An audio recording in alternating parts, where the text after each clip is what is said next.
I'm talking to a man who is sitting in a garden. His name is Ios. He is a man of enormous experience and he bears the nickname of the God of War. Who are you? I am a clown. Is that the best you've got? How many years do you think I've lived? Of course I'm not just a clown. I am sane, a hero who comes from another continent. After saying that, Ios stared at me. A hero who calls himself a clown should be enough to attract his attention. Of course, it wasn't going to be easy. This is where the test begins. If I make a mistake, I run the risk of dying. My opponent is a demon king on a much higher plane who kills people on a whim. You have my attention. Keep talking. I, sane, have a reputation for being a clown. To be honest, I think people get it wrong. But it's inevitable that people see me that way. A conscious clown, huh? That's not new. I already have a lot of people like that. Of course I'm aware of it. But do you have any heroes among them who want to become a demon king? He was surprised by an answer he hadn't expected. Do you want to be a demon king? Yes. And if possible,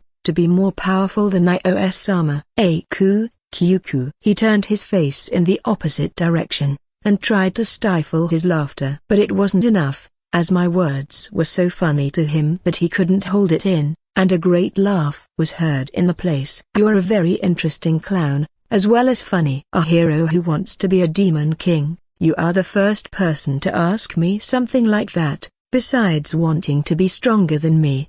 Please, I ask you to allow me to stay by your side so I can learn your power. By gathering previous information about this demon king, I learned that he had a lot of free time, and that his only pleasure is to watch stupid people. While watching Zig, I thought he was a total clown. So, I thought that if I imitated him, this would turn out to be very easy. And as you can imagine, it's something I hate to have to do, but it's the only way I'll be able to convince the Demon King. I have to take every advantage, no matter how small, to get revenge on Toru. I have to get out of the mire I'm in. I'll hire you as my personal guard.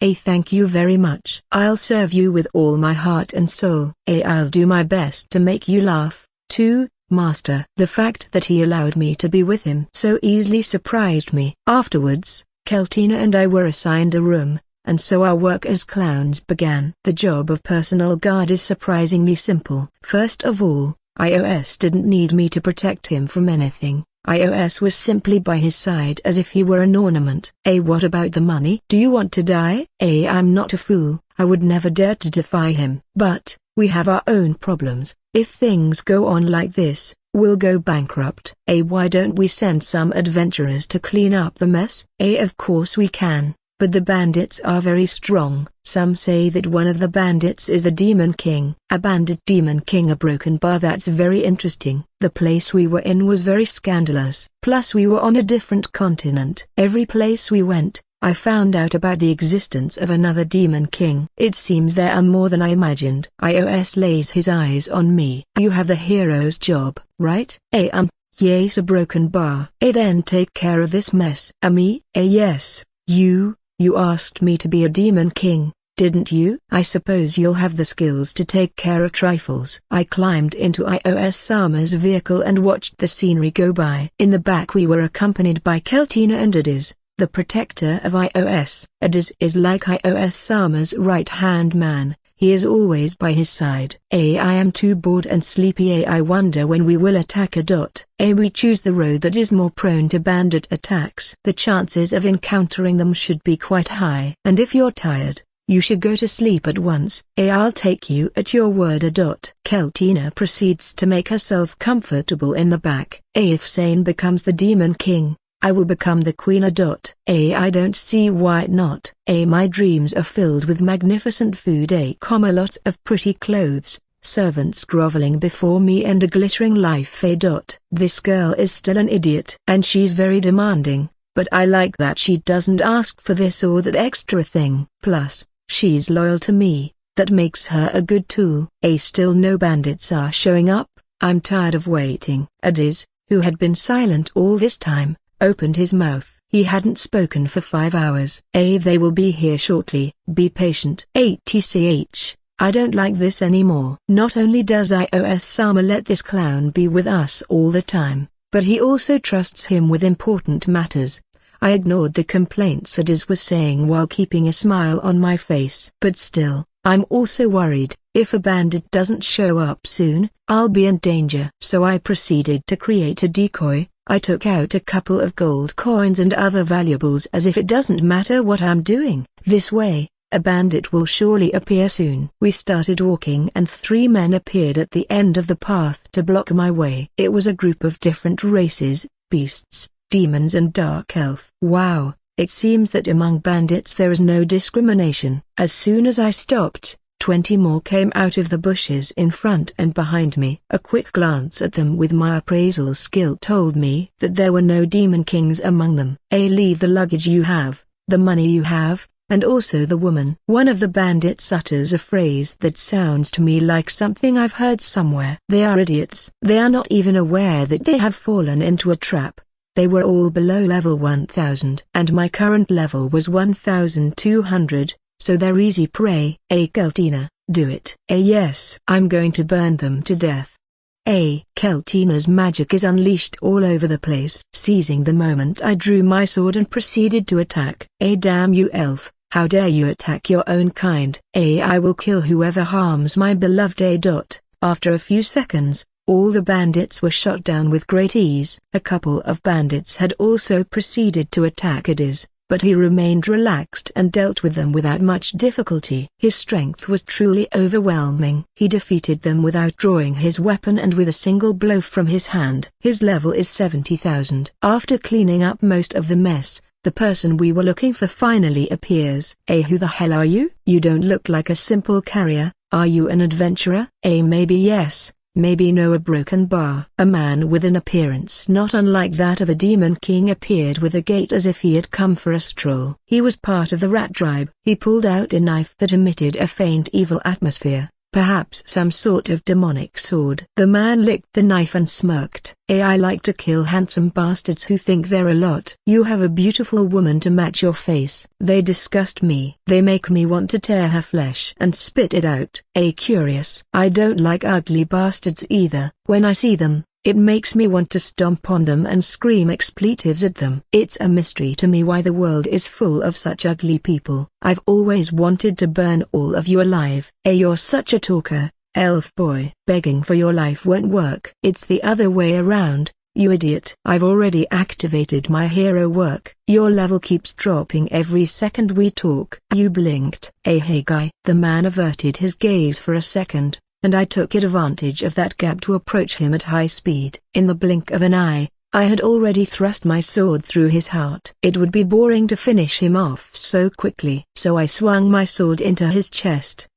Cuckoo, this is so much fun, murdering a bastard. I pulled the sword out of his chest as roughly as possible, causing a large amount of blood to spill out. The man who had fallen crawls on the ground and holds up my pants as he looks with eyes full of hatred. Don't tell me you plan to beg for your life? Ha, never, you fucking brat. I spat in the man's face and stomped on him. But still, he wouldn't let go of my hands for nothing. A broken bar, you damn brat. A broken bar. You're in for a lifetime of misfortune. A broken bar. After that, the man pulled hard on my pants, making them fall down along with my underpants. The man then stopped pulling, but my crotch was exposed. I pulled out my sword and tried to lift up my pants. However, the man's hands were tightly closed and I could not lift them up, causing me to lose my balance and fall on my buttocks. Ha, you sure did a job, kid. I'm sure this report will delight Ios-sama. Adiz proceeds to mock me with laughter. Damn it. Don't look at me like that. Ha, you're making me die laughing. Did he really pull down your pants? What a clown you are, Sane. Ios was laughing loudly after reading the report. My face was burning with embarrassment. Even though I proclaimed myself to be a clown, the embarrassment I was feeling was beyond what I was willing to endure. I had to be patient. I knew I would be rewarded later. Since you've solved my problem, I'll give you a reward. I will accept anything you give me. You will be my bodyguard tonight, Sane. Ios smiles. I merely nodded as I repressed an unbearable embarrassment. It was midnight, and the palace was quiet. I had served as a night escort on many occasions, but I had not yet been able to adapt myself to the circumstances in which we usually submit to this work. A broken bar, I'm the only one guarding the room. There is no one around. I gently opened the door. Through the small opening I could see into the dark room. Ios' eyes were wide open as he lay on the luxurious bed. Is he one of those people who sleeps with his eyes open? To my bad luck, he notices my presence and smiles at the sight of me. He is definitely awake. What the hell is that guy? I need a blind spot so I can steal his work. Why don't you come in here? You can't protect me if you're this far away, right? Yes, you're right. I entered the room with a bad feeling. Did he realize what my intentions were? Or does he intend to laugh at me like the clown I am? In any case, it's a unique opportunity to approach him. What's the matter? Come closer. Broken bar, it's okay. I approached the bed as instructed. I wanted to take my time to steal his job as soon as he was off guard. It won't be easy, so I'll have to do my part to figure something out.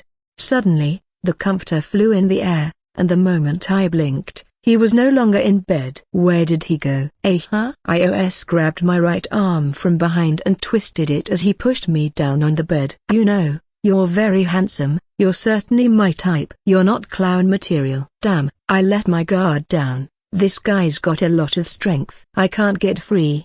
Broken bar. Wait a minute, what is he doing? Why is he sticking his hand down my pants? He's touching me back there. Is it your first time? It's okay, relax, you'll feel better soon. No. Wait. The next morning, I had gone completely blank. I couldn't think clearly and I couldn't even eat my food. Sane, what's wrong? You've been absent-minded all day. Broken bar. Yes. You look like you've been robbed of something valuable. Broken bar. Yes, it's been stolen from me. My buttocks hurt. I was supposed to steal something from him, not me. I didn't come back from the dead for this. I want revenge on Toru. Broken bar. I don't know why, but tears well up spontaneously. I wonder if we can steal his work from Hima. I want to die. I honestly don't know how you'll do it, but hurry up. I want to get rich quicker. This woman. A broken bar. Damn it, she doesn't even know what I'm going through. My ass, how it hurts. A broken bar. The more I remember it, the more I want to cry. Several days have passed since I was assigned to be Ios' personal guard. As I was walking down the hallway, I saw Adiz worried. I don't know what's going on. I'm totally bewildered. He was pacing up and down the hallway with his arms crossed. He looked very confused. He didn't even realize I was near him. By the way, Adiz is a level 70,000 demon king. I also secretly aspired to his status. Speaking of which, I haven't seen Ios in the past few days. I wonder if it has something to do with his attitude. How can I help you, Adiz-sama? It's you. A broken bar. No, you can't do anything. Don't worry, please talk to me. I can help you, if you want. Broken bar. Alright, I'll trust you, even if you're just a simple buffoon. Ios hasn't returned from his trip. I knew it. I couldn't help but chuckle to myself. This is a great opportunity for me. Where did he go? He didn't tell me. Occasionally he goes off on his own to wander somewhere, but this is the first time you haven't been back for such a long period of time. If only I had accompanied him. A broken bar.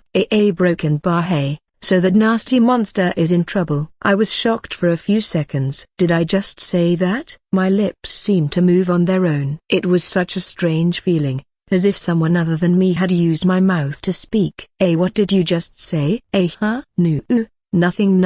A broken bar. Adiz, who was extremely angry, pressed his hands against my neck. It is natural for this to happen. He is a loyal servant of Ios, and he would never allow anyone to say anything stupid about his master. He will not hesitate to kill even a favored clown. I am slowly beginning to lose consciousness. I think I will die. A broken bar. It was then that the sound of a broken neck rang out. 8 Snotis, resuscitation activated. You have 3 lives left.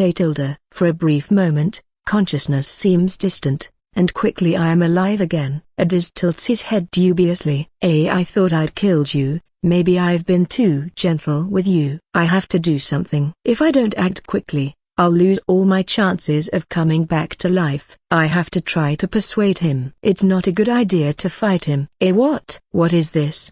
Question mark. What do you mean? The tentacles reach out and pierce at his abdomen. I'm not doing anything. Somehow, it's my armor that has a consciousness of its own. I knew you had approached His Majesty with a purpose. I got broken bar. His hand knife pierced through my abdomen. Suddenly, a large amount of blood drips on the ground. 8 Snotis, resuscitation activated. You have 2 lives left. As soon as he pulled out his knife, just as if it were a monster, the hole in my abdomen regenerated itself. The speed of regeneration amazes it is. What's going on? I can't believe a clown like you has such an ability. Who are you really? The tentacles were sucking at his vitality, making his face thinner and thinner.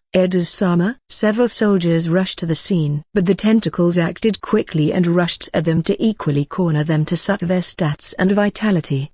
Sane? In my blurred consciousness, I saw Keltina running towards me, and in turn, the tentacles catch Keltina. It seems that it's not enough for them to have Adis and the soldiers.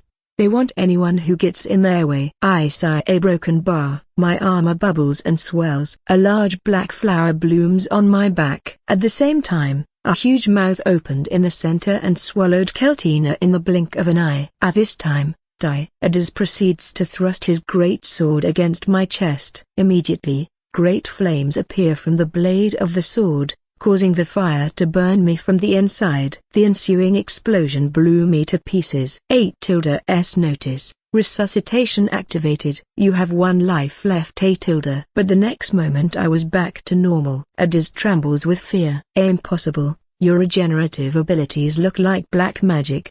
Sama, don't come back. This guy will eat you. A broken bar. Finally he was sucked like a mummy through the tentacles. My armor is still swelling. Even my body was engulfed. I've turned into something amorphous like slime. Despite being swallowed, my vision was still reflecting my surroundings. It's as if the whole armor was my eye. Finally, I broke through the wall and crawled out. The tentacles reach. The soldiers gathered all over the place and ingest them smoothly. It feels like being in a dream. It doesn't feel real. It feels terribly empty. Kill.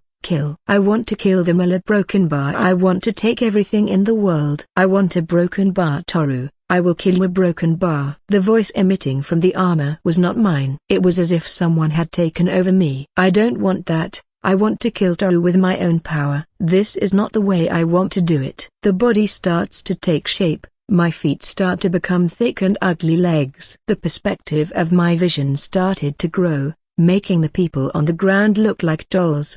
Broken bar. I'm starting to turn into a monster. No, a broken bar. I don't want this. My body starts to move on its own. I escaped from Ios Palace and crawled into the city, destroying everything I saw in my path. As I passed through the streets, I continued to spread my tentacles and absorbed the vitality of all the people. In a matter of an hour, the whole city was in flames. That day, the city disappeared from the map. Sora took us to Demon King Bertina's bedroom. It was a very spacious place. There was a pile of stuffed toys and a canopy bed. How do you feel, Lady Bertina? I am Sora. The curtains opened a little and the one lying on the bed turned out to be an adorable little girl. When she saw Sora, a big smile appeared on her face. I'm glad you came to see me. I'm sorry you have to waste your time. Don't be so hard. As a saint, I will always be by your side, Bertina-sama. Thank you. A broken bar. The love of God that lies in you is immense. Bertina's face overflowed with joy as one who served God. By the way,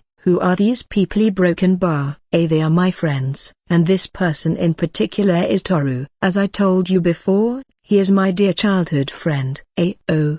In that case, I have to greet him properly. The girl lifted her body from the bed and smiled with a tired expression. She was said to be a former demon king, but she looked like a normal girl. Not to mention that she was in the frail state, and gave the impression that she would die at any moment. That girl over there. Broken bar. Is she a white fox? The moment she talked, Bertina's expression turned to anger and magic power flew around the room. It seems that she doesn't get along very well with the heavenly beasts. What magic power? Is it possible for it to surpass mine? Why is he acting like that all of a sudden? A.B. Broken Bar Bettina Sama Broken Bar, please calm down. Akaia Broken Bar. Due to the large amount of magic power, Pion rolled off the ground. The magic storm subsides and Bettina sighs heavily. I don't see any point in wanting to fight now. How hard? It's hard to have a meaningless life, like a puppet without a master. Calm down, Bettina Sama. God will save her from this suffering.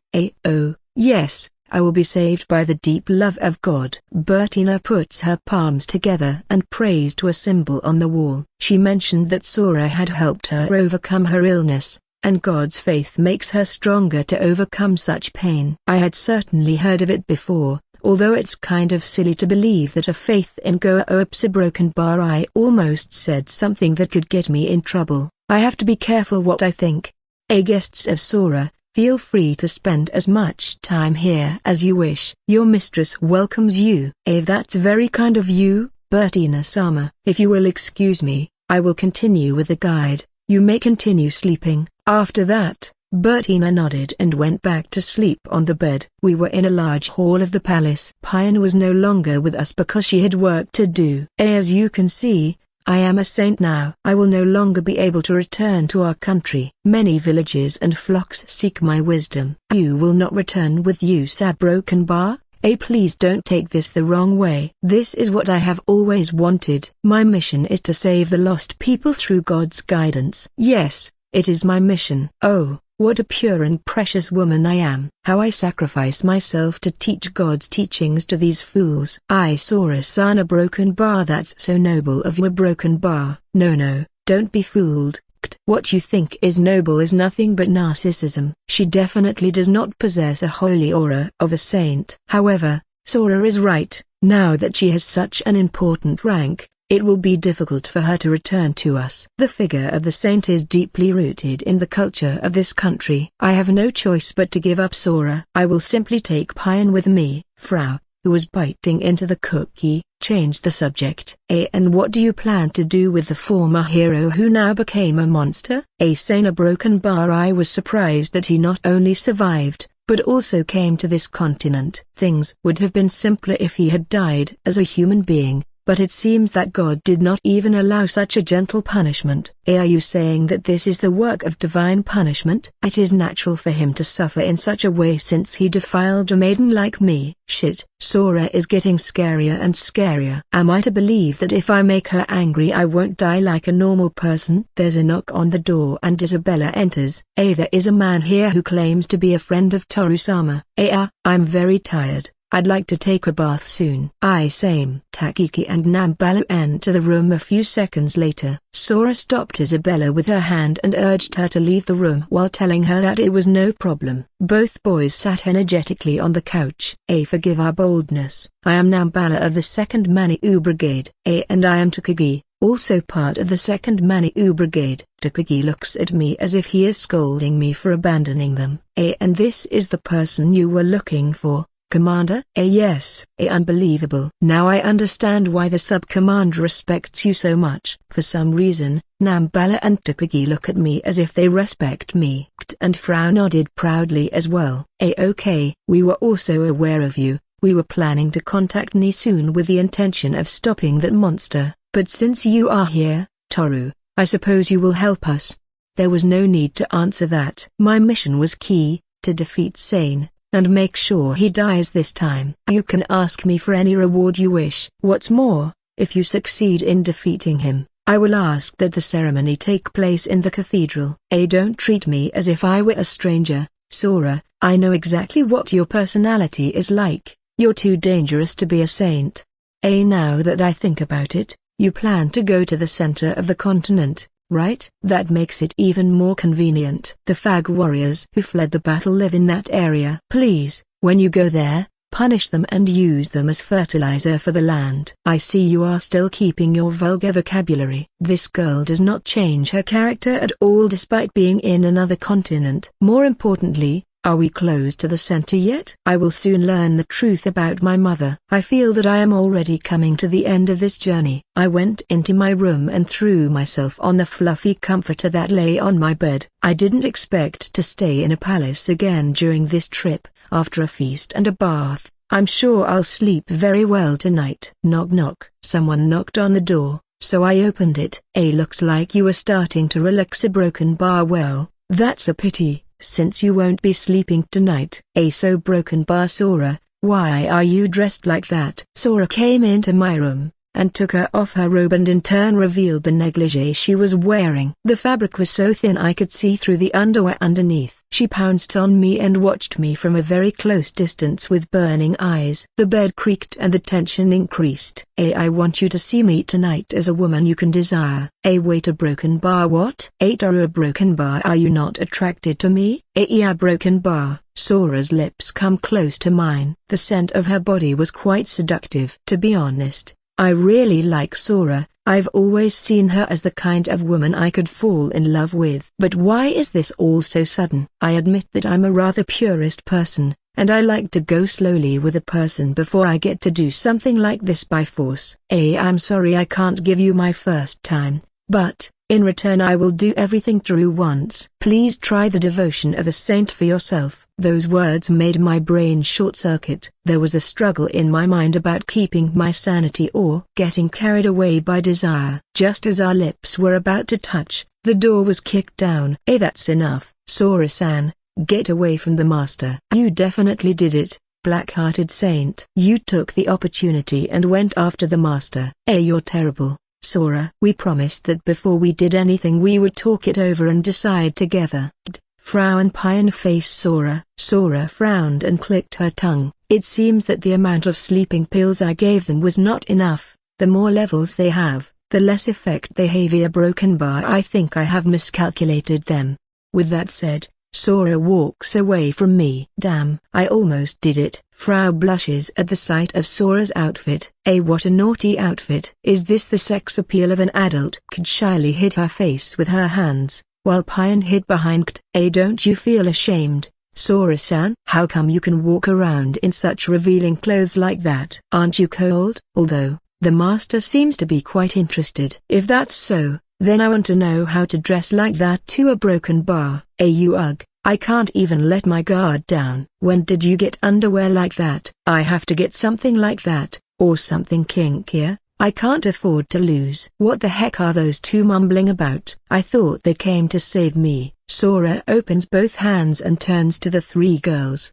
Girls, I invite you to spend the night in my quarters. I will provide you with all the information you need. Would you like to know what my favorite outfits are? Yes.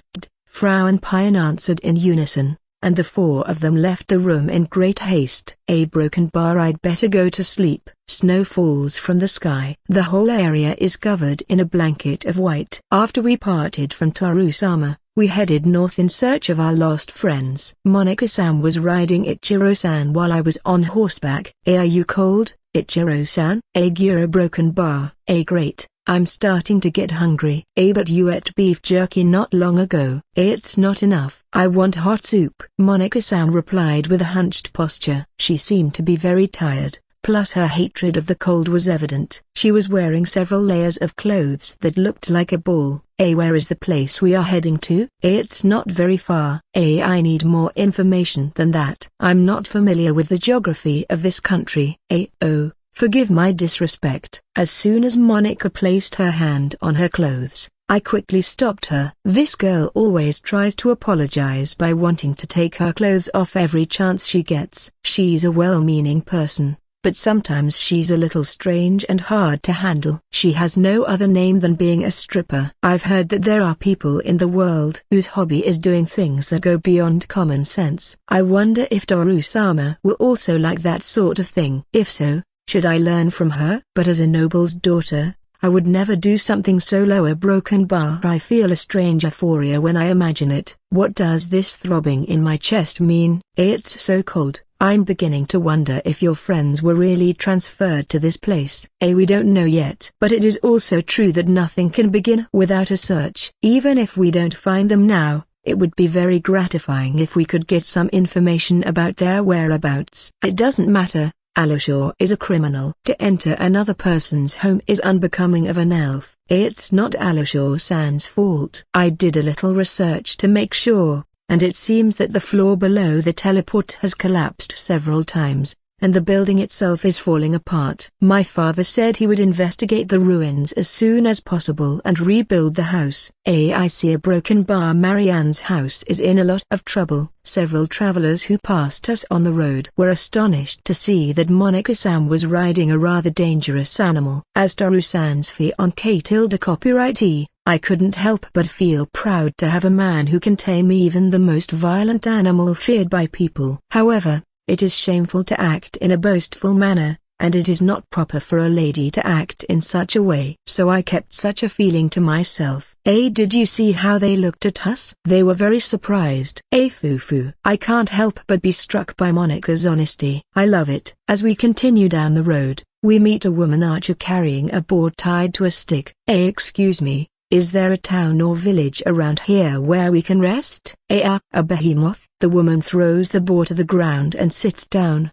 Please don't be frightened. We won't hurt you. I see a broken bar. It's an amazing thing that there are people in this world who can ride a behemoth. The great Toru tamer of wild monsters can take on anything. A broken bar. A tamer of monsters. A broken bar. It still sounds impossibly broken bar. The girl wiped off the snow and picked up the boar. Monica-san got off Ichiro and walked over to the girl. Hi, my name is Monica. And this is Marianne. Hello. The woman greets us lightly. She seems a little brusque. From her appearance, one would expect her to be an adventurer. Her race is human, a beautiful girl with slightly shaggy semi-long black hair and sleepy eyes. My name is Nazna. You are Southerners? Maybe. What makes you think so? Your smell. You have a different smell than the people of this place. Maybe it's sweat and nothing else. That's not what I mean. A broken bar. I'm too lazy to explain, so it's okay. At Nazna's words,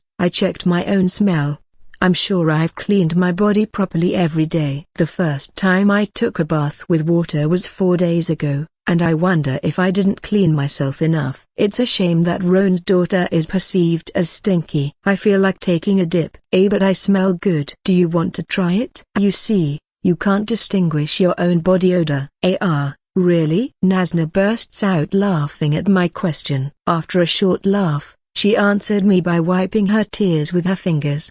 Oh, you guys are funny. My roommate is a weirdo, but you two are just as weird. Is there a city or town around here? So we can continue our conversation. Yes, there is a big city. I'll guide you to the place. Follow me. But first, to Broken Bar you must hide that behemoth somewhere. We arrived in the city of Mensu in the Zhao's territory of the Talbot country. This city seems to have a large number of registered adventurers. For everywhere you look you see adventurers in winter clothing. Even in this cold and snowy weather, the city was bustling with activity, and stomach-churning smells were wafting from the stores along with the white smoke.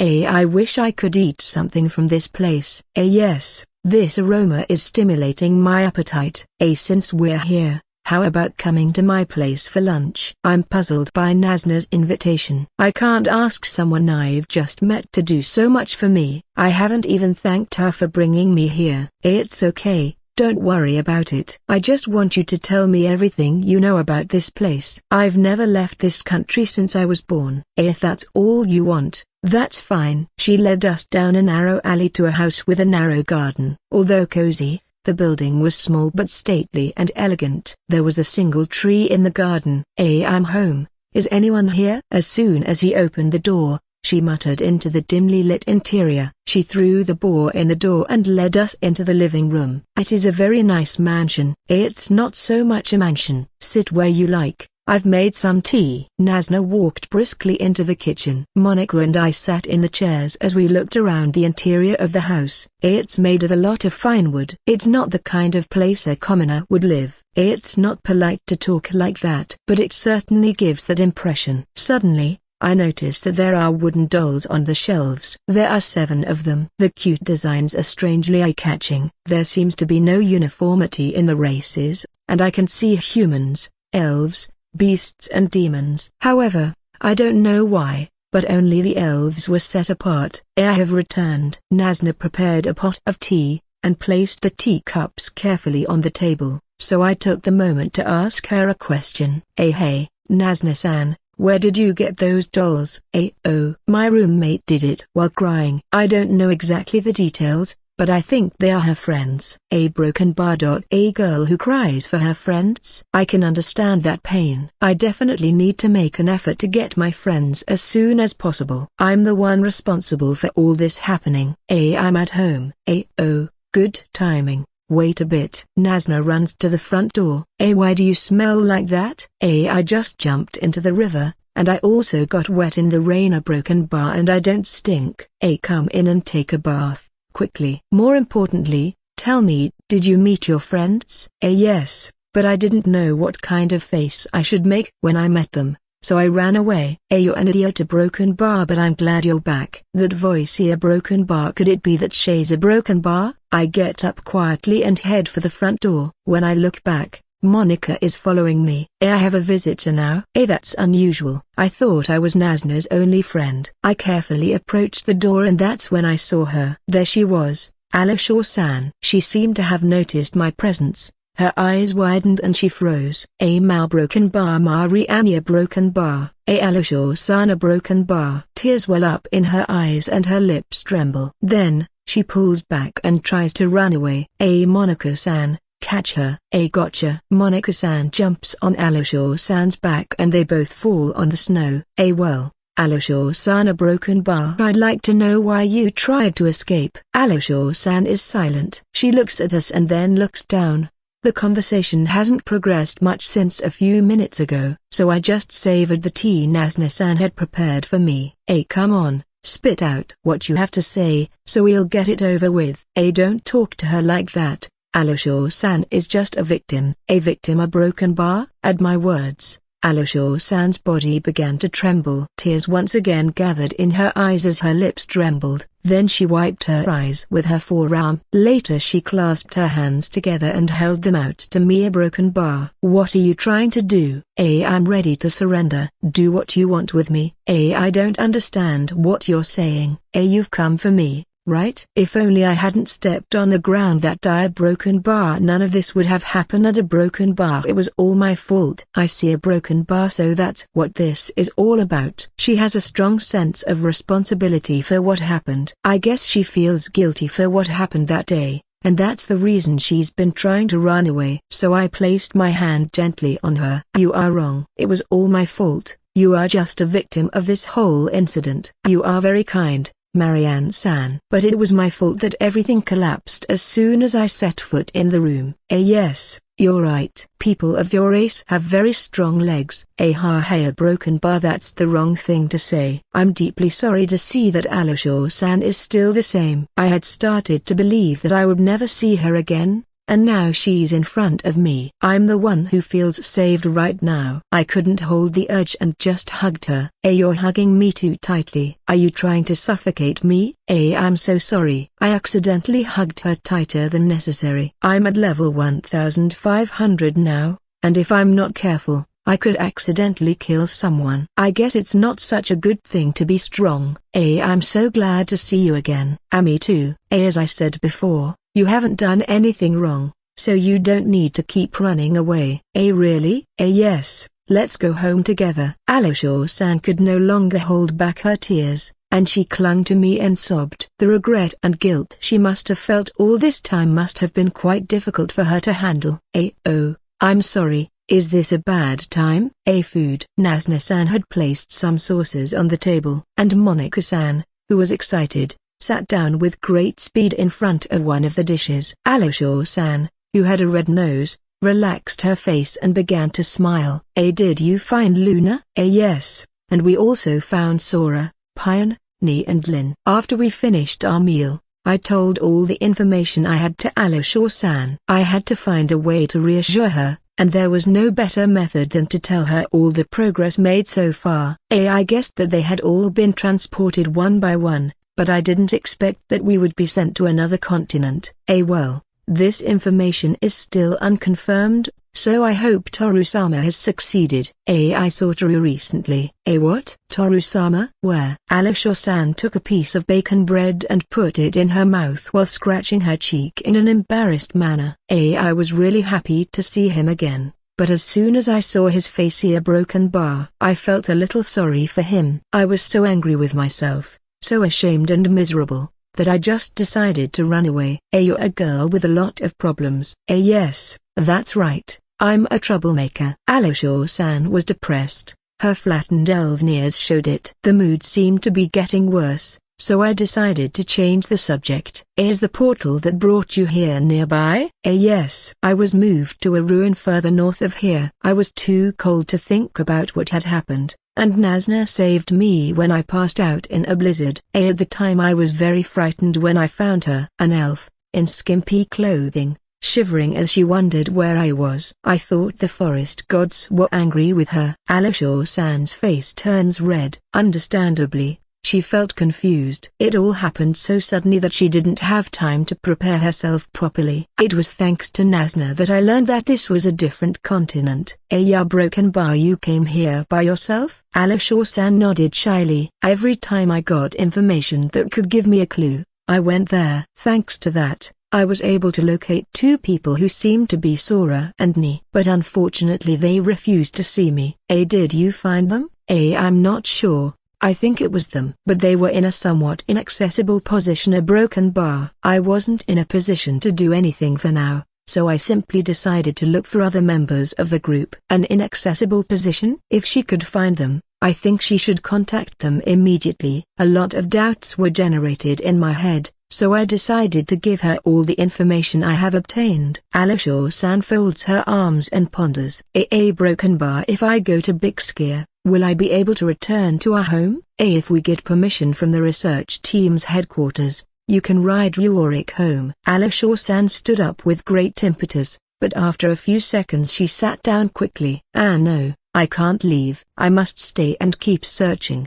I'm responsible for all this. This is a dead end. I wish she could go home. It would be one less task to perform. But she could be of great help. I don't know my way around this continent. I don't have as much knowledge as she does. Monika-san, who had merely listened in silence, opened her mouth. Well, since we have found Alasho, I can finally meet Toru. I'm sure he'll welcome me with open arms. Who is that goblin? Alasho-san is surprised at Monika's words and looks disconsolate. I thought I had introduced them both before we talked. But it seems she didn't listen to me at all. At this, Nazna burst out laughing. Alasho, even though you have big ears, you're not a very good listener. You should think more, instead of just running on impulse. If only you had, you'd be standing next to Toru-sama right now. I wouldn't want people to think that I'm related to an elf like her. The wind spirit feels very ashamed of you. That's Inoue for broken bar. I'm going to cry. A broken bar. I didn't want Alasho-san to be upset with me and stop being my friend. So I stopped bothering her with those comments. So I stood up and bowed to Nazna-san. Thank you so much for saving my friend. You have been a very helpful person. Now I can't do anything to thank you, but I will always be indebted to you. It's okay, there's nothing to be thankful for. In fact, thanks to her my days have been a little more tolerable. But if I ever need help,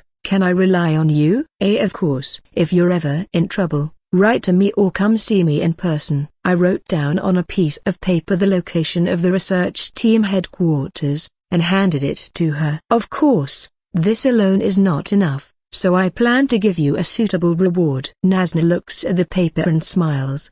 Toru-kun, a broken bar. I'm looking forward to meeting him. We were having breakfast in the dining room of the royal palace. It seemed unusually restless and uncomfortable. I guess that's common. We were in a room that could easily fit 100 people. 4 servants were lined up against the wall. Bread that had been freshly baked and surely tasted fabulous. We were left indifferent because of the stares that rested on us. The moment we looked back, all the maids quickly averted their gaze. Their vigilance towards us was obvious. After a while, they all moved hurriedly and began to remove the empty plates. Ever since we got here, They keep watching us. Are we really that weird? Maybe it's the fact that we are Sora's friends. The fact that we know the saint and the general of the army of this country is more than enough to attract attention. After all, they are both stars of this country. It is because of you, my lord, Frau said with a pleased look on her face. Because of me? What do you mean? You are the great hero who took back the country of Bixgear from a fearsome demon king. You are the one who took on the former demon king Roswell,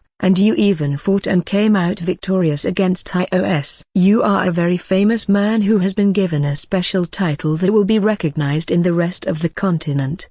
Broken Bar isn't anyone but us supposed to be the ones who know about the defeat of Ios. After that, Frau gets nervous and they start sweating suddenly while averting their eyes elsewhere. Don't tell me they've told Sora about it. Broken Bar. I guess telling her about the title is fine, but I only had a polite conversation with Roswell, and I was only able to defeat Ios because of Grandma Tamamo's help. So, am I attracting all the attention because Sora and Frau spread a story where they make me look like a hero all over the palace? I need a break from all this. I didn't want to have to draw attention to myself, let alone brag, so I opted to keep quiet. Is there anything I can do, my lord? There is nothing we can do now that these rumors about me have spread. Broken Bar. Now I'm just thinking about how to deal with Sane. He's my priority right now. Since I can't go out to look for him, I must be patient and wait for him to come to me. I guess we have no choice. Yes, you must be tired, my lord. Would you like Frau to massage your shoulders? Frau is very obliging. I suppose she wants to be spared a lecture from me. I have just woken up and I am not tired at all. But I can't say no to a massage from my wonderful slave. Now that I think about it, Payan-san was going to talk to you about the monster, right? The place is in the cathedral, right? It means Sora will be there too. We will finish off the evil monster called Sane. Sora shouted while raising her fists. Inside the cathedral, the people were in high spirits. Tens of thousands of people and soldiers responded to these words of hope. The stifling heat and the cheering of the people wanting to see Sane's blood spilled made the whole building have a gloomy air. I slammed the cathedral door shut and refrained from entering. I think we came at a bad time. Toru-sama, you are welcome. Please come in. Isabella jumped out of nowhere and grabbed my arm, forcing me into the cathedral. As soon as people see us, they put their arms together and start praying. I was not fascinated by the idea of people praying on my behalf. Sora is the saint here. She is the one they should pray to. Commander, we will just watch from afar. Yes, it will be a historic moment that I will recount in the future. Damn, even my escorts deserted me. Sora, who was on top of the stage, as soon as she saw me, extended both arms. Here is the Manu Brigade, the group of warriors that saved this city. After that, all the people in the place turned to look at us at the same time. All the while Isabella urged me to come up to the stage. The scene was like something out of a fairy tale. Sora was dressed in white with a loose-fitting outfit. Isabella was dressed as a knight of the royal guard, and next to her, there was Payan, who is the general of the army. All this under a crimson carpet. This is the first time in my life that I am exposed in front of so many people. I feel like I'm going to lose the strength in my legs at any moment. Silence. You are in the presence of Her Majesty the Queen and Sora-sama, Isabella exclaimed, causing all the people present to stop praying and talking to each other. After a brief pause in which she had been being watched from head to toe, Sora took the floor. As you all know, the other day this city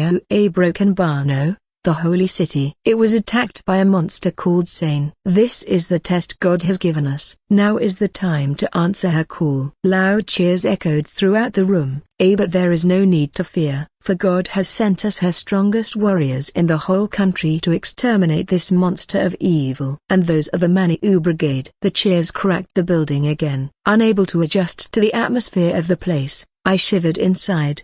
And Frau just watched, also looking very nervous. Suddenly, the room fell silent as Payan raised her hand. She seemed to have something to say. Taking advantage of the occasion, there is an important announcement I would like to make here. Broken Bar. After having discussed this seriously with Her Majesty Broken Bar, we have come to the decision that Ruban will receive the title of Demon King. The hall fills with thunderous applause. Both K'Aid and Frau smiled and began to applaud. The master has become a ruler of a country on this continent. I couldn't be happier. And he's getting the same reception as the former Demon King. Idiots. Don't be happy about something like this.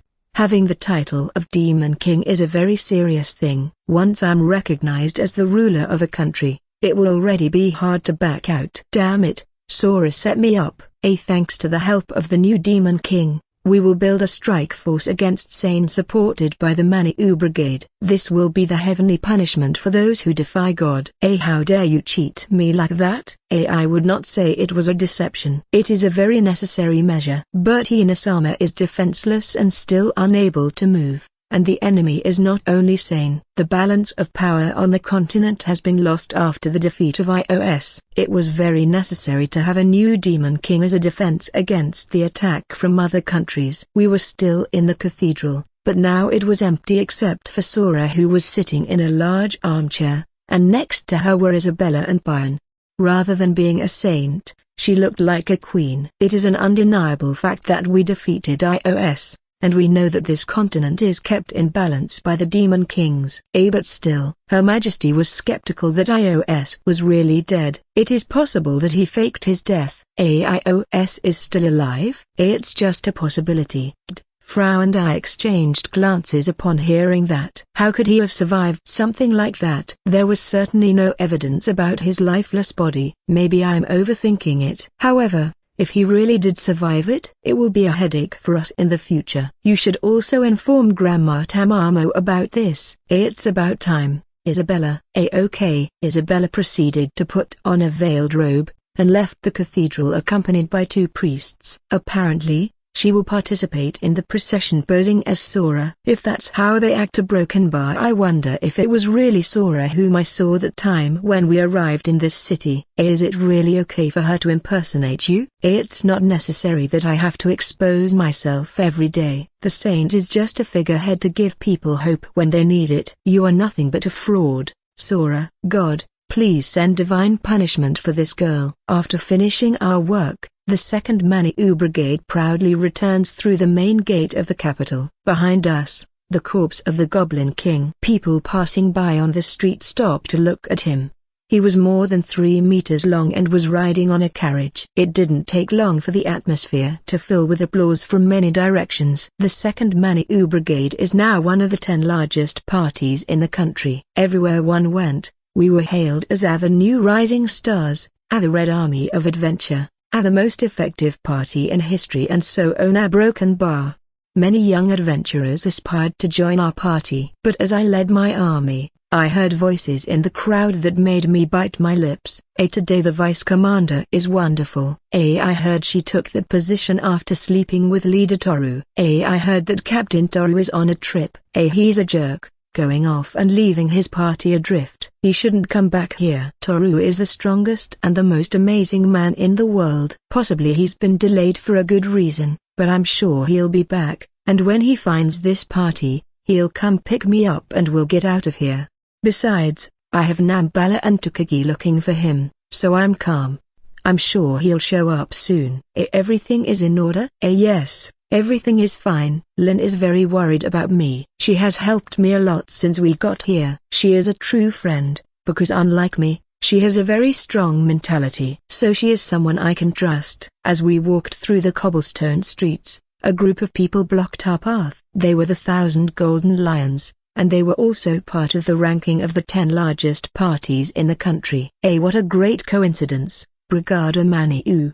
What do you want? Garfao. I have been on bad terms with Garfao ever since I met him. He is the commander of the said party. The lion race has by far the greatest capacity among other tribes, an incredible capacity for brute force to train their people. That, and their high pride makes them always look down on other races, and even their own kind. It is not uncommon to see them behave like the kings of the city. It is said that the 1,000 Golden Lions party was the strongest in the country. However, this man has managed to bring that reputation to the ground. The previous generation, which was led by his father, made the party receive the respect of all who saw them pass by. He is just a poor fool with unusually high self-esteem as he clings to the glories of the past. But, for all his faults and shortcomings, he is still above us in the rankings, leading in first place. Even if they beat us on individual strength, they continue to lose in overall ability. I have received a request directly from His Majesty. A broken bar. Are you not surprised? Oh, I see,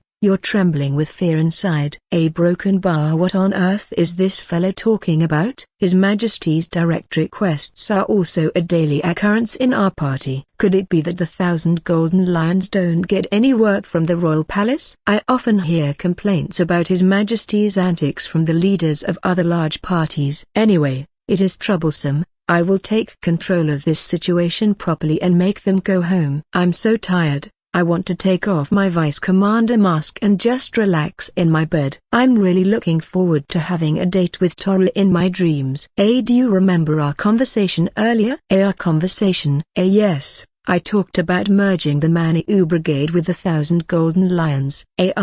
That. I thought I rejected your proposal about 20 times already. If we join forces, we'll have the biggest and strongest party in the whole country. You also have a great reputation in this country, Manu Brigade. I have no doubt that your popularity will increase even more than it already is now. I'm not interested. Get out of my way. All I want is to be reunited with Toru and live with him happily ever after. Of course I also care about my party members and the future of this country, so I plan to leave someone in charge, although I haven't decided yet. Come on. Be honest, or do you also want us to merge in another way? A broken bar, a broken bar, a broken bar, a broken bar, a broken bar, a broken bar. With a smiling face, Garfao put his hand on my shoulder. This body can only be possessed by Toru. Do you think I will allow someone like you to touch me? I pushed his hand away from my shoulder, grabbed him by the face and smashed it against the stone pavement. Hey guy. Don't touch me again. A female member of my army approached me and gave me a handkerchief to wipe my hands. As soon as the officers of the 1,000 Golden Lions saw their leader on the ground, they drew their weapons and got into a combat stance. On the other hand, my party members acted as a wall to protect me. A broken bar. What the hell are you doing? Why are you attacking him out of nowhere? You are the one who should limit his movements. Touching the vice commander without permission is the same as starting a fight. If you don't want to get hurt, get the hell out of here. Don't get pushy just because you're starting to be recognized. Don't forget that we are a party with 250 members. You certainly are a big party, but most of them are little level 500 puppies. To be honest, it wouldn't be right for me to express myself that way about them. No one likes to be disrespected, although they tend to be scum who look down their noses at other people. If any of them intend to attack me, my party members will do their best to protect me. Are you sure you want to go to war against us? I took a step forward with killing intent. And my party members replicate my same step with the same intentions. Broken bar. Okaya broken bar. Garfao shuddered. Right now we just finished a request, and we were ready to fight at any time. I don't care if we do it here and now. I'm only interested in crushing them once and for all. Garfao-sama, we'd better get out of here. Are you saying that we, the 1,000 Golden Lions, should run away? We also have a request from His Majesty that we must fulfill, and if we lose here for the first time in a war, will our reputation fall? A broken bar. His Majesty saved your lives, Manu Brigade. Garfao says a cliché copyright phrase and ran off. Honestly, I was somewhat relieved about it. There's nothing good in a war between big parties, no matter if I win or lose. Of course I don't intend to lose, but I want to avoid it if possible. The vice commander was great. After all, she is Ani-sama. Did you see the look on Garfao's face? When Toru-sama returns, we will be the most powerful party of all. All the party members were happy and celebrated what just happened. On the other hand, I felt a pit in my stomach. Fighting with the 1,000 Golden Lions? I raised my voice in front of His Majesty. I had an audience with him to inform him of the Goblin King's defeat, but I almost lost my mind when His Majesty told me of a new request. An unidentified monster is ravaging several regions and numerous requests have been received. It has caused great damage not only to our country, but also to other countries, and although some renowned adventurers have already set out to defeat it, they have all been defeated. And you gave it to us? I have also heard rumors about such a monster. The entity devastated the capital of the country ruled by its former demon king, iOS. In a single night. Its true identity is unknown. There are rumors that it may be a demon created by man with the forbidden arts. However, His Majesty does not seem to be planning to send a regular army yet. It seems he wants to see how things go with us first. I have obtained this information from a reliable source, and from what we know, the mysterious monster seems to call itself Sane. Sane? Are you sure? It's hard to believe, but he seems to be intelligent enough to speak the human tongue. Sane, a broken bar? No way, a broken bar. Is it possible that he's here too? That guy was executed. He can't still be alive. I'm a little uncertain if he is actually who he says he is, a broken bar, but if he turns out to be Sane, this is my perfect opportunity for revenge. I couldn't beat that bastard for what he did to me, and I just went back to my city in shame. I've always regretted that. If I had had the guts to follow Toru back then, I could have spent my days with a little more pride and peace of mind in my heart. But I am very different now since that day. I have the strength and confidence to do anything, and I even have friends I can trust. I don't like the idea of fighting alongside the 1,000 golden lions, but this is a request I could not refuse. I need to know if this monster is the Sane I know. We already know where the enemy is. Excuse my boldness, but could you tell me where this place is? It is one of the gigantic cities built by the ancient species. Now it is dilapidated and turned into a home for ferocious monsters. If it is a monster lair, it is very likely that they are always on the prowl. I still have my doubts about cooperating with Garfao, but he is the leader of a party with more than 200 members, and he could never express his feelings about a job. Will take care of it. Don't let adventurers from other countries get there before you. I am aware of that. I bowed deeply to His Majesty. Are you still angry? Of course. How do you expect me to react now that I'm a demon king? I'm just a normal warrior. What you call being normal is also filled with a lot of weirdness. I don't mean that as an insult. I'm just being honest. Your honesty hurts. We started our journey before dawn, and we had reached a place that is about 3 kilometers away from the capital. It was a high and solid bridge that stretched like a snake to the horizon. Such a place was called Celestial Bridge of Wishes, and it was built by the ancient race. This was a shortcut connecting to the center of the continent, and the place where Sane was located in a place called Ruins of the Underworld. 30 soldiers accompanied us. Pion selected each of them, and they were under her command. Besides them, there are Nambala and Tukagi. It was very good of them to send me as a general, because they needed someone who knew them well. We have Isabel here, and the other generals are alive and well, and if push comes to shove, we have Her Majesty, and we can launch an all-out attack of the faithful.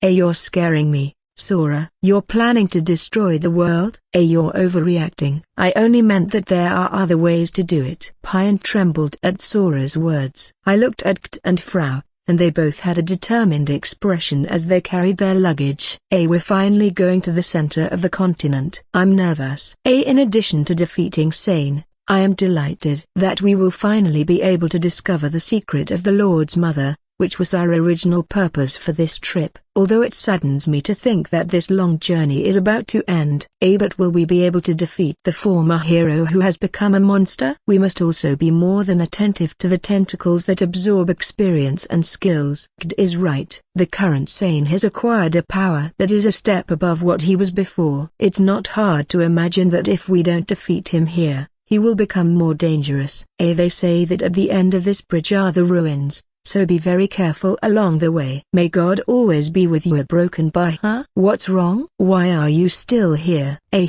Well, you know, I thought you were going to hit me like always. Fufu, a saint like me would never do such a thing. Wow, so Sora has matured too. Well, I find that hard to believe. I guess he's trying to behave due to the fact that there are so many people around us. So I didn't let my guard down and prepared to get slapped at any moment. A broken bar, a broken bar, a broken bar. But, surprisingly, it did not happen. As soon as they have defeated Sane, I will go to see his sad end. A broken bar. A broken bar. Why do you answer like that? Nothing, forget it. And thus, our exciting journey begins. Nambala and Takagi were asleep in the back of the carriage. As soon as Frau and I climbed into the front, the carriage began to move. A dangerous ride awaits us. The carriage moves along a long straight lonely road. The use of this bridge is limited to those who have business to attend to in the ruins or who live near them, and once you cross this bridge, it is not easy to get off it due to the great height at which we are. I find it hard to imagine the process of its creation. I'm bored. Same here. Takagi and Frau lazily contemplate the scenery outside. Kid leaned back on me in a drowsy state, while Nambala happily wiped her favorite weapon with a cloth. Certainly this is boring. I wish I could be doing something too. If there were monsters around us, the tension would be higher than it is now, but so far, the ride has been very safe and quiet. It's probably because the bridge is too high. At best, just watch out for flying monsters. Let's take a break over here. The carriage stops according to Pine's instructions. I never thought I'd see anything like this. That makes two of us. A dense forest from the bridge appeared below us, and a flock of birds took flight to the roars of the monsters. A giant sword buried in the rocky mountain and overhanging trees, a huge suit of armor and a bone in the shape of a ridiculously large person, plus several Gilliams thought to be Roswell's companions, lay nearby. It would be amazing to see them all walking together. What do you plan to do when this trip is over? Continued to stand by the master's side as I have been. Those words from Kid were all I wanted to hear. There is still much to do and research on this continent. The king of Lastoria gave the research team a year to do their studies, and with the help we have gotten from other countries, we have been able to make a lot of progress. The knowledge gained here will be passed on to the islands and will contribute significantly to their development. And once we have found the rest of our friends, this journey will be over. Why not give some thought to what I want for the future? So, a broken bar if it's alright with you. A broken bar? Yes, answered with great impetus as she perked up her fox ears and wagged her tail. She's very excited about what I'm going to propose. Do you want to live together? We already do that? My face gets hot at the embarrassment I feel. Surely if they put a kettle on me, the water could boil. So much so that my hands and legs start to shake. I don't mean it as a slave-master relationship. I want us to be equal, greet each other every morning, have lunch together, and then, work in a field or whatever, and go to sleep together at the same time at night.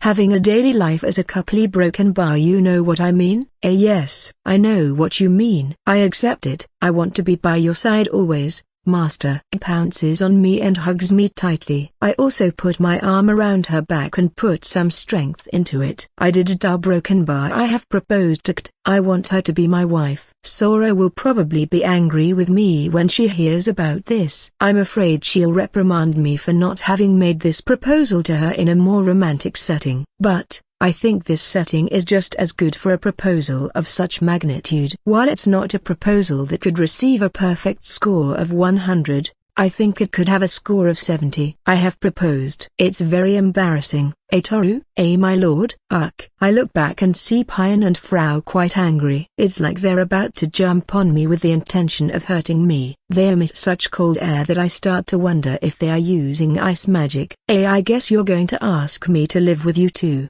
right? A broken bar. It's not right for K to get special treatment. Both girls approach me very carefully. I tried to look at K to stop them, but she was quite distracted looking up at the sky as if there were butterflies fluttering about her.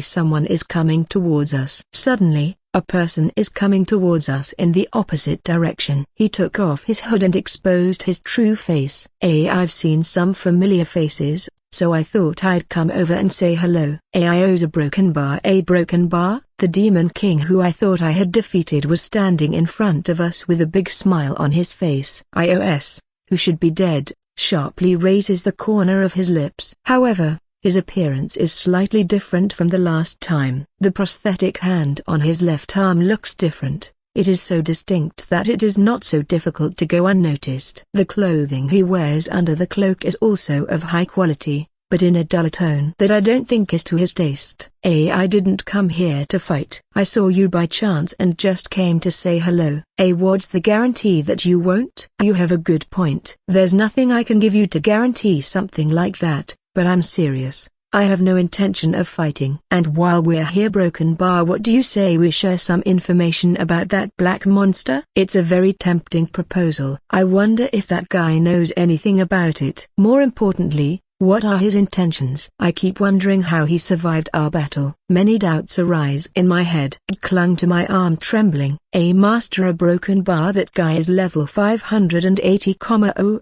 A Broken Bar. Hearing that figure made my body shudder. What's going on? His level is very different from last time. Is it possible to improve so much in such a short time? Or did he hide his true power? iOS laughter did not take long to appear. Ha ha ha ha ha ha. What a cute reaction on your face. But enough of the games. Let's get to the point. And what do you want to talk about? To show you I'm serious, I'll be honest, a Broken Bar, I've used a trick I'm well known for on the battlefield. He jumped onto the bridge railing as lightly as a feather. Then, as if he was about to begin a theatrical performance, he stretched out his hands in an exaggerated manner. In a nutshell, the person with whom you fight was not the real me, but a clone created by me. A Broken Bar, a clone? On second thought, it's not a far-fetched idea at all.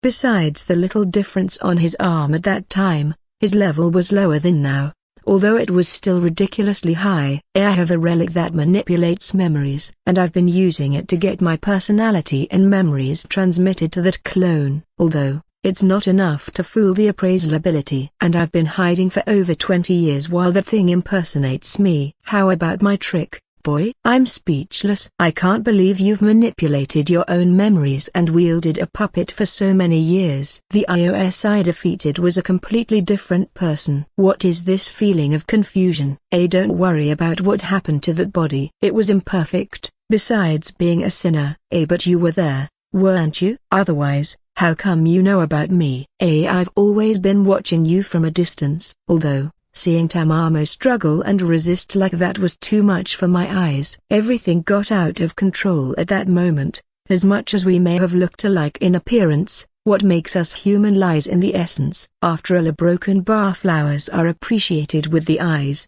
not with the touch, iOS said with a smile on his face. Well, let's get down to the matter at hand. A Broken Bar, that black monster. Swallowing saliva was unavoidable. Not only me, but also Kt and Frau looked nervous. The monster you are looking for is a clown whom my clone agreed to take care of in my castle. I could tell at first glance that inside him harbored an abomination. Could you explain it more clearly? It's all right. That jet black armor is armor opposed to sacred armor. In it dwells the consciousness of a monster created by the ancient races. An armor with consciousness? Don't panic. You see, they created that armor with the purpose of being used in wars. At the time there were great hopes for the power it unleashed and the performance it had in terms of protecting soldiers. But then it was discovered that it was difficult to control. For that reason it was put to sleep under multiple seals of confinement. iOS continued his story. The monster over time imposes itself on the body of its owner. The roots take hold of it until it comes to gain complete power of its body and mind, causing the victim to become part of the armor. Is that the reason why Sane was acting strangely? Is he being consumed by that thing? More importantly, how did a forbidden armor like that even the ancient race itself feared, come into Lisa's hands? Though, no matter how much I wondered, I wasn't going to get the answers now. Does that armor have any weaknesses? A number. If it is not destroyed until there is not a single piece left, it will reappear no matter what form it takes. But that doesn't mean it can't be defeated at all. Your sacred weapon is your trump card. At this, I touched the hilt of the large sword. I hadn't met anyone who noticed this sword since I arrived on this continent. Would you know anything about it? If so, I would like to know. These are weapons that were once used by the ancient races themselves. However, After the war they were also strictly sealed. I guess they must have very overwhelming power, so they decided to also seal them and not use the Magana broken bar. Weapons used by the ancient race is a broken bar. Not even Tamamo could stand up to the power that weapon harbors. For the celestial beasts, too, have a great fear of it. Once the power is unleashed, it can bring a peaceful era like ours to inevitable cause. A broken bar to many it sounds like a bad thing, but in my case, I would enjoy it very much. So, if I use the true power of this holy weapon, will I be able to defeat Sana broken bar? I could not hide my surprise at this unexpected fact. So, this weapon was made by and for the dragon race. It would be no wonder why I feel so comfortable with it. From what iOS said, its power is sealed, but if I manage to break it, I will be able to defeat this Sane. It seems to be sealed now, but if we can break it, we can beat that guy with his ridiculous regenerative abilities. What worries me is the fact that iOS, who is supposed to be the enemy, has told me all this lightly. Why are you telling me all this? Because this monster also represents a problem for me. I'm about to start a long journey around the world, and I don't like the idea of a monster like that ruining the places I want to go. Travel, but aren't you a demon king? Yes, but I'm very bored of being cooped up. As effortless as it may seem, being on the throne for the last few hundred years has been excruciatingly painful. That's why I'm telling you all this. It's my way of thanking you for freeing me from my clone. Now I'm a free man. He got bored of being the king of a country, and wants to throw it away as if it were a mere toy. It's not good for the world to have such a man on the loose. I should kill him here. A moment later, I drew my sword and swung it at iOS. But he had anticipated my move and jumped back. If we get the chance, we will meet again. Son of Destiny. A broken bar. iOS had disappeared into the forest with a wry smile on his face. Damn, I let him get away. A broken bar. Although, I think my blood went to my head. I had completely forgotten the level difference between us. I have to reflect more on my actions. Shall we chase him? No, a broken bar. We won't stand a chance against him if we fight. That Demon King is a strong man. I didn't think he was still alive. He said about seeing us again, but honestly, I hope that's not the case. Several days of travel have passed, but the end of the bridge was already in sight. Perhaps it is because we are arriving at the city of the ancient race, but many decaying stone statues appear on both sides of the bridge to attract the gazes of passers-by.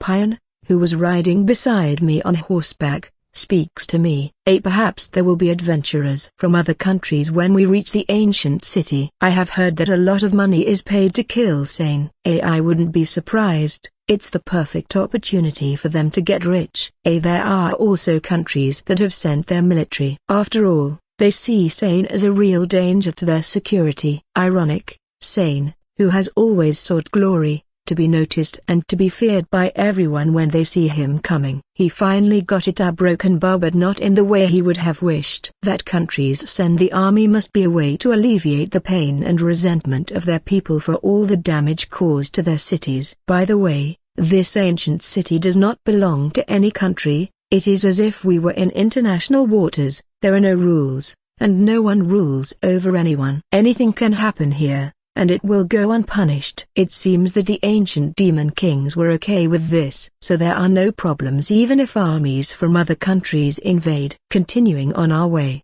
we passed a huge and battered walled city, followed by a meadow with countless swords stuck in the ground, and through the forest lay the remains of Gillums.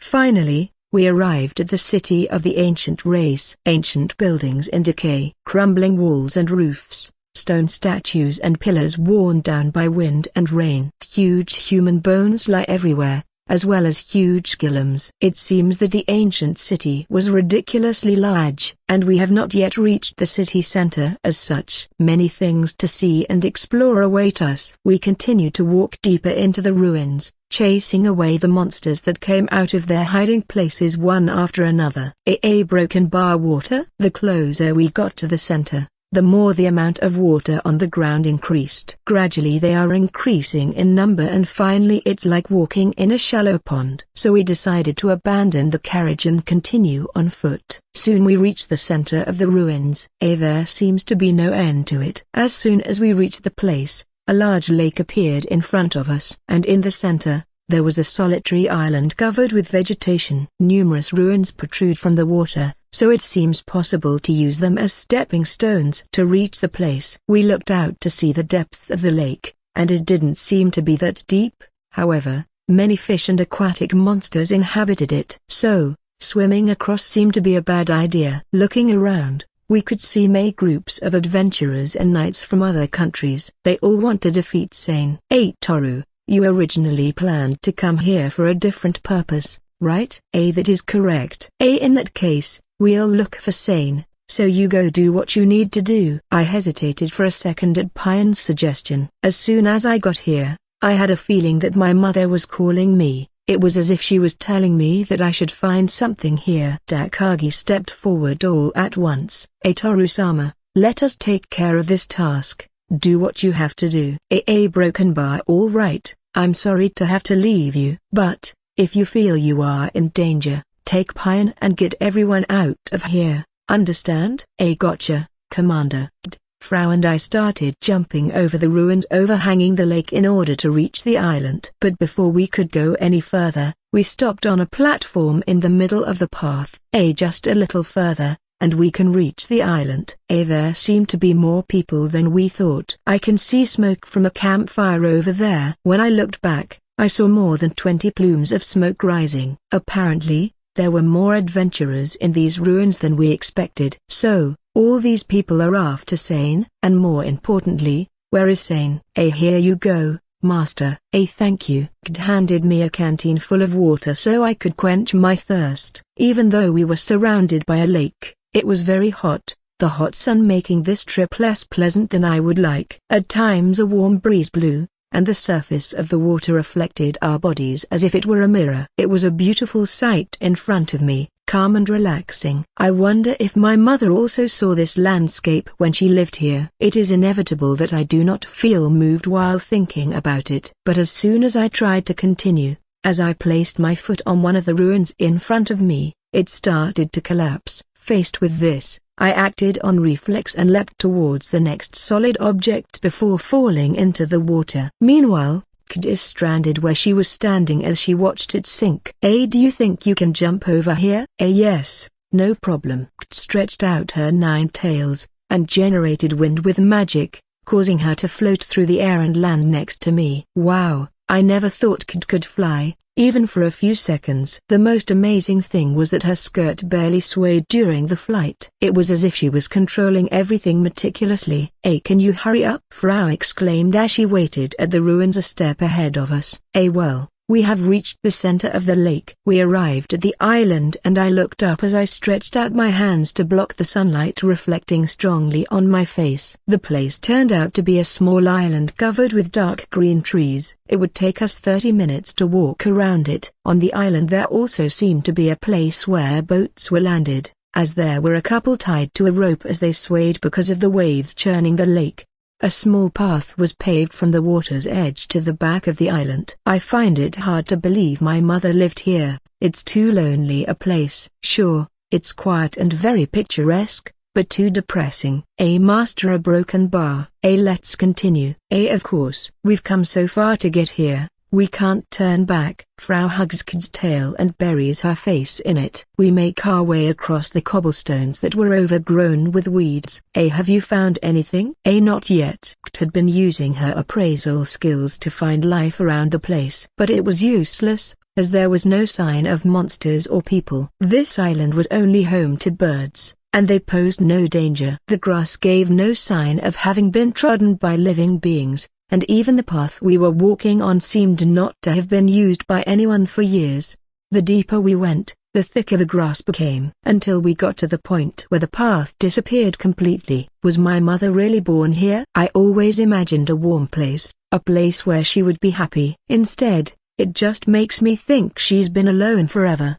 Is anyone here? Master? What's wrong, my lord? I started running frantically through the dense jungle. A bad feeling ran through my whole body. After breaking through, I came to a wide area. The grass was up to my waist, and stretched like a light green carpet as far as my vision could see. In the center was a pure white building that gave the impression of being a temple of sacred weapons. Just as if I was called to that place. My feet reacted on their own. This place is kind of lonely. I don't see anyone around. I find it hard to believe that her mother lived here. My lord. Was she with someone else in this place? Or was she all alone? I shook my head at Frau's questions. I don't know anything about it. I'm not even sure if this is my mother's hometown. However, Roswell transferred to me the procedures to perform when I arrived here. Maybe this is not the ancient city, or so I want to believe. As I approached the temple, I climbed the stairs and stopped in front of the door. Then, I proceeded to touch it gently. At that, many images surged in my head like a tsunami. I can understand almost nothing, but I could decipher how to continue on this path. I see. So I haven't reached my destination yet. Master, are you all right? Yes, I am. I still have a long way to go, though. What? I pushed open the door, and we proceeded inside. Judging by the pile of dust that had just been kicked up when the door was opened, I could tell that no one had set foot in this place in a long time. What's that? There's a big ball floating in the air. Is it a relic? It was a silver sphere more than 10 meters long. Its surface is a mirror without a speck of dust, and it floats lightly in the air, without moving an inch. And in front of it, there was a stone slab. I did not hesitate, and approached it to touch it. It all turned out very strange, as, for some reason, I knew what I should do.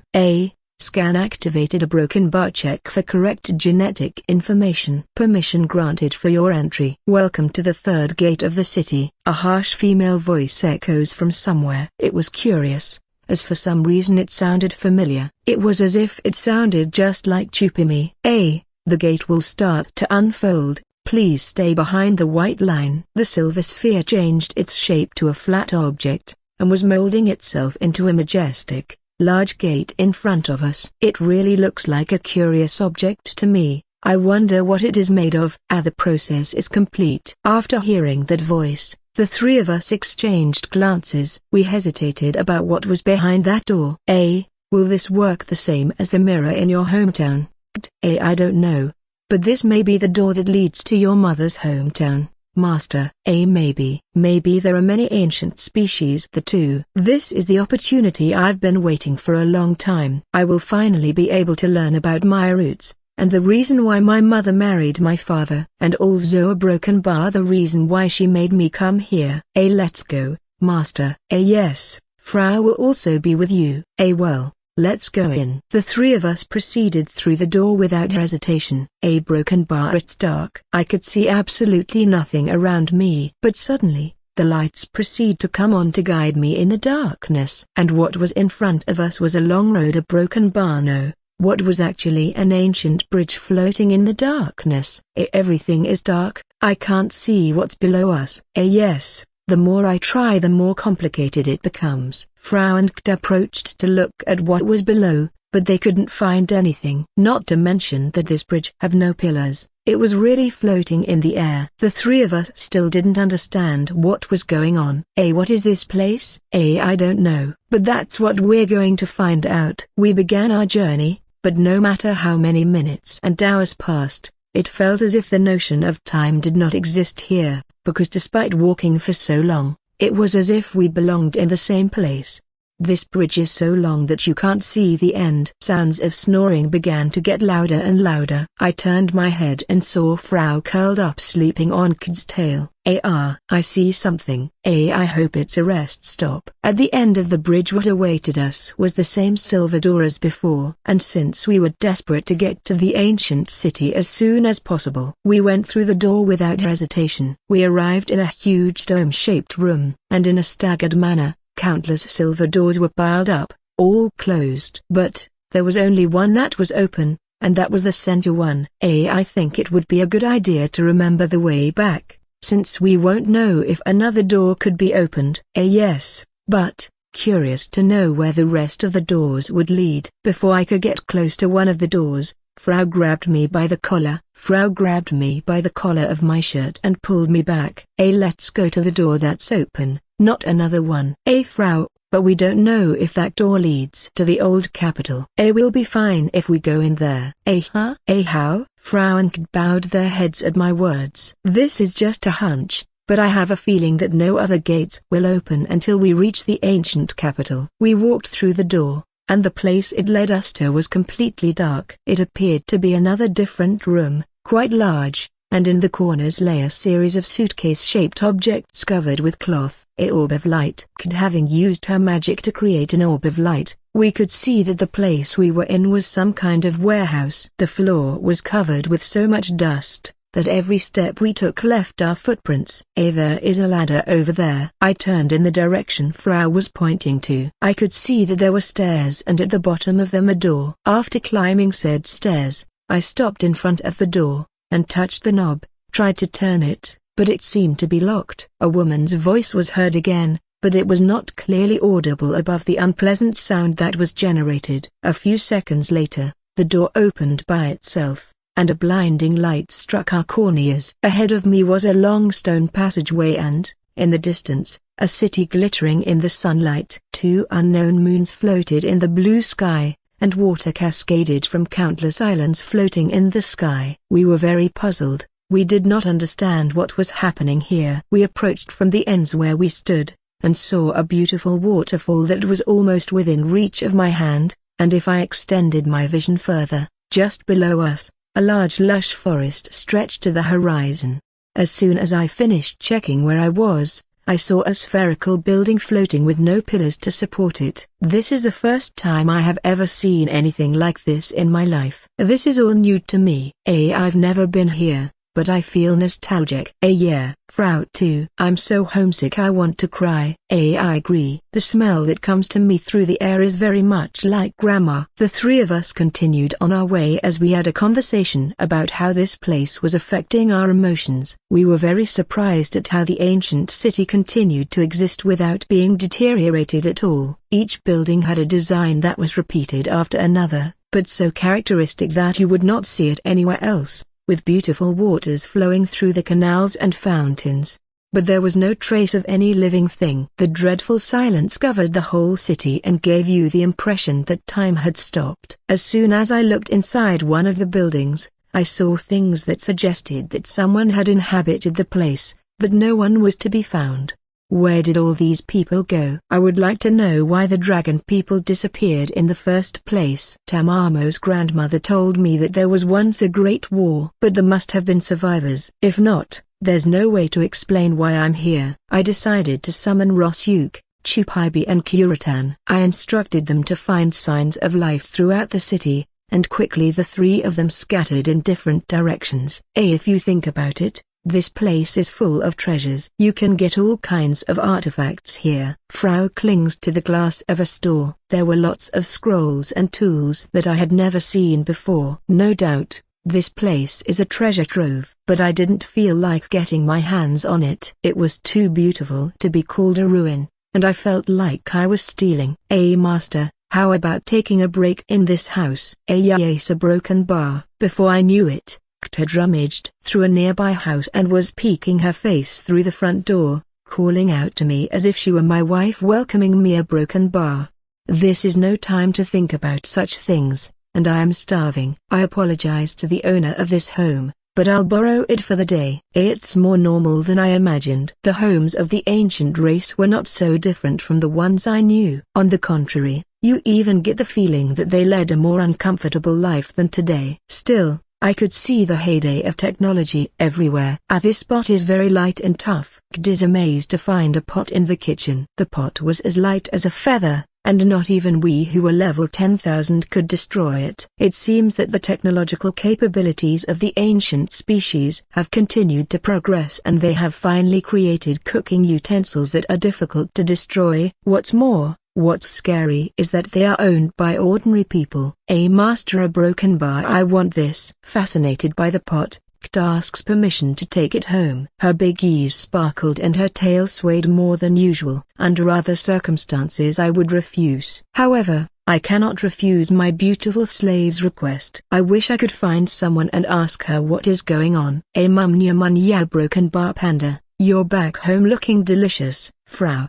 who was completely asleep, seemed to be dreaming of Panda. Is also fast asleep, sighing in her sleep. I got up slowly and walked over to the window. Although it is midnight, the city is dark and only silence reigns. Is this the place where my mother was born and raised? There is no proof yet, but there is no doubt that there is something in this ancient city. I looked up at the sky and saw two moons shining. It doesn't seem to be a place identical to the heavenly beast realm, although I am a simple idiot, and no matter how much I think, I wouldn't understand it. A broken bar. Suddenly I felt a glance and turned my attention to the roof of the building across the street. But there was no human shadow. Was it my imagination? I thought nothing of it and went back to bed. It's a bit chilly, so I took one of Kid's tails and curled up in it. It's warm. It feels so good to the touch. It's so good. Today we were going to have lunch on the roof. I was waiting for the return of the three beasts with a sandwich that Kid prepared for me. It's been more than a day since I sent them out to investigate. And although the ancient capital is ridiculously large, it was not a pretext for it. Anxiety gradually increases. Hey,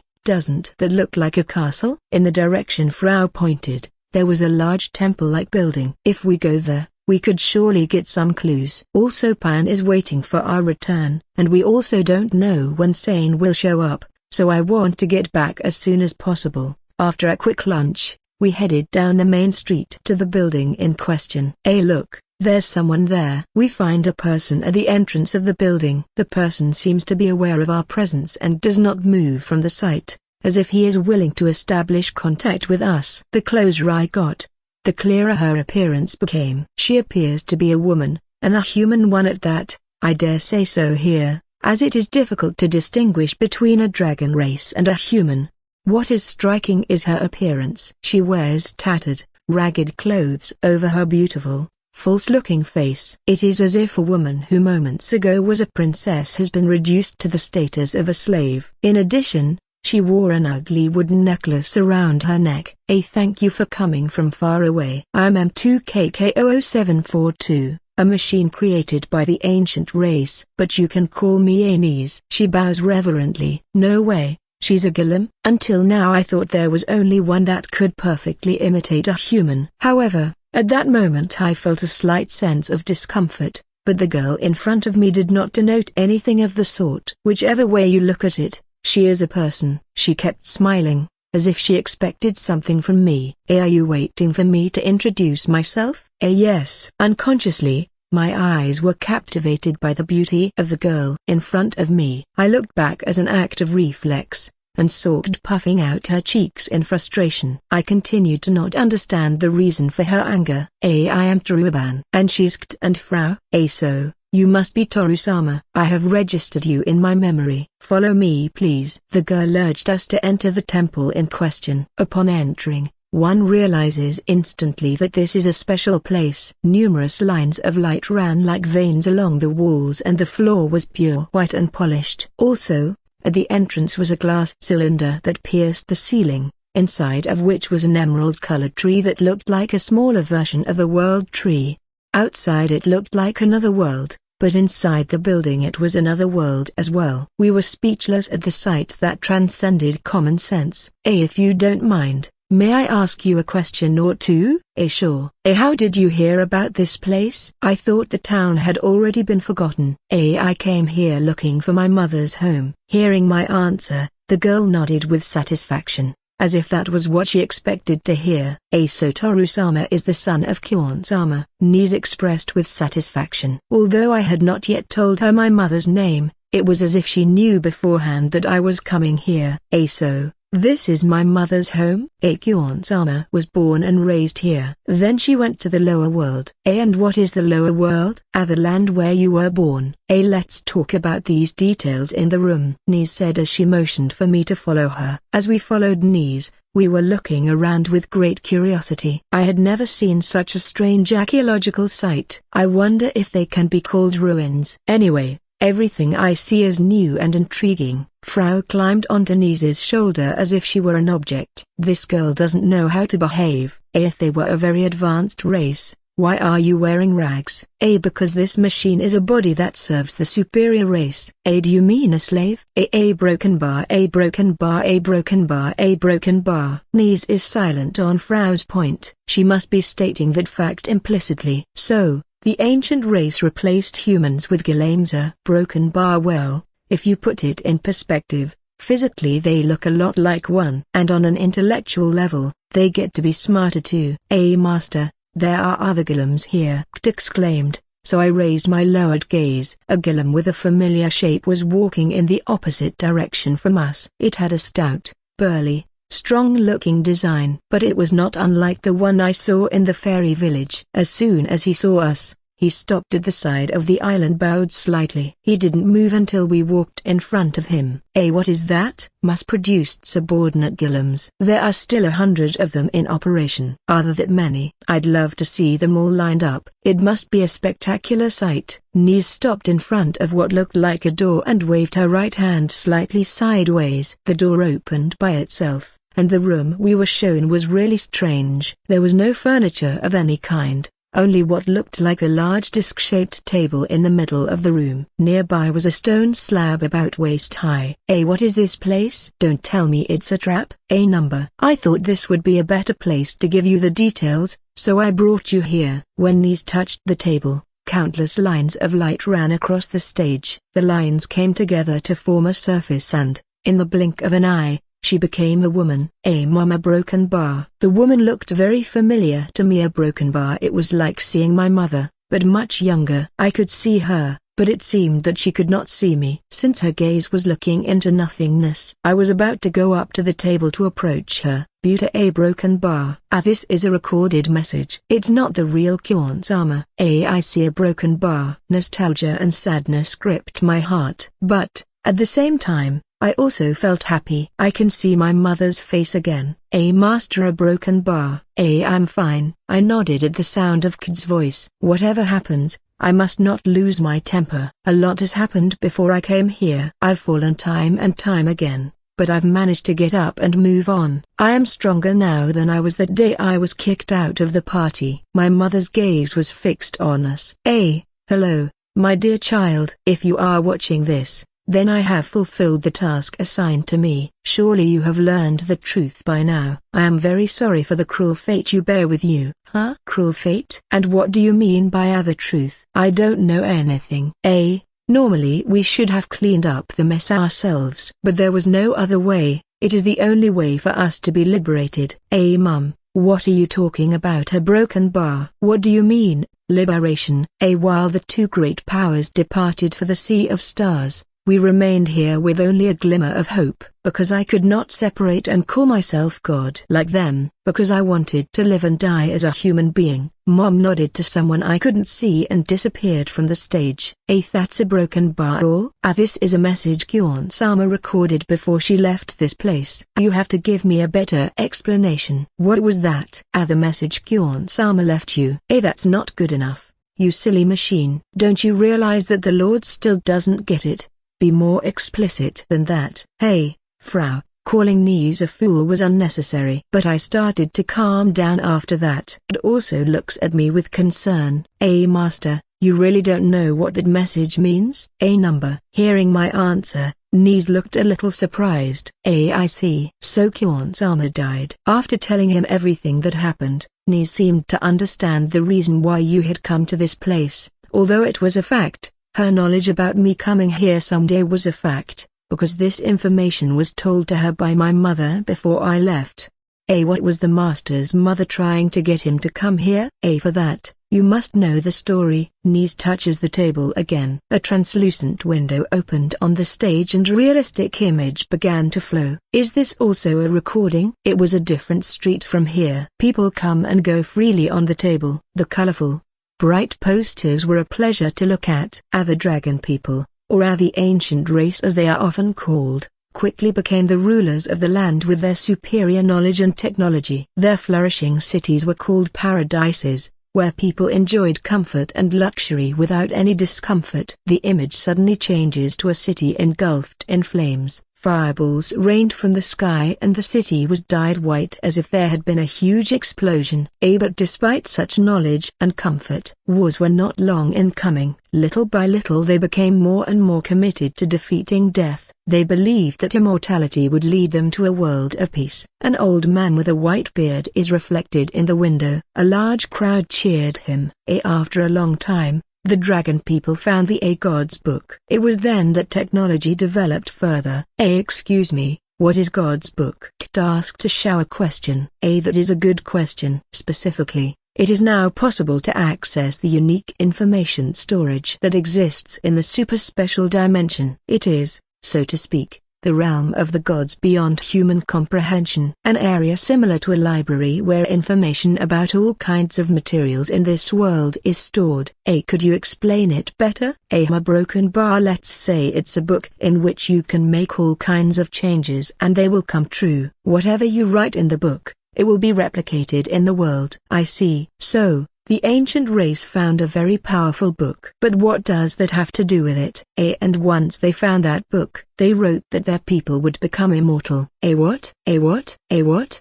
Frau and I exclaimed in unison. No. Is it really okay to write in God's book without permission? Why didn't God stop them? And is it really to know all this? I just want to know why my mother wanted me to come here. And Nies continued to tell the story. The result was a resounding success. They became immortal, just as they had hoped. With the promise of eternal life, they indulged in all kinds of pleasures and enjoyed a moment of peace. It clung to my arm as she feared where the story was going. And Frau was also hiding behind me, listening to the story. A broken bar, but they were slow to realize the consequences of immortality. Nies takes a breath and continues telling the story. Many warned us of the dangers of such an action. But no one listened. They turned a deaf ear to the consequences of eternal life. Being immortal sounds scary. I would be happier living and dying to the fullest in my limited life expectancy. Although much longs to be immortal.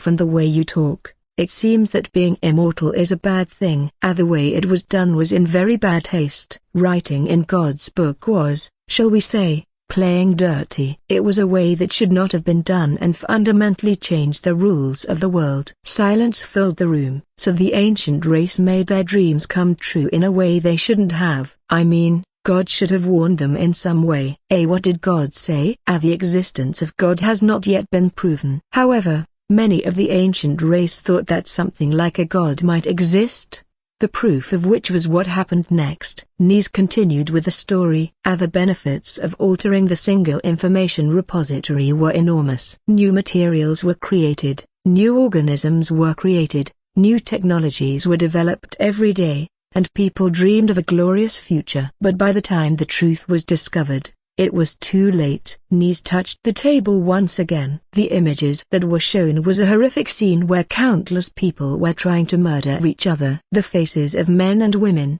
young and old, are disturbing. Why are they doing something like that? We stared at a child lying on the ground. They overlooked something fundamental. Death. Immortality promises eternal life, but it also gives an eternal awakening without death. A few minutes later, the child who was presumed dead stood up as if nothing had happened to him, nodding on his knees right in the middle of the adults who were killing each other. The desire for a world without death has given way to a world in which they will live forever. Death is peaceful because it is the end, and vice versa. Life is hard because it has an end. I don't know how they felt when faced with a world without end, but there is no doubt that it was despair to the point of falling into madness. This scene speaks for itself. And why didn't they alter the God's book again by erasing the part where they become immortal? That was the first thing they thought of doing. But, for some strange reason, the entrance to the single information repository was blocked. What does that mean? Access became impossible. The cause is unknown. It was no longer possible to interfere with the God's book, or even to modify it. Some of the researchers concluded that the way was blocked by something other than us that had access. Something different. Was it God, or another being beyond our imagination? Would that be a divine punishment, as Sora often says, for breaking the rules? But back to the story. The ancient race fell into madness because they could not escape immortality. It is ironic that hell is the result of the search for peace. They were entrenched in the idea of doing all possible research to conquer eternal life. After all, time was unlimited. The image changes to show a human baby and a child of the orthodox dragon species. Both were floating in a large glass cylinder, and the rising bubbles indicate that the cylinder was filled with liquid. To find out to what extent immortality applied to them, they decided to extract the elements that made them who they were and cultivate them purely as artificial life forms. What is shown here are the progenitors of humans and dragons, a broken bar, the first experimental individuals. I recoiled involuntarily at Nise's words. Are you saying that the ancient race created humans and dragons? Are you saying that humans and dragons are artificial beings, no different from other domesticated beasts? My head was spinning and I felt my legs wobble. Maestro, are you all right? Yes, I am. You're very pale.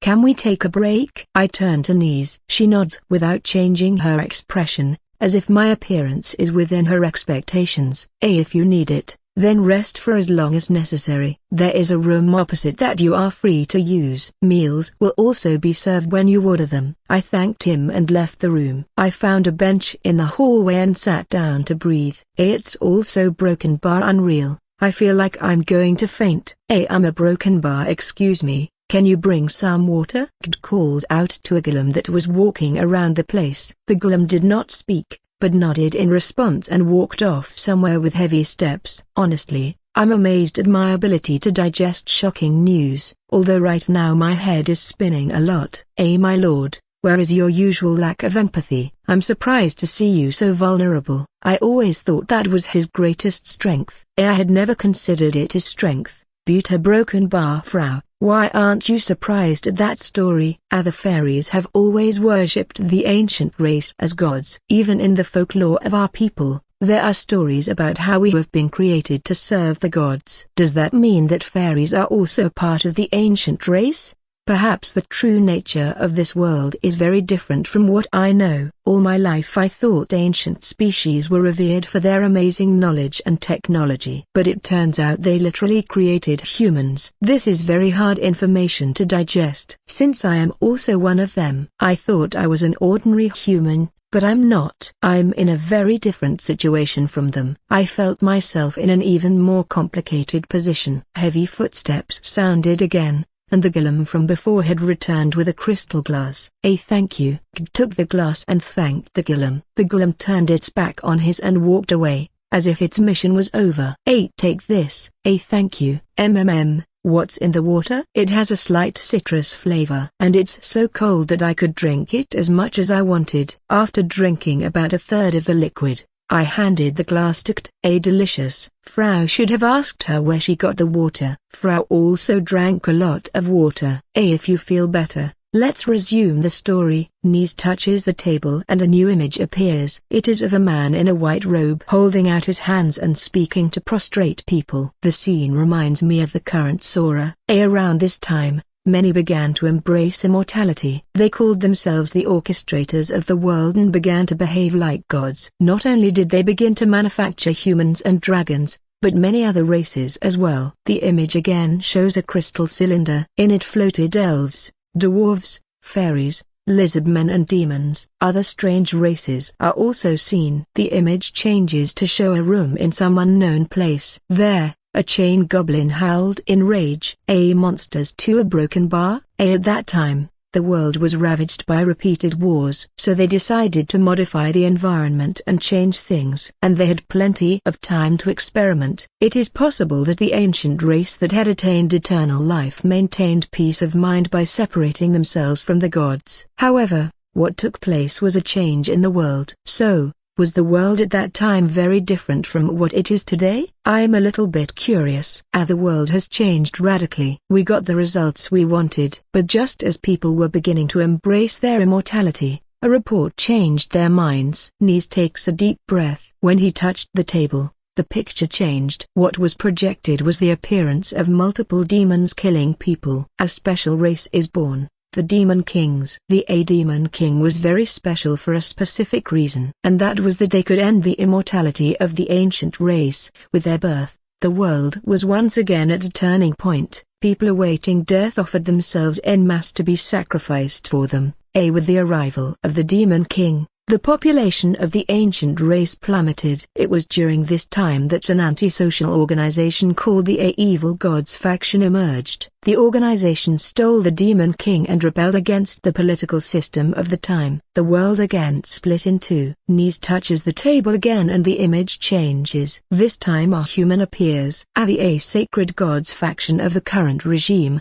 who consider themselves gods, sought discipline and righteousness. Therefore, they created a special race, the heroes, who would become the counterweight. And this is where a long and confusing war begins. A struggle between a group that wants to be God and a group that wants to be human. Countless weapons were projected in the windows. They were supposed to have sought peace and obtained eternal life, but now they had become a spark that burned everywhere. The wars did not stop. It was a never-ending struggle. I thought the ancient races were intelligent. And now that I see that, I think they are ridiculously stupid. Is that what my ancestors were like? A broken bar? A loss after loss brings the war to a temporary truce between the two groups. The ancient race were too young to carry the burden of immortality on their existence. Despite great technological advances, they were mentally stupid when it came to making wise decisions. And as time went on, new reports plagued the researchers. Is there still more? I'm starting to get tired of this. The truth is that the ancient race cannot die in the literal sense of the word. I don't know what that means.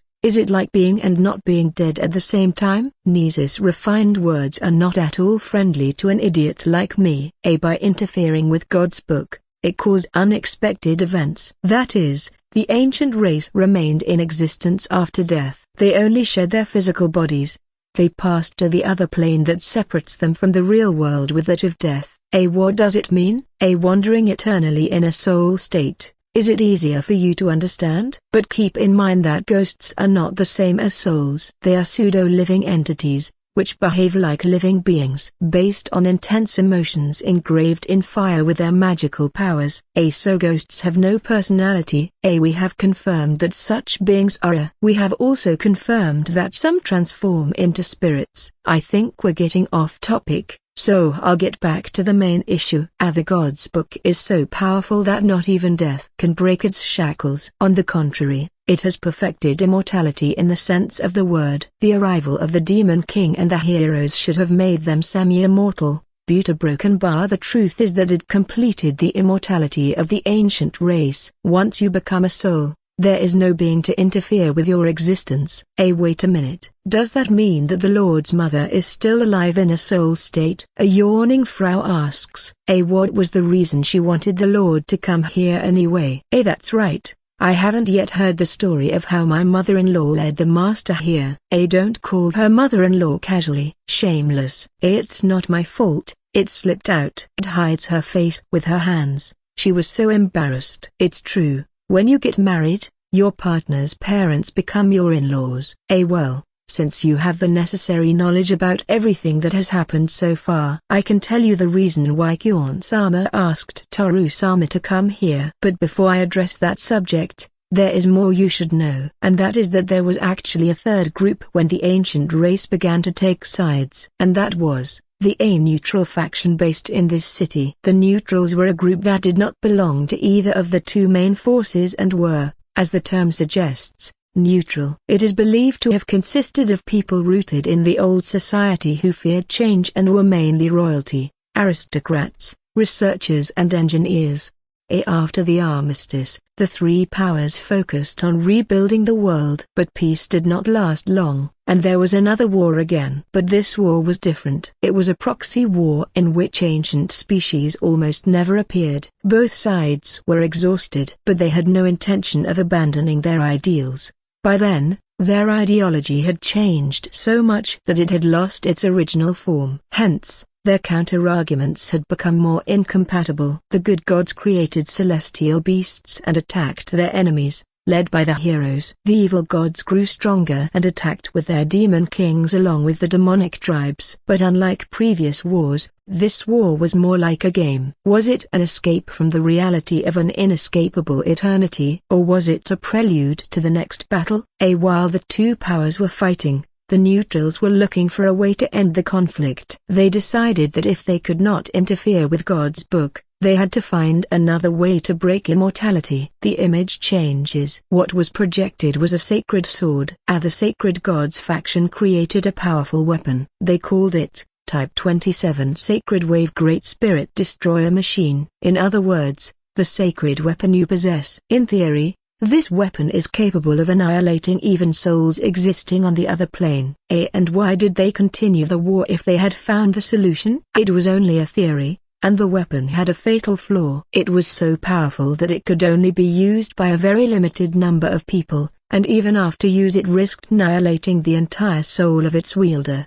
Even if they found someone who could use it, it had limited use. I see. But I haven't noticed any sudden change in it. It works naturally, a broken bar. It's because you're not using its true power. The one you have is one of the 12 that exists, and even if you manage to gather all 12, it will still be sealed with many layers that prevent you from unleashing its attributes. 12 sacred weapons? I was not aware that there were so many. Yes, originally it was only one weapon. However, it was still powerful enough to change the course of war. The evil gods also developed similar weapons to counter them, but in the end they could not create anything equivalent in power. Knees touches the table and changes the image on the window. Next, a scroll with the colors of the rainbow appeared. But the appearance of this weapon spurred the neutrals in the right direction. They came to the conclusion that they could destroy the higher dimensional information bodies themselves, rather than interfere with the God's book. So they set about developing the means to do ? Raised her hand. Knees replied,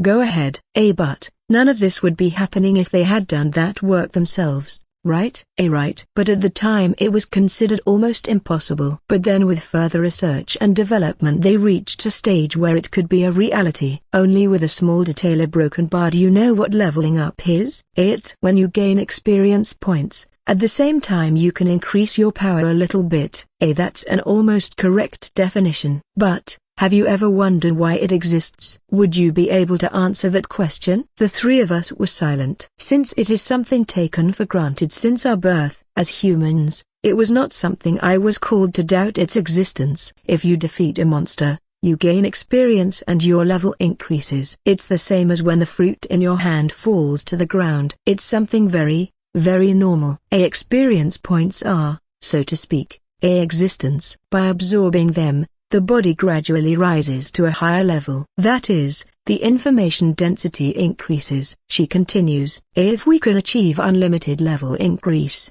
we could interfere with the higher dimensional information. This was the answer the neutralists came up with after a continuous search. And what was created was the saving system skill. The saving system skill, a broken bar. I have known it for as long as I can remember, and I have never understood how it works. Until recently, its use and its effects were completely unknown. That's the reason I'm here now, but without that skill, I wonder if I would have had a slightly less stressful life. Well, I guess I have to thank you for allowing me to gain so much power. I had always assumed it was an ability that manifested in me. Neutrals created the saving system as a last hope. The most powerful skill, which releases several times its value after accumulating a certain amount of experience. This allowed its owners to reach higher levels in a short time. A scroll with rainbow colors is projected on the window.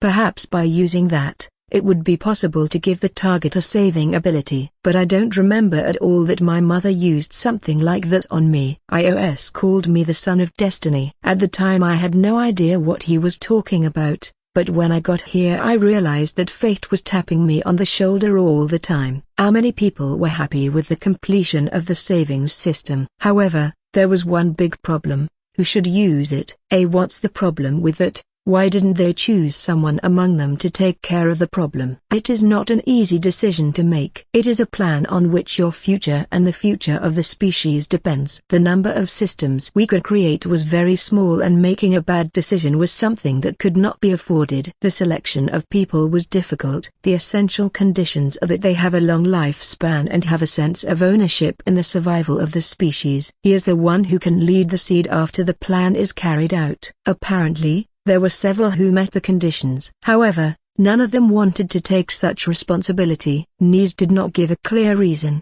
but it seemed that there was something bigger than them that they did not want to take on this role. A new plan was formulated after much anguish, and they came to the conclusion that the best choice would be artificial insemination. No one objected to it. A broken bar. Taru-sama, you are the result of it. Wait, a broken bar? Does that mean my mother was part of this whole plan? Because if so, yeah, broken bar. I don't a broken bar. Mom, what does all this mean? Did you cheat on my father? It's enough, Master. You must not believe these extravagant stories. The Master was born as the fruit of love between his parents. What bullshit are you saying, machine? The Lord may be stupid, insensitive, unintelligent, but in spite of that, his parents had him because they loved each other very much. Thanks to both of you, a broken bar. By the way, Frau, I think you're overdoing your words a bit. Nies is saddened. I'm sorry, but this is an indisputable fact. I still telling the story. The executioner did not have to be wise. Rather,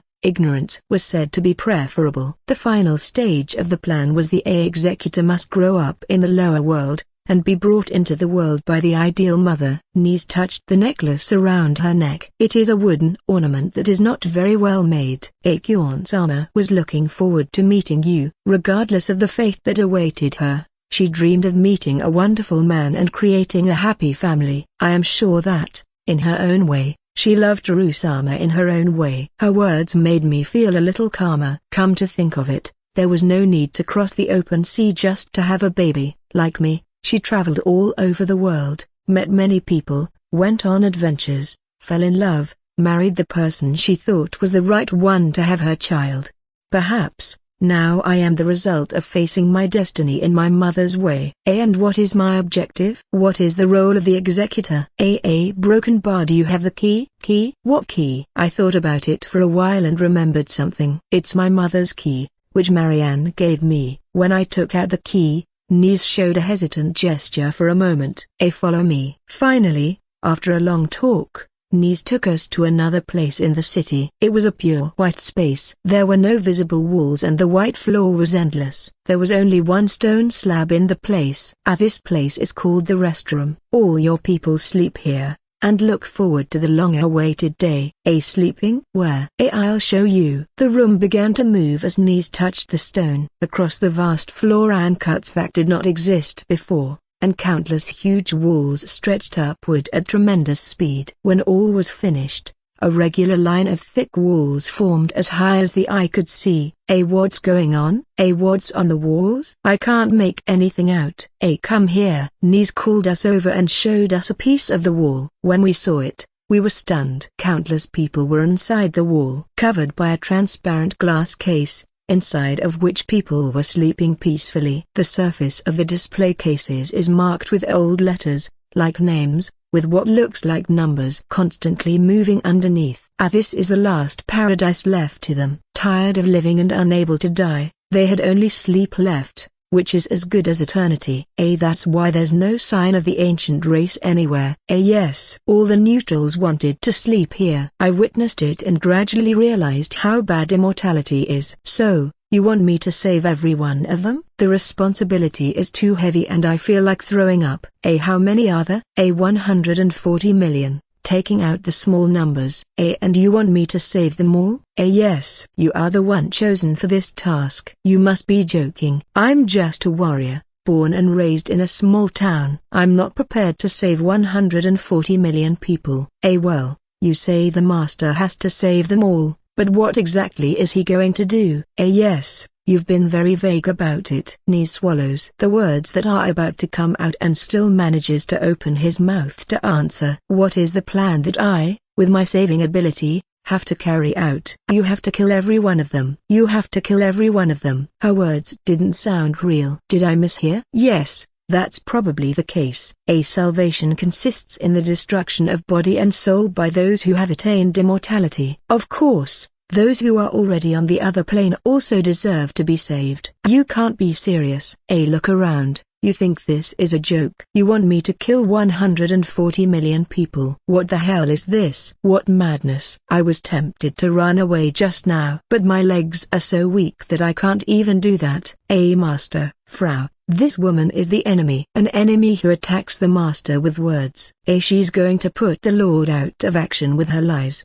This machine has just given an explanation that Kyon-sama could not. Of course, I am well aware that I am saying terrible things. However, this is the duty and responsibility of Kyon-sama and you, her son. Kt and Frau pull out their weapons. Toru-sama, Broken Bar, you are the last member of the royal family.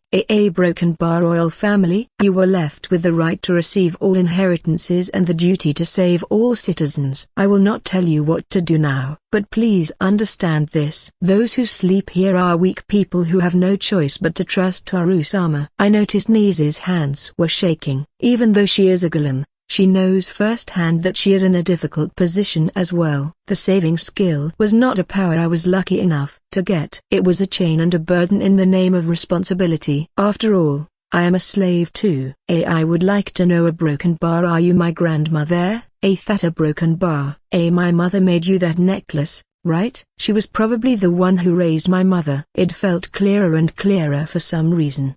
Broken Bar, I'm afraid you're right. This strange creature is your grandmother. She grabs the necklace and bites her lower lip. She looks like she is about to cry. Seeing that expression on her face made me feel things I can't explain in words.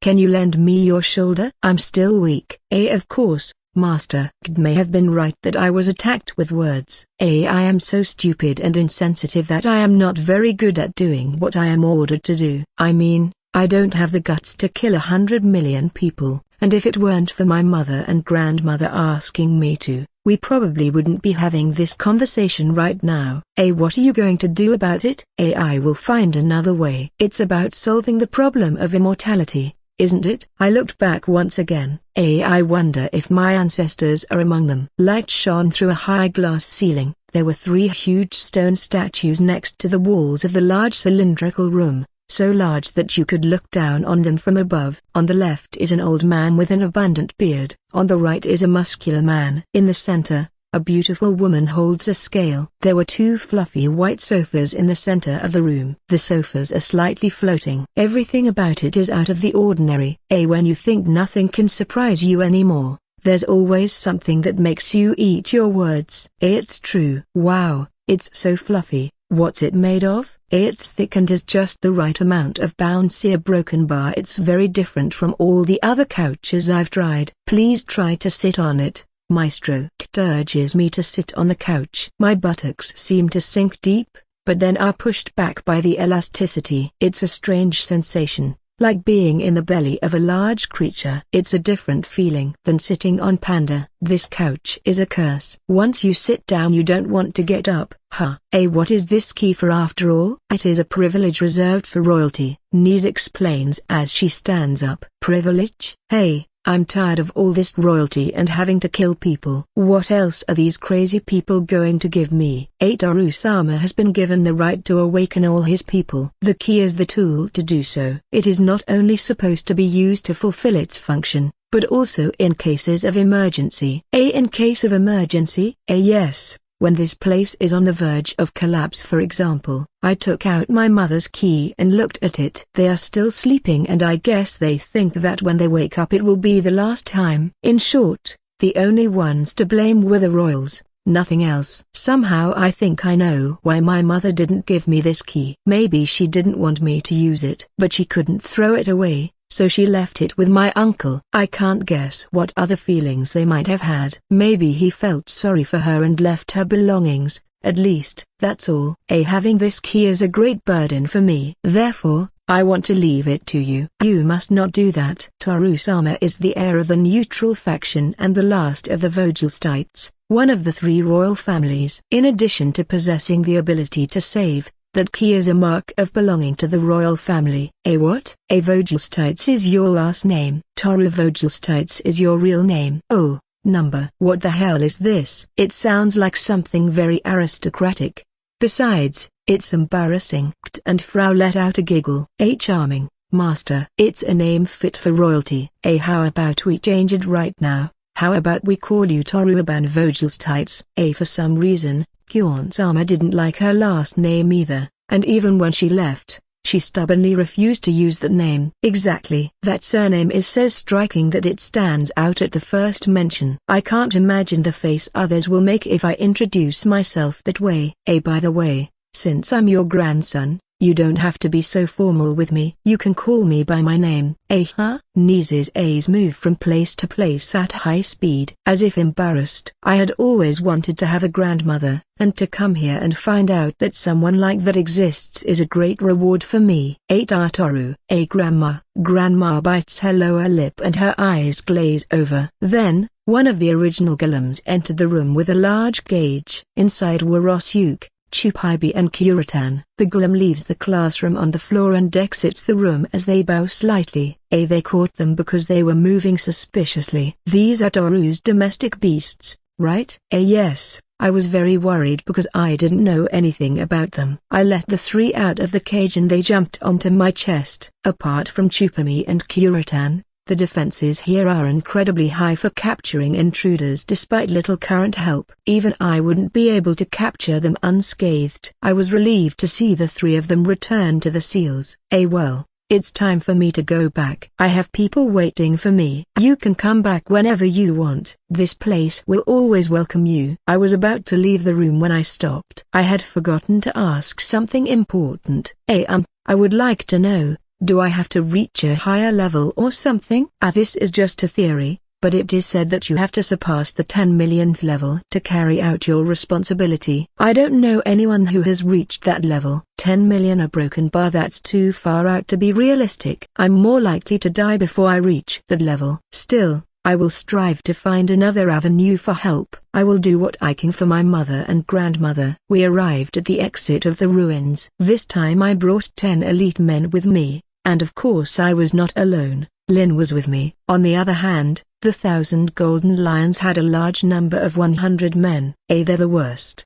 Calm down, Naya. If the vice commander is irritated, the concentration of the members will drop, Naya. Lin's persuasion made me control my mood more. However, when I saw the 1,000 Golden Lions, who were enjoying a drinks feast, I couldn't help but feel a strong murderous intent. The cause of me being irritated by attitudes like that. They are very irresponsible. Every time there is a problem, they start picking on our party members. And Garfow's instructions on how his men should behave leave much to be desired, as such an attitude is encouraged by his person. Frankly, I'm running out of patience. I want to kill all of them right now. But my mission is to defeat Sane. I am in no position to do anything stupid. What was His Majesty thinking when he decided that it was a good idea for both parties to team up? It seems that we are not the only ones who have come to defeat this Sane. And I can tell from all this that that monster hasn't appeared yet. Lin contemplates the surroundings from the top of the ruins. Sane is now an enemy that countries are targeting. This is also a fight. The country or organization that defeats him will be recognized by the rest,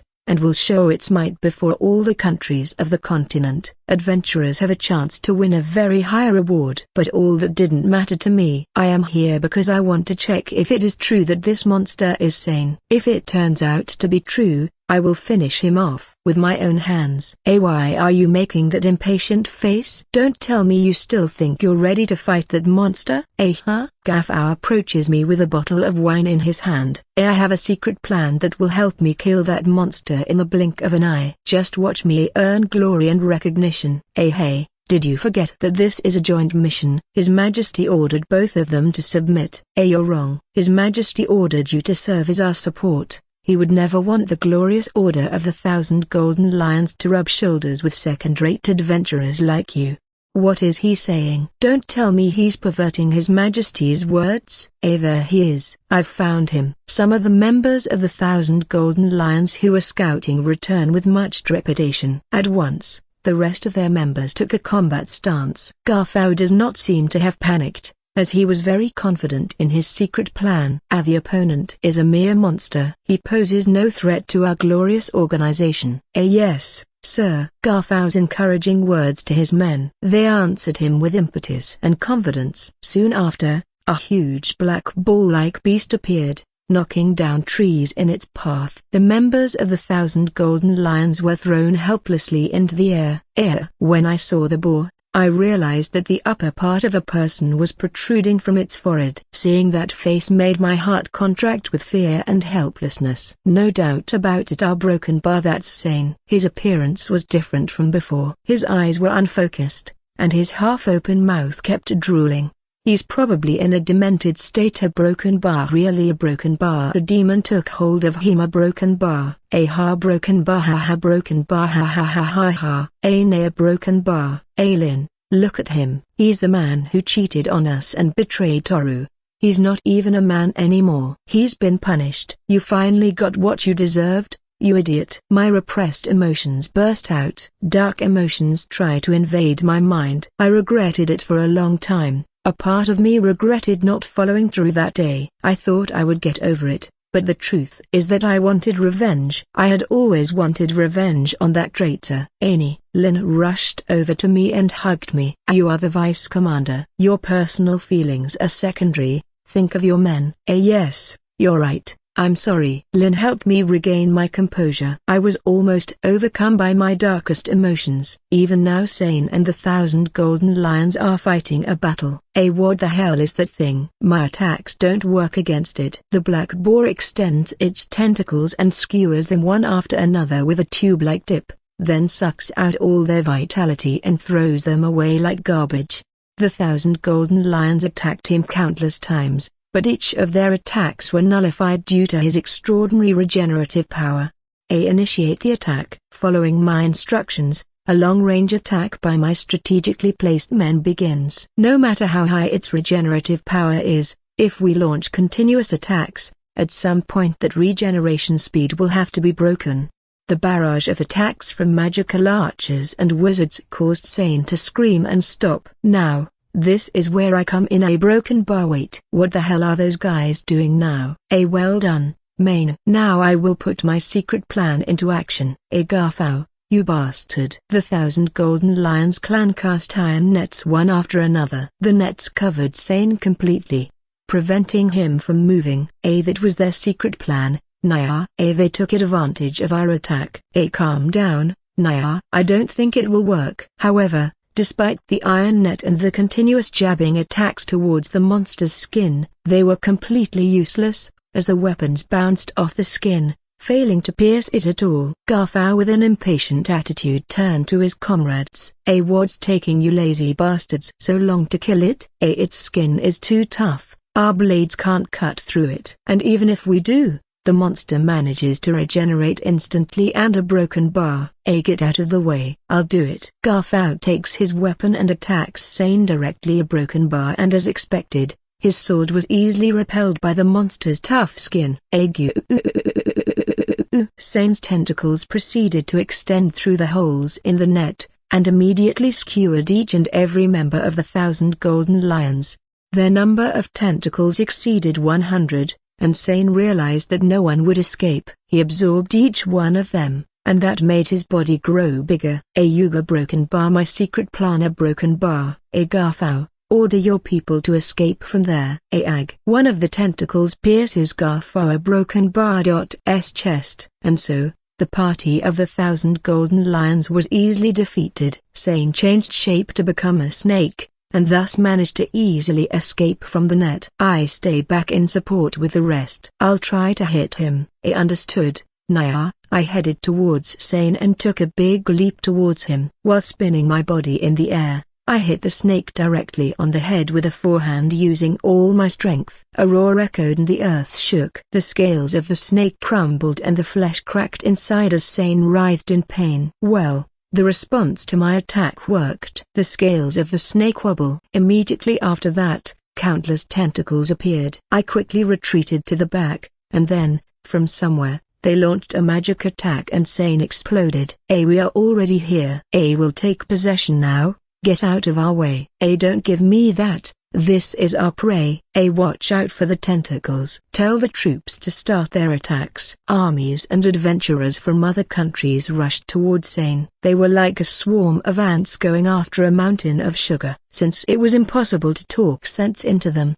I decided to keep my distance for now. Ni-san. Pion? As I was going through the crowd, I passed a place where Pion happened to be. She and I looked at each other and then hugged. I finally found you. I'm glad you're here. What are you doing here, Pion? I came here under Sora's orders. Toru and Frau are here too. They should be back very soon. A broken bar, although I don't think they'll make it in time for the battle. Toru is here? Suddenly, my heart became radiant. Anyway, we have to deal with that now. If we don't get rid of it while we still have the strength, it will become a big problem. You mean because of its high regenerative capacity? No, that thing absorbs experience with its tentacles. It must be getting much stronger even now. So, did that thing absorb the experience points of Garfao and his team? The ruins began to shudder, and at the agitated moment, Sane turned into a tiger. Then, with an indescribable expression on his face, he stretched out his hands, and numerous tentacles sprouted from his back. The result, a broken bar. Hundreds of knights and adventurers ended up pinned with tentacles on their bodies and lay lifeless on the ground. I discovered my mother's purpose and understood the destiny that had been assigned to me. I was not only fortunate to have the power, I had a duty and a responsibility to this power. On the contrary, I feel relieved. Until now I had been searching for a path. I didn't even know where I wanted to go and I had doubts about how to use my power. But at last I can see the road. I'm glad I came to this place. I could know how my mother feels. I could see my grandmother and I could know what I am. I don't regret anything. I'm sorry for the hard fate that has befallen you. You have nothing to apologize for, Grandma. A broken bar. There is something I want to ask you. A broken bar. Can I have a hug from you? I'm trying hard to contain my embarrassment. Ni smiled and held out both hands to me. As soon as I jumped onto her chest, I felt a great warmth in my heart. My eyes watered as I remembered my childhood. You can come and see me whenever you want. Yes, I will. I have no doubt that I will miss this place. As I wiped my eyes with my arm, I smiled and pulled away from her. You are also welcome. Thank you for your help. See you later. Grandma Nies. Both Kt and Frau said goodbye. It was time to leave the ancient city. A final showdown against Sane awaited us. As I walked away from the place, I looked back a couple of times, seeing in the distance my grandmother who remained in the same place. My lord, are you crying by any chance? No, I'm not crying. You have to be strong. After all, you are Toroban Vogelstites. Don't call me that. I don't want to have that title. I'm not royalty. I don't want to be treated differently because of who I am. I'm just Toru, a broken bar Toru, their warrior. As I left the ruins, I noticed that the air had changed, albeit only slightly. The smell of blood comes on the wind, and from time to time, the ground trembles. That's strange. Sane's already here? Let's hurry. We quickened our steps as fast as we could. We jumped over the ruins overhanging the lake, and countless columns of black smoke could be seen in the distance. The roar of the beast together with falling trees, making everything a confusion. Without a doubt, the battle had begun. Quicken your steps to the water's edge. With a sprint, I kicked off the ground and took a leap of several hundred meters that brought me to dry land in the blink of an eye. Kt magically levitated her body, and Frau followed behind her flying on her own wings. I quickly called Rosyuk and grabbed him by the tail,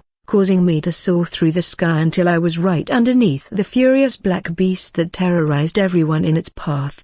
Its roars left no one indifferent, and its appearance was that of a tiger with innumerable tentacles sprouting from its back. A concentrated discharge of magic is directed towards the tiger. It seems to be a magical attack from some army. The tiger's mouth opened and expelled a breath that devastated everything in its path. Trees, buildings, and even the ground itself turned bright red. An entire army was wiped out in seconds. It seemed much stronger than before, as if it had absorbed more experience. Inverted exclamation mark Sane. I let go of Rosyuk and swooped towards the tiger while drawing my sword, cutting it in two on impact.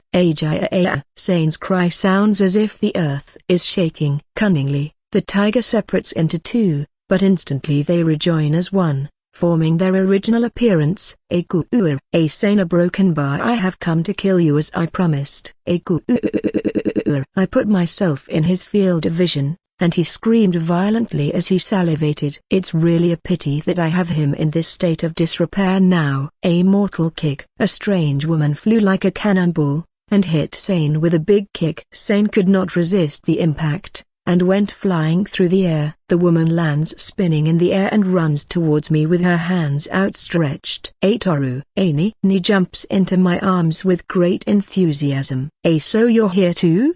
Toru, at last I'm with you again. I am very relieved to see that she is still safe and sound. Takagi and Nambala arrived to take tactical positions, and began attacking Sane as he tried to get up. The two guys, who had seen each other on different occasions, continued to attack Sane as he tried to get up. Takagi threw a glass tube towards Sane, which when it broke, caused Sane to be stuck on the ground due to the sticky liquid. The moment Sane was in trouble, Nambala took the opportunity to hit him with his axe. The blade pierced through the epidermis and into the flesh, causing him to sink into the ground due to the impact. But despite the effort, it was useless, as Sane remained conscious, and angrier than ever. Immediately, two heads emerged from the tiger's neck, and burned the sticky liquid with flames exhaled through its mouth, causing it to stand up again.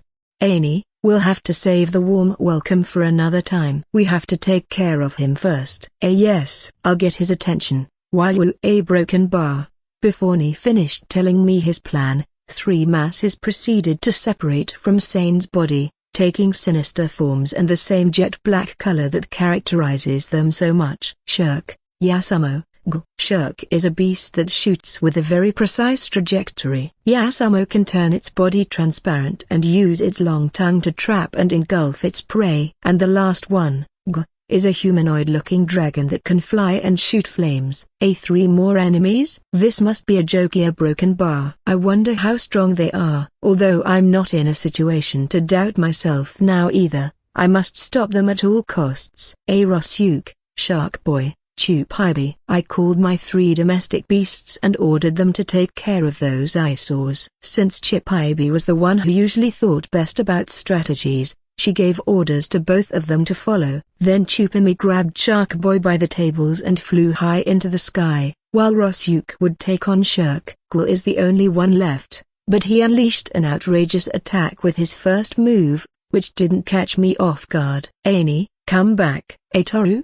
By mere reflex, I hid Ni behind me, and repelled the dragon's breath with my sword. An extremely thick beam of heat is spat directly from above me, and even with my sword as a shield, my skin burns from the heat. The ground around me begins to melt, and my clothes and hair catch fire. A flower blizzard. The attack was interrupted by G's counterattack. Gul broke the ice covering his body, and grunted as if nothing had happened. Meanwhile, Sane didn't seem to move. He must have lost a lot of energy sending those three beasts. Now is the time for revenge, but the beasts stand in my way and I cannot carry out my attack. Master, the healing position. Give it to me first. I am an expert in blocking pain. Even though I am injured, that is no impediment to me. After my orders to Gd, Ni received the position to heal his wounds. Breakhammer. Frau descends like a meteorite and smashes Sane with a hammer. Her attack was so intense that it generated a shock wave. You piece of shit. How dare you hurt my lord? You are a very persistent, poop hero. Frau repeatedly hit him with her hammer and Sane writhed in pain. And so, Gul's aim shifts from us to Frau. Fugi. Gul's thick, sharp claws struck Frau, causing her to crash to the ground at high speed and raising a cloud of smoke. Frau? Gul again adopted a supportive position. This is not good. Frau may not be able to dodge it.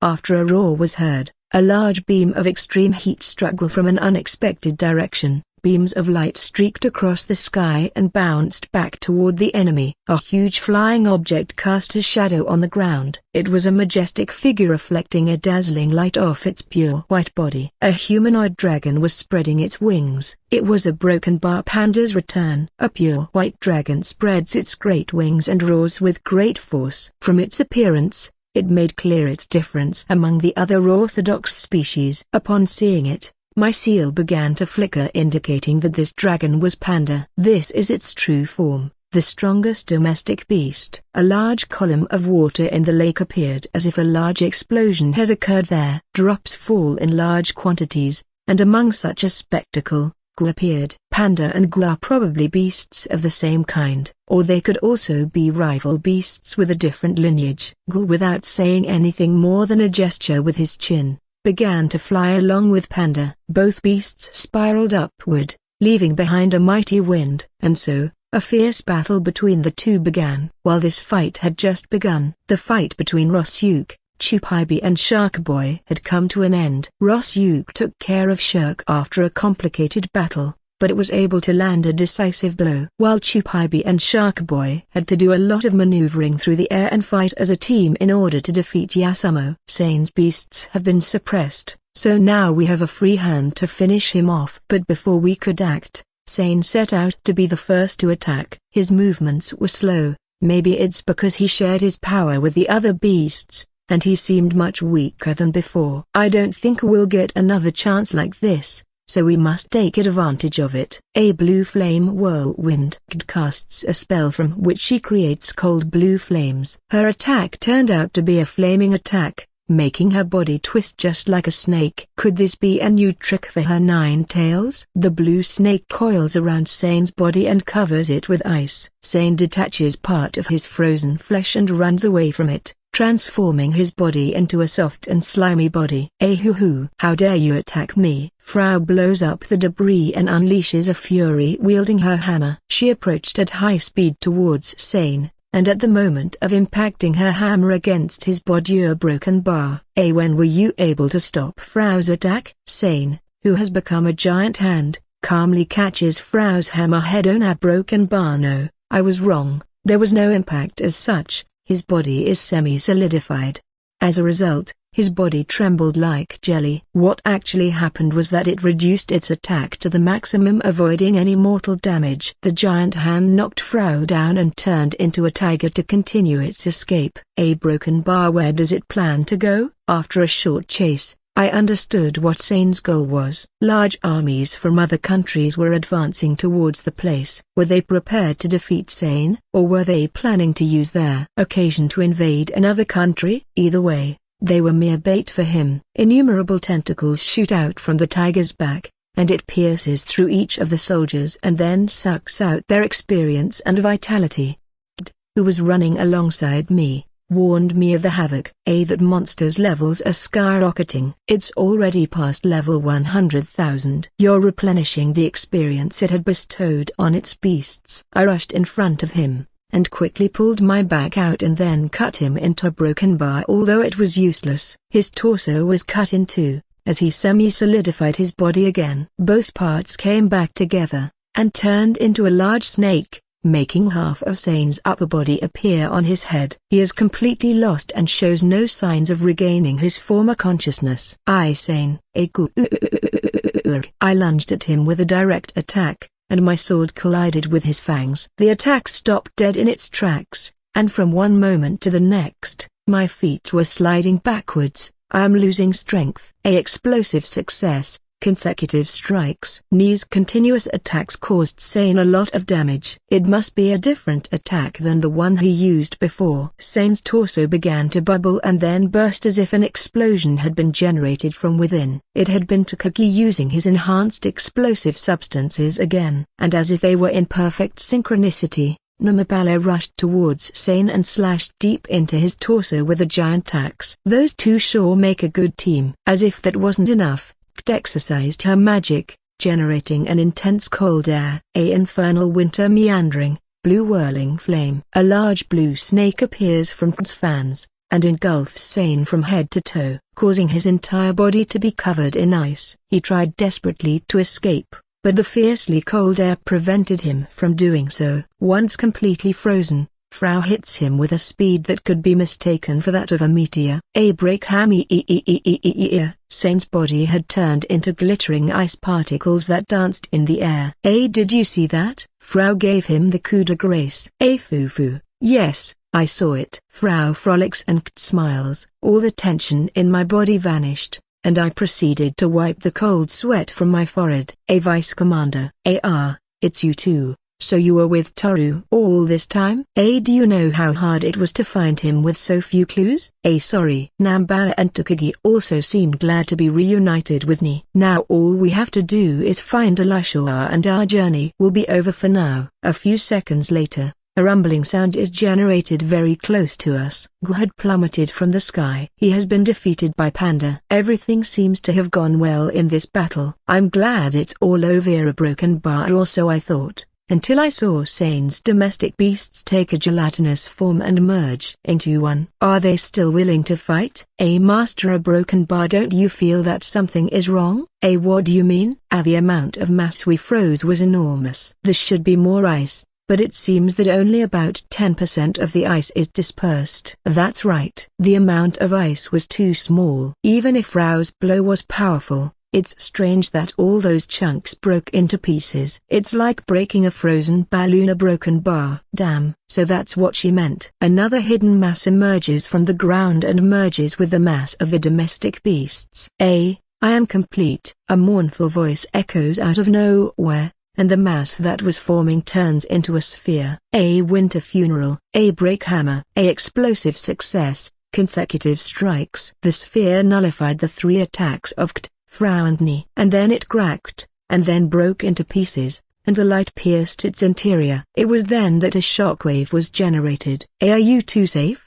Yes. That thing scared me to death. What's the matter? A shiver ran through my whole body. A man with long black hair was standing where Sane had been. He was a clean-cut young man of unparalleled beauty. Broken bar. So broken bar, this is what it feels like to be alive. A broken bar. Hi Toru. It's a pleasure to meet you. My name is Zorith, and I'm the one who will put an end to this. The young man rises into the sky, and in his right hand appears a dazzling ball. I got a bad feeling about this, so instinctively, I warned the boys to stay away. Run. In the blink of an eye, the ball hit the ground, causing a huge explosion. The violent explosion blew the beasts, Ni and the rest of the people away. I buried my sword in the ground, and tried to resist the impact. Walk used magic to create a barrier behind which Frau was hiding. A huge crater had formed in the ground. The young man landed in the center as his hair fluttered in the wind. The young man called himself Zorith. He stood with no signs of concern on his face. His appearance gave the impression of someone from another world. What powerful magic he just used. A broken bar. Who the hell is that guy? I thought we were fighting Sane. Yeah, we were fighting him. Where did he go? What I am is a little hard to explain.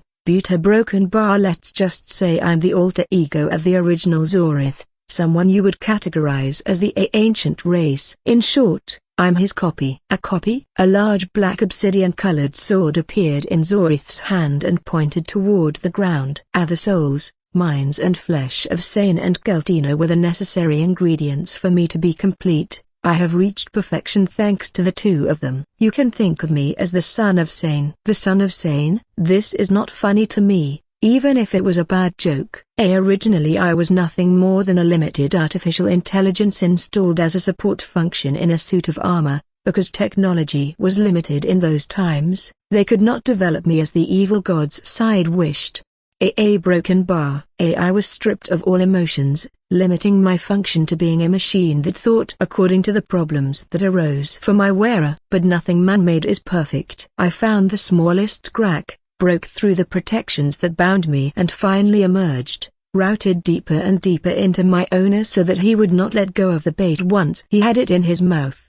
Originally I was a degraded copy installed as a support function. At that time, the development of artificial intelligence was still in its infancy on the side of the evil gods, and it wasn't good enough to cope with all situations. That's why they created a weapon using a copy of my personality. Zorith places his left hand on my chest and releases his magic. Damn it, a blinding flash of light engulfed me. My consciousness snapped, if only for a moment, and when I awoke, I was lying on the ground with burns all over my body. A long, deep ditch several hundred meters long lay between me and Zorith. The ditch was still red hot from the high temperatures and the smell of burning was all over the place. I managed to stand on my side using my sword as a support. You are excessively resistant to broken bar. Or maybe you have a great power of regeneration thanks to a curse put on you by the ancient race. Zorith seemed to take a soft step forward, and the next moment he was within a short distance of me. I'm too stupid to understand what you're saying. It means that you are also immortal.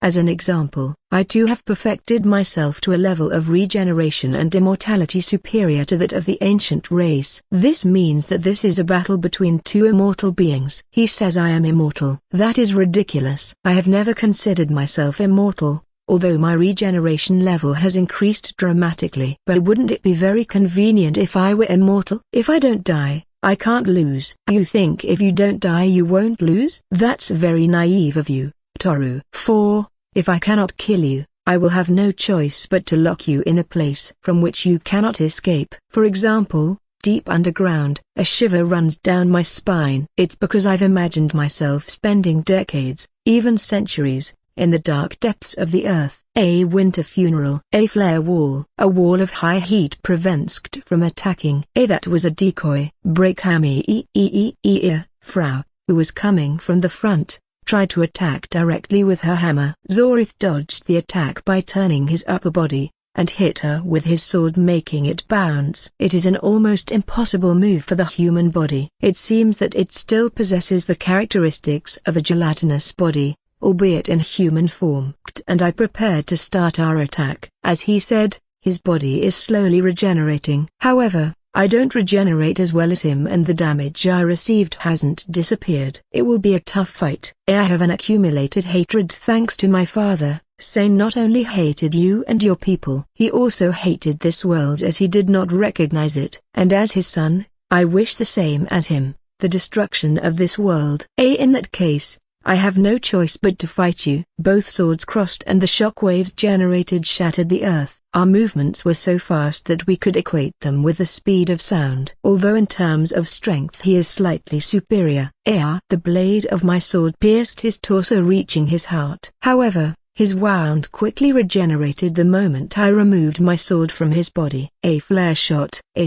Over 100 fireballs fell from the sky in my direction. A great series of explosions began to frolic around me. I merely dodged the attacks while thinking of a way out. As long as his body has the ability to semi-solidify, cutting him down won't be enough to kill him. Besides, it's hard to set a trap for him, as his physical capabilities are no different from mine.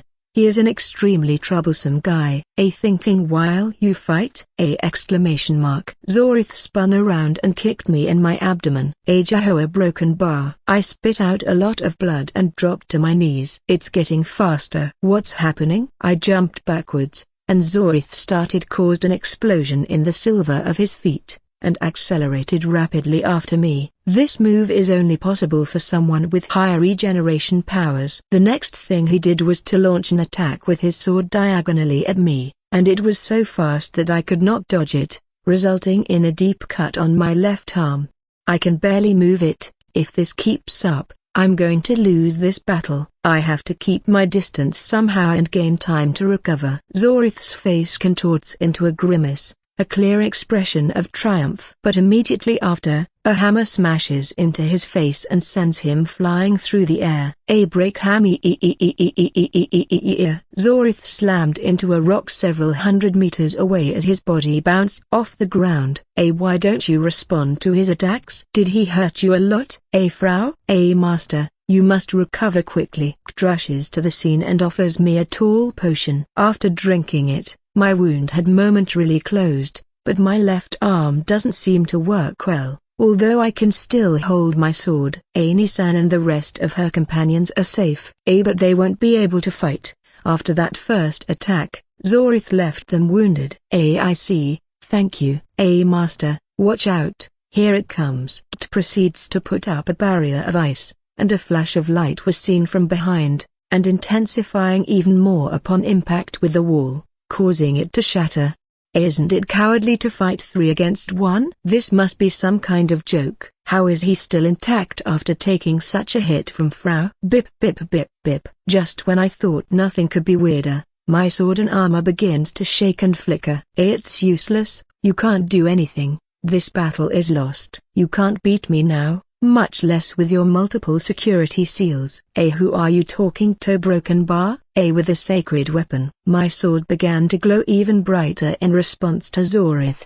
So, have you realized what a predicament your carrier is in? But it's too late now, you should go back to sleep while you regret not having been able to do anything in time. My nemesis. What is this guy saying? It gives me the creeps. Zorith's body starts to bubble, and like a snake changing its skin, it turns completely black. And if that wasn't enough, he started multiplying each other, by 2, 4, 6, 8. A Broken Bar. I stopped counting after there were 200 copies of him. They were standing around us as I smiled. 200 Zorith. The level of each of them is approximately 1000. But their skills remain the same. It is better not to let your guard down. The battle of 200 against 3 is about to begin, and Zorith's original body did not move from its place, just watched. Frau, protect. I can manage on my own. But, Master.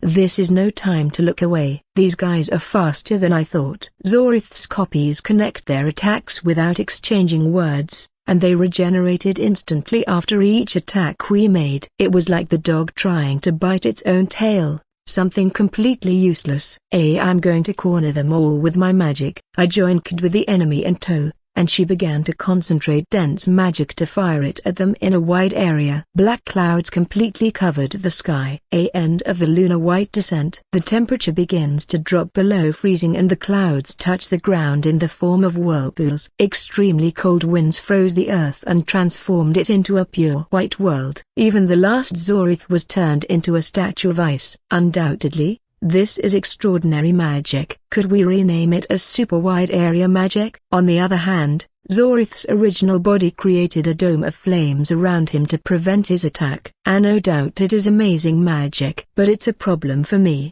Eliminating you will be my top priority. Zorith begins to move, aiming at and a horizontal flash was directed towards her neck. But I was able to get there in time to stop him. My lord. Stay away. A fairy flash. A sheet. A Broken Bar. Frau flew straight at Zorith, and as if it was a kamikaze attack, she shot an intense light from his body. Knowing this move beforehand, both Kt and I closed our eyes, and then proceeded to thrust my sword at the one whose vision was compromised. A Broken Bar, but to no avail.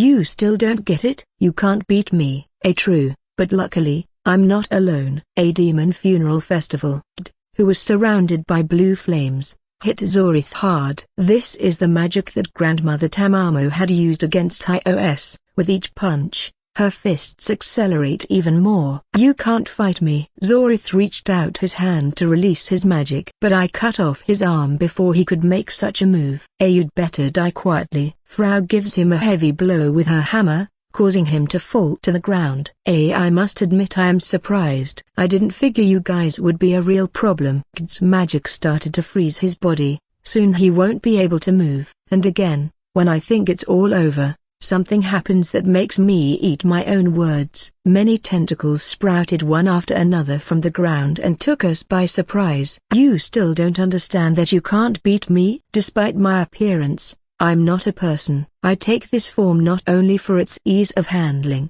but also because it is easy to fool human fools like you. Zorith cuts off all his frozen parts, then returns to his original form. As soon as he stood up, a large number of tentacles extended from his back. It looks like they are really in a dangerous situation. A Broken Bar. It's time to put an end to this. When Zorith raised his hand to make another attack, a beam of light that came from somewhere burned the tentacles. However, we couldn't completely untie ourselves, as we had been pierced, and my body felt weaker and weaker. I will lower their level. and then take away their skills little by little. I saw stop. I was running out of strength. As soon as I opened my status, I could tell that my level was dropping drastically. Kt and Frau are fighting with all their might, but there's no sign of the tentacles unraveling. If this keeps up, it will suck all my level.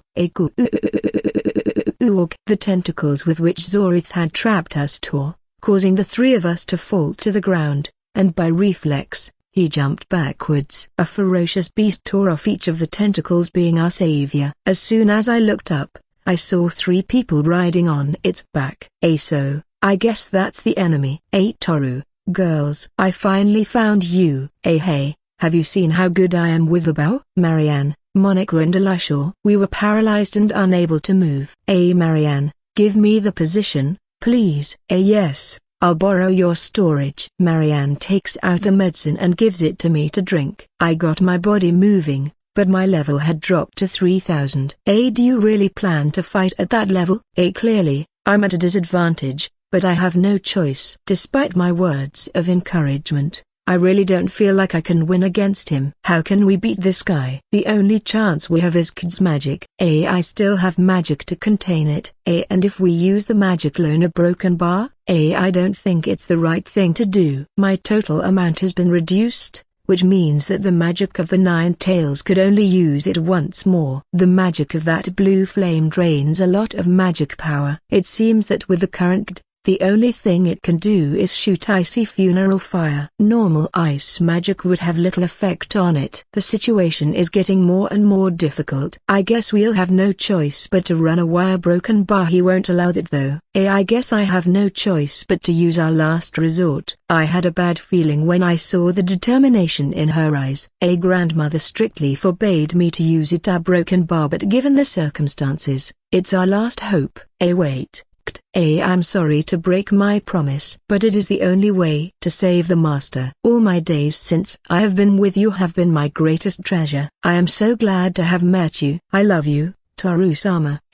Don't do it. Hearing those words coming from Kd made my heart shrivel. A world of ice destruction. Kd heads towards Zorith, and the next moment, a blue sphere enveloped them both. Lightning flashed around them and a strong wind blew. Then, there was a violent flash of light and they disappeared without a trace. All that remained of her were her 2 iron fans that fell and pierced the ground. Broken bar. Seeing that scene, I lost all strength in my legs and fell to my knees. Very admirable of that girl, sacrificing herself to save her master's life. A black slime emerges from behind the rubble, and took the form of Zorith. I figured something like this would happen, so I detached a part of my body and hid it as an insurance policy. My level has dropped to 20.00, but it will be enough to assassinate all of you. A great anger was born inside me when I saw that Zorith was still alive and Kid's sacrifice was in vain. Lightning flashes around me in sync with my fury. You bastard.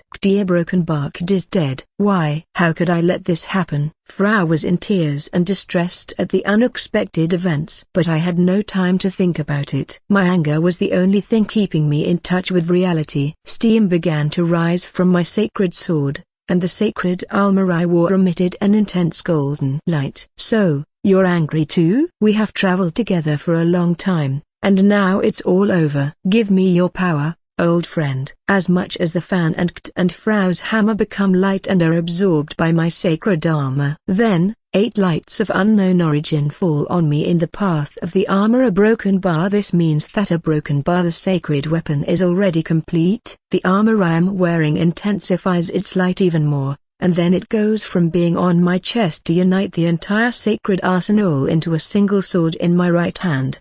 The Type 27 Sacred Wave Great Spirit Destroyer machine was finally complete. Its original form was a divine great sword, worthy of a powerful race. Impossible. Are you saying that you forced the deactivation of the seals from the inside? You don't have the authority to do something like that. Zorith was terribly frightened. No wonder when you're aware of the power of this thing. My level had temporarily reached 300,000 thanks to the holy weapon. I had the feeling that it was sucking a large amount of magic out of me. The first thing I did was to throw a lightning bolt with a sword that discriminately burned everything and anything that came across it. A broken bar.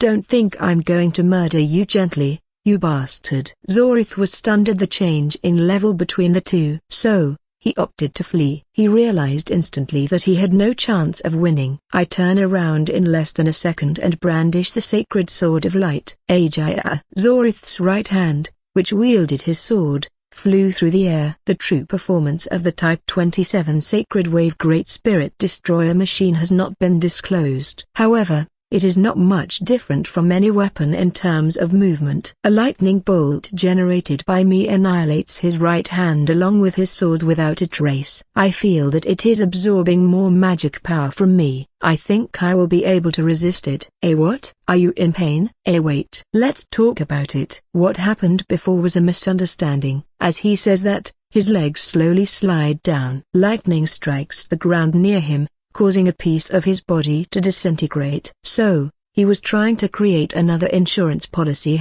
Too bad for him. I see. I can't fool your eyes in that state. He had no choice but to take to the skies, as he knew that escaping by land was not an option. However, I avoided him by throwing a lightning bolt at him, and as a result, he fell to the ground with great impact. Aiga Broken Bar, isn't this supposed to be over? Yes, a broken bar. Zorith began to crawl, looking for a desperate way to escape. I kept pace with him slowly, as if I were a lion hunting its badly wounded prey.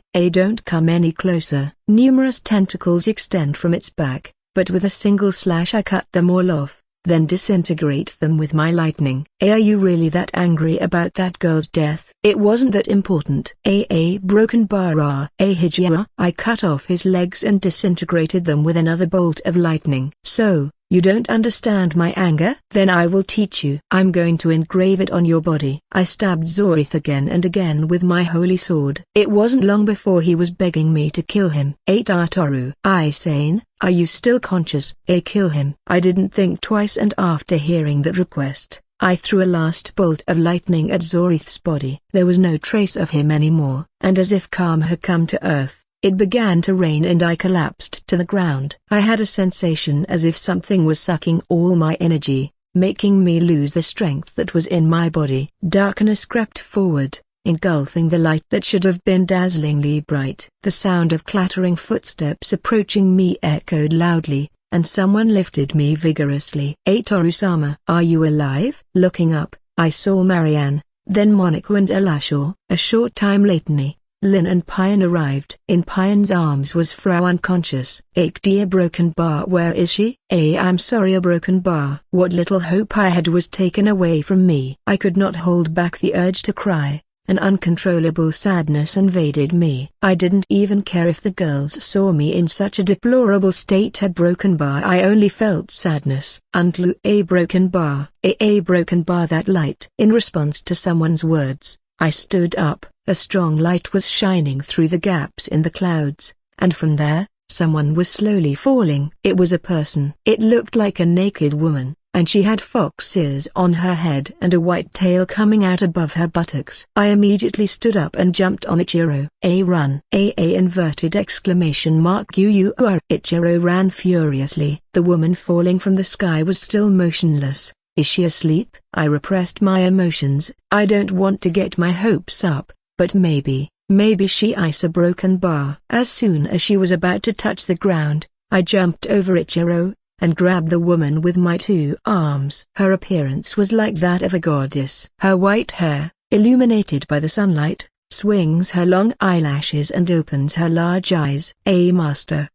I'm back. Yes, you're back, a Broken Bar. Welcome back. Looks like I'll keep my promise after all. Yes. Me too, a Broken Bar to be together forever. I love you. I love you too. I didn't ignore my feelings that are about to overflow, so Broken barked and I put our lips together and kissed. I was drifting through a vast, dark space surrounded by stars. Trying to remember how I got here. The last thing I remember, I used a technique forbidden by Grandma. That means a Broken Bar. I'm dead? Is this the afterlife? I wiggled my feet as I realized there was no ground beneath me. It's as if there is no gravity here. I feel like my whole body is floating. I'd like to go back to my master if I could, but how do I get back from here? As I folded my arms and worried, I thought I heard a voice. Iktsani 1/2 Z, Where are you? I'm here. A tiny pimple approached me, and the more it swirled, the more it began to take shape, to the point of becoming a person. It was a woman, and for some strange reason, I had the feeling I had seen her somewhere. She stopped in front of me and smiled. Nice to meet you. I'm Toru's mother. Huh? Maya Broken Bar. Maya Broken Bar. My name is Kt. Fufu. Don't be nervous. I know who you are. So, she Isa Broken Bar, my mother-in-law. She exudes an aura of sweetness. She took my hand in hers. They were so soft and warm that they made me shiver. My mother-in-law is holding my hand. What do you say we have a cup of tea? The surrounding landscape has changed from a starry sky to the interior of a house. But outside the window, there was still that dark starry sky. My mother-in-law and I sat down on a couple of chairs that were in the place. I'm sorry my son is giving you trouble. I raised him half-heartedly, so he doesn't know how to treat the ladies. No. It's okay, the teacher is a wonderful man. So my boy is a good man after all. I look forward to the birth of my grandchildren. That's a pretty accurate and quick request, mother. I didn't think you'd be so direct in saying something like that. I feel so embarrassed, and my whole face turns red. But it makes me very happy that the master's mother approves of me. Even though I am dead, I will never see the master again, nor will I be able to have my children with him. Where am I? The interstitial world, the place between this world and the other world. We call it the super special dimension. That means this place is the repository of information. Something like this. Not everyone is qualified to enter though. I guess I can get some information if I ask my mother-in-law Broken Bar. What are the requirements? Not just anyone can come here on their own. To do so, they must have reached a higher level, although there are other ways, which are not recommended at all. The easiest one is Theta Broken Bar, one that Toru will surely be able to do.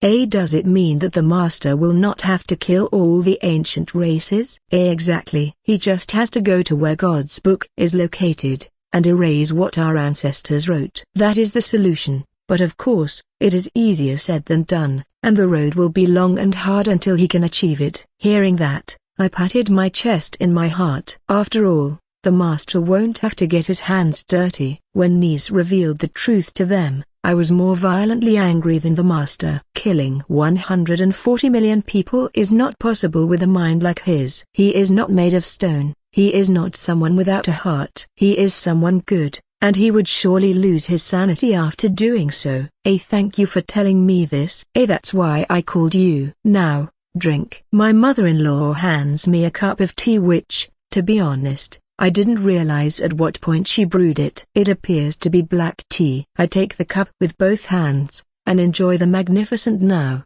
and then take a sip. It is slightly sweet and soothing. Well, now how am I going to tell this to the master? I am dead. You've got it all wrong. You're not dead. What? I'm not dead. I brought you here just as you were about to be hit with that magic. If I didn't interfere, you wouldn't be here. Am I alive? Broken Bar? That makes me very happy. It means I can see the master again. But, if such a thing is possible, why have you not yet met my master? This is not a place where flesh and blood can stay for long. I helped you as an emergency measure, but by nature, we are forbidden to interfere with human life, even to have contact with them. I understand a Broken Bar. I apologize for putting you in that predicament. It's okay. Don't worry about it. It's a rule that we all decide. No one bigger than us makes us do it. We do it because we believe it's the right thing to do. Just look over there. My mother-in-law points out the window. On the other side of the glass, I could see many people swimming on boards, sliding while reading books and sleeping with stuffed animals among other light-hearted scenes. When we free ourselves from our body, changes occur in the psyche. Your sense of time becomes terribly blurred. Life and death don't matter, and as a minimum rule you simply decide not to engage with the nature of it. Really? Yes. But that doesn't mean I'm a monster. I still care about the people I love. That's why I decided to break that rule today. Broken Bar. Well, looks like it's about time. Before I knew it, my body was enveloped in light. I still have many questions to ask you. And I'd like to answer them. But that's how this works. At least I got a chance to meet you and talk to you. Please take good care of my son for me. Yes, I'll take care of it. Several months have passed since the battle with Zorith. We returned from the other continent after informing Rastoria of what happened, and the reason for this was to help my friends. Both Sora and Pion occupy important positions from which they could not give up easily, and Ni cannot give up being the vice commander of the 2nd Maniou Brigade, who placed all their trust in her. In addition, Alushor wanted to go sightseeing in these lands. She has been very persistent. So, we established a temporary residence in Big Gear. Our life became peaceful and without regrets of any kind, limiting ourselves to helping the research team and our friends in their activities. I want to go shopping. I want to eat something delicious. Yes, let's do what Alushor says. Silence. Alushor and Monica were talking endlessly and making requests that were killing me. In any case, why do they want to go out again? Didn't they do it yesterday, and the day before yesterday? You two, stop being so selfish. Here's your coffee. Don't be selfish. You two. Here's your coffee.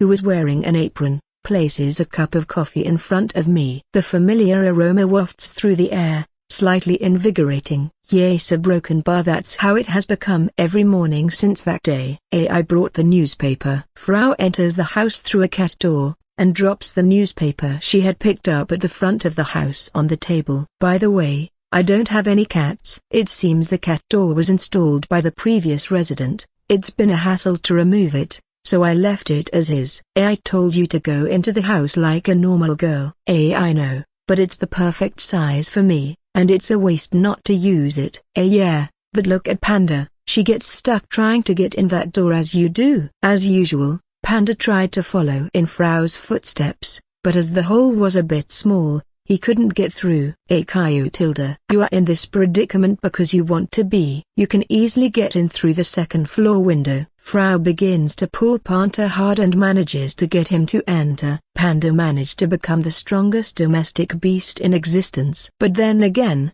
he hasn't changed at all. After the battle, he changed back into his original form. After taking a sip of my coffee, I opened the newspaper and just read it. The first thing I read was a news item about Sora, with the headline "The Birth of the Holy Queen" adorning the front page. I am surprised that she has completely taken over the country. She seems to be on her best streak. As usual, a broken bar. I don't want to get involved in this, though. Good morning. Morning, Pion said as she came downstairs in her pajamas. She lays down on the couch, curls up just like a cat and then falls asleep again.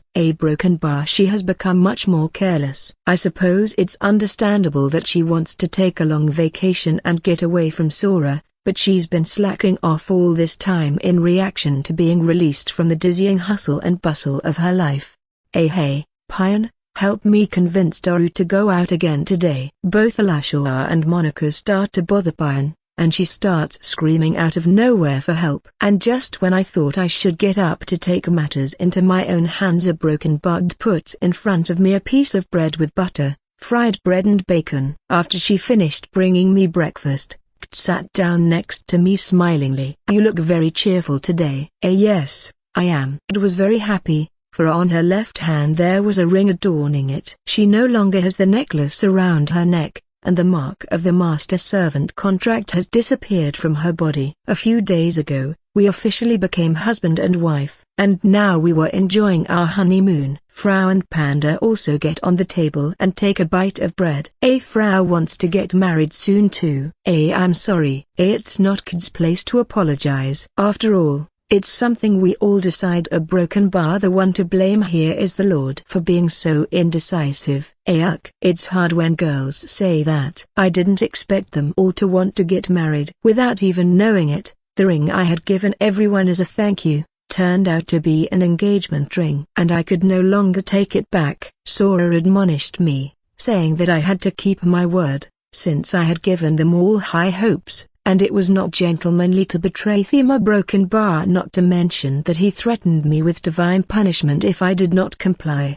Marianne didn't mind, since, according to her, Polygamy was something well seen. And Ni was close to tears because she thought I didn't want to marry her. It was really a very suffocating environment. I had no options to refuse. But after a long debate, I got the girls to agree to Kid being the first one I want to marry. They all agreed, and even gave us time to enjoy our honeymoon. And as you can see, it turned out to be a success. We had a very lively group life. A good morning. Everyone looks good today. Luna comes home with a distinctly glowing aura, and Marianne was right behind her. This is a wedding present from the vice captain. Are those cookies? Yes, apparently, he's very passionate about baking. Received a sweet-smelling paper bag from Luna. Wow, I wouldn't have guessed that the vice captain of the research team was a pastry chef. People are not always what they seem. Luna and Marianne work at the investigations team headquarters. They are currently sending their members to different parts of the continent to conduct research. The aim is to investigate the logistical routes that run through the different continents. They are also investigating local specialties and craftsmanship to see if they can market products from the islands, mainly from Restoria. And the representatives of the Main Friendship Association, formed by the eastern countries, will also cross the open sea in the not-too-distant future.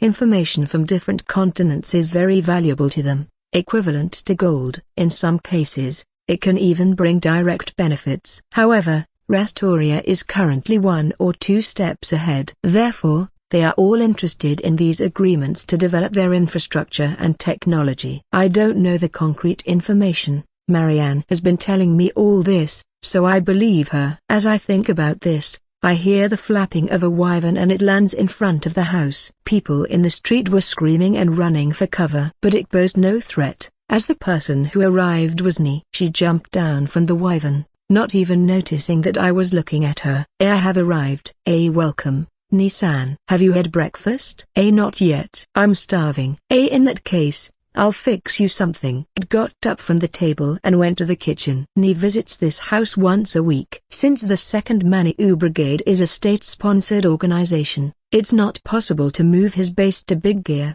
so he only comes to visit occasionally now. Ni took a seat and hugged my arm. Toru, Toru a broken bar. I see you've been working hard. Yes, but now I'm calmer. When I'm with you, I fill the void left by Lin. Lin, who supported Ni, returned to her homeland. She wanted to return to his fellow party members, who were waiting for her return. Some, like Sora, will not return, others will reassert themselves and return. But I think that's okay. You want something, you lose something, and then you realize what's really important. It's okay to take detours. It's not fun to live a life of shortcuts. That's why I'm happy with Lin's choice. You know what? It's about time you took over the party as commander. Yes. Speaking of which, a broken bar. Yes. Speaking of which, a broken bar. Everybody wants to see you. I don't want to do it. If the heretofore absent commander shows up, for better or worse, I will stand out, and most of all, I don't like the fact that she is a legend among the group members. I know I have to go see them at some point, but I'd like to put it off a little longer. Thank you for the food. By the way, my lord, I'm beginning to miss my hammer. Our broken bar. Frau, who had finished her meal, makes a gesture, indicating that she feels her hand light. I turned my gaze to the sacred weapon. Since that day, it became a sword, unifying my armor, Frau's hammer, its fans, and 8 other weapons. We have a good level of dexterity, so we have no difficulty with bare hands, but when it comes to a real fight, we will need weapons and armor.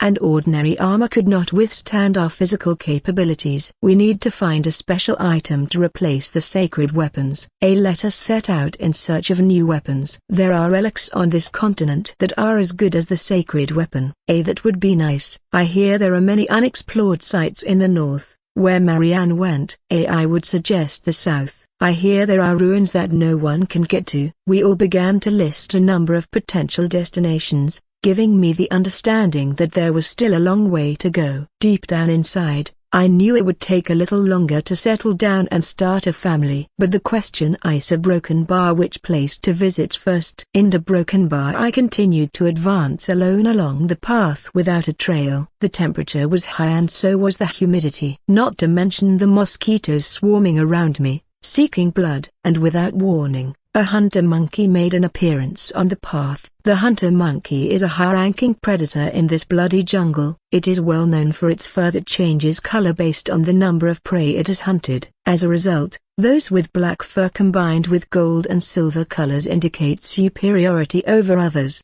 The individual in front of me had brown fur, so it was moderately strong, and as soon as it saw me, it began to get agitated. Perhaps it was happy to have found high-quality prey. "Do you really plan to fight me?" "Yo-ho, yo-ho." The monkey pounded its chest with its fists. "That is called drumming." It doesn't seem to have any intention of letting me go. Instead of taking the sword on my back, I drew the knife from my waist and prepared to fight. I don't intend to fight seriously. I just want to deal with it cautiously and retreat as soon as possible. What I seek is not quantity, but quality. So there's no need to increase the burden of my baggage on a whim. Its fist struck my chest, causing me to freeze as if I understood the seriousness of the situation, making its expression suddenly change. If you want to avoid an untimely death, it's best to carefully choose your opponent in the future. Hopefully, this will serve as a lesson for you. With great speed, I swiftly cut the monkey's eye using my knife. It writhed in agony and screamed. Blood dripped onto the floor before desperately escaping into the depths of the jungle. Afterward, I sheathed my knife and climbed to the highest point that allowed me to oversee the entire jungle below. And amidst it all was the objective of my journey, the ruins of Moelica. Everyone knows about the existence of this place, but its difficult and treacherous terrain has prevented any adventurer from daring to come here, turning it into a mysterious and unexplored land. I leapt down from a 50-meter cliff without any safety equipment and landed smoothly on the ground, shaking off the leaves that stuck to my head. I pressed on, forging my way through the dense jungle as I drew closer to the location of the ruins, determined to overcome any obstacles in my path.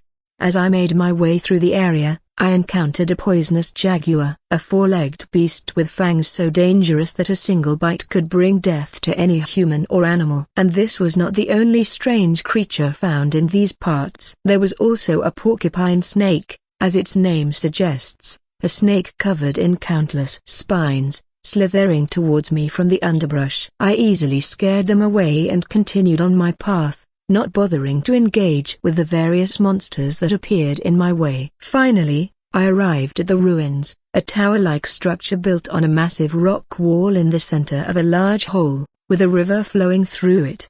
I noticed the presence of dangerous flying monsters surrounding the ruins, using them as nests and hunting grounds. The width of the valley was about 200 meters, making it impossible to construct a bridge using logs. But for me, this was not a challenging task. All I had to do was give myself momentum and jump, then cling to the rocks on the wall and begin climbing towards the ruins. Well, here we are. Although I won't be very welcome as usual. The flying monsters increased in number and swooped directly at me. However, they didn't manage to harm me as they were taken by surprise, thanks to Rosyuk's attack. A silver flash streaks across the sky. The monsters are reduced to chunks of flesh and fall to the ground. Great job, Rosyuk. Keep them away from me. I left Rosyuk in charge of the monsters and ventured into the ruins. As expected, the interior was completely dark. The atmosphere was very damp, making it a paradise for mold and fungi. What is this? A large amount of accumulated excrement lay scattered on the floor. There were also some bats hanging from the ceiling. Additionally,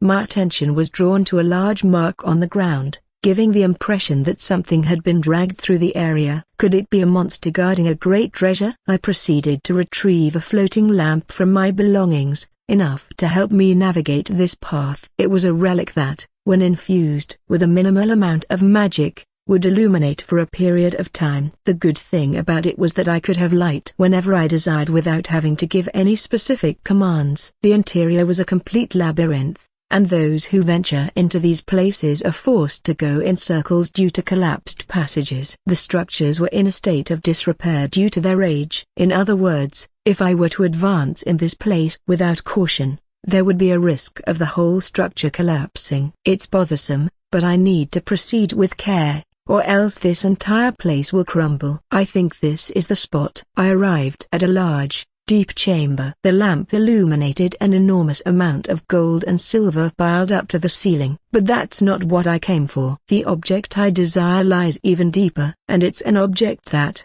in its appearance and form, stands out among the rest of the treasures present. Exactly, I'm talking about a baby's cradle, and as I approach it, the owner of such an object awakens from their slumber. Its scales were green, and it had a ferocious look like that of a top-level predator. Its yellow eyes sharply focused on me. It's a pure green dragon, king of the sky, capable of controlling the wind and creating tornadoes. With a single roar, it made the whole place tremble. Wait, it's not good for either of us to fight here. I don't want to destroy this place, and I'm sure you don't want to destroy your home either. Right? The dragon tilted its head. Despite its fierce appearance, dragons are highly intelligent, at least compared to other monsters. There are even anecdotes of jesters making dragons laugh to be spared their lives and escape. I just want that. I'm not interested in the treasure here.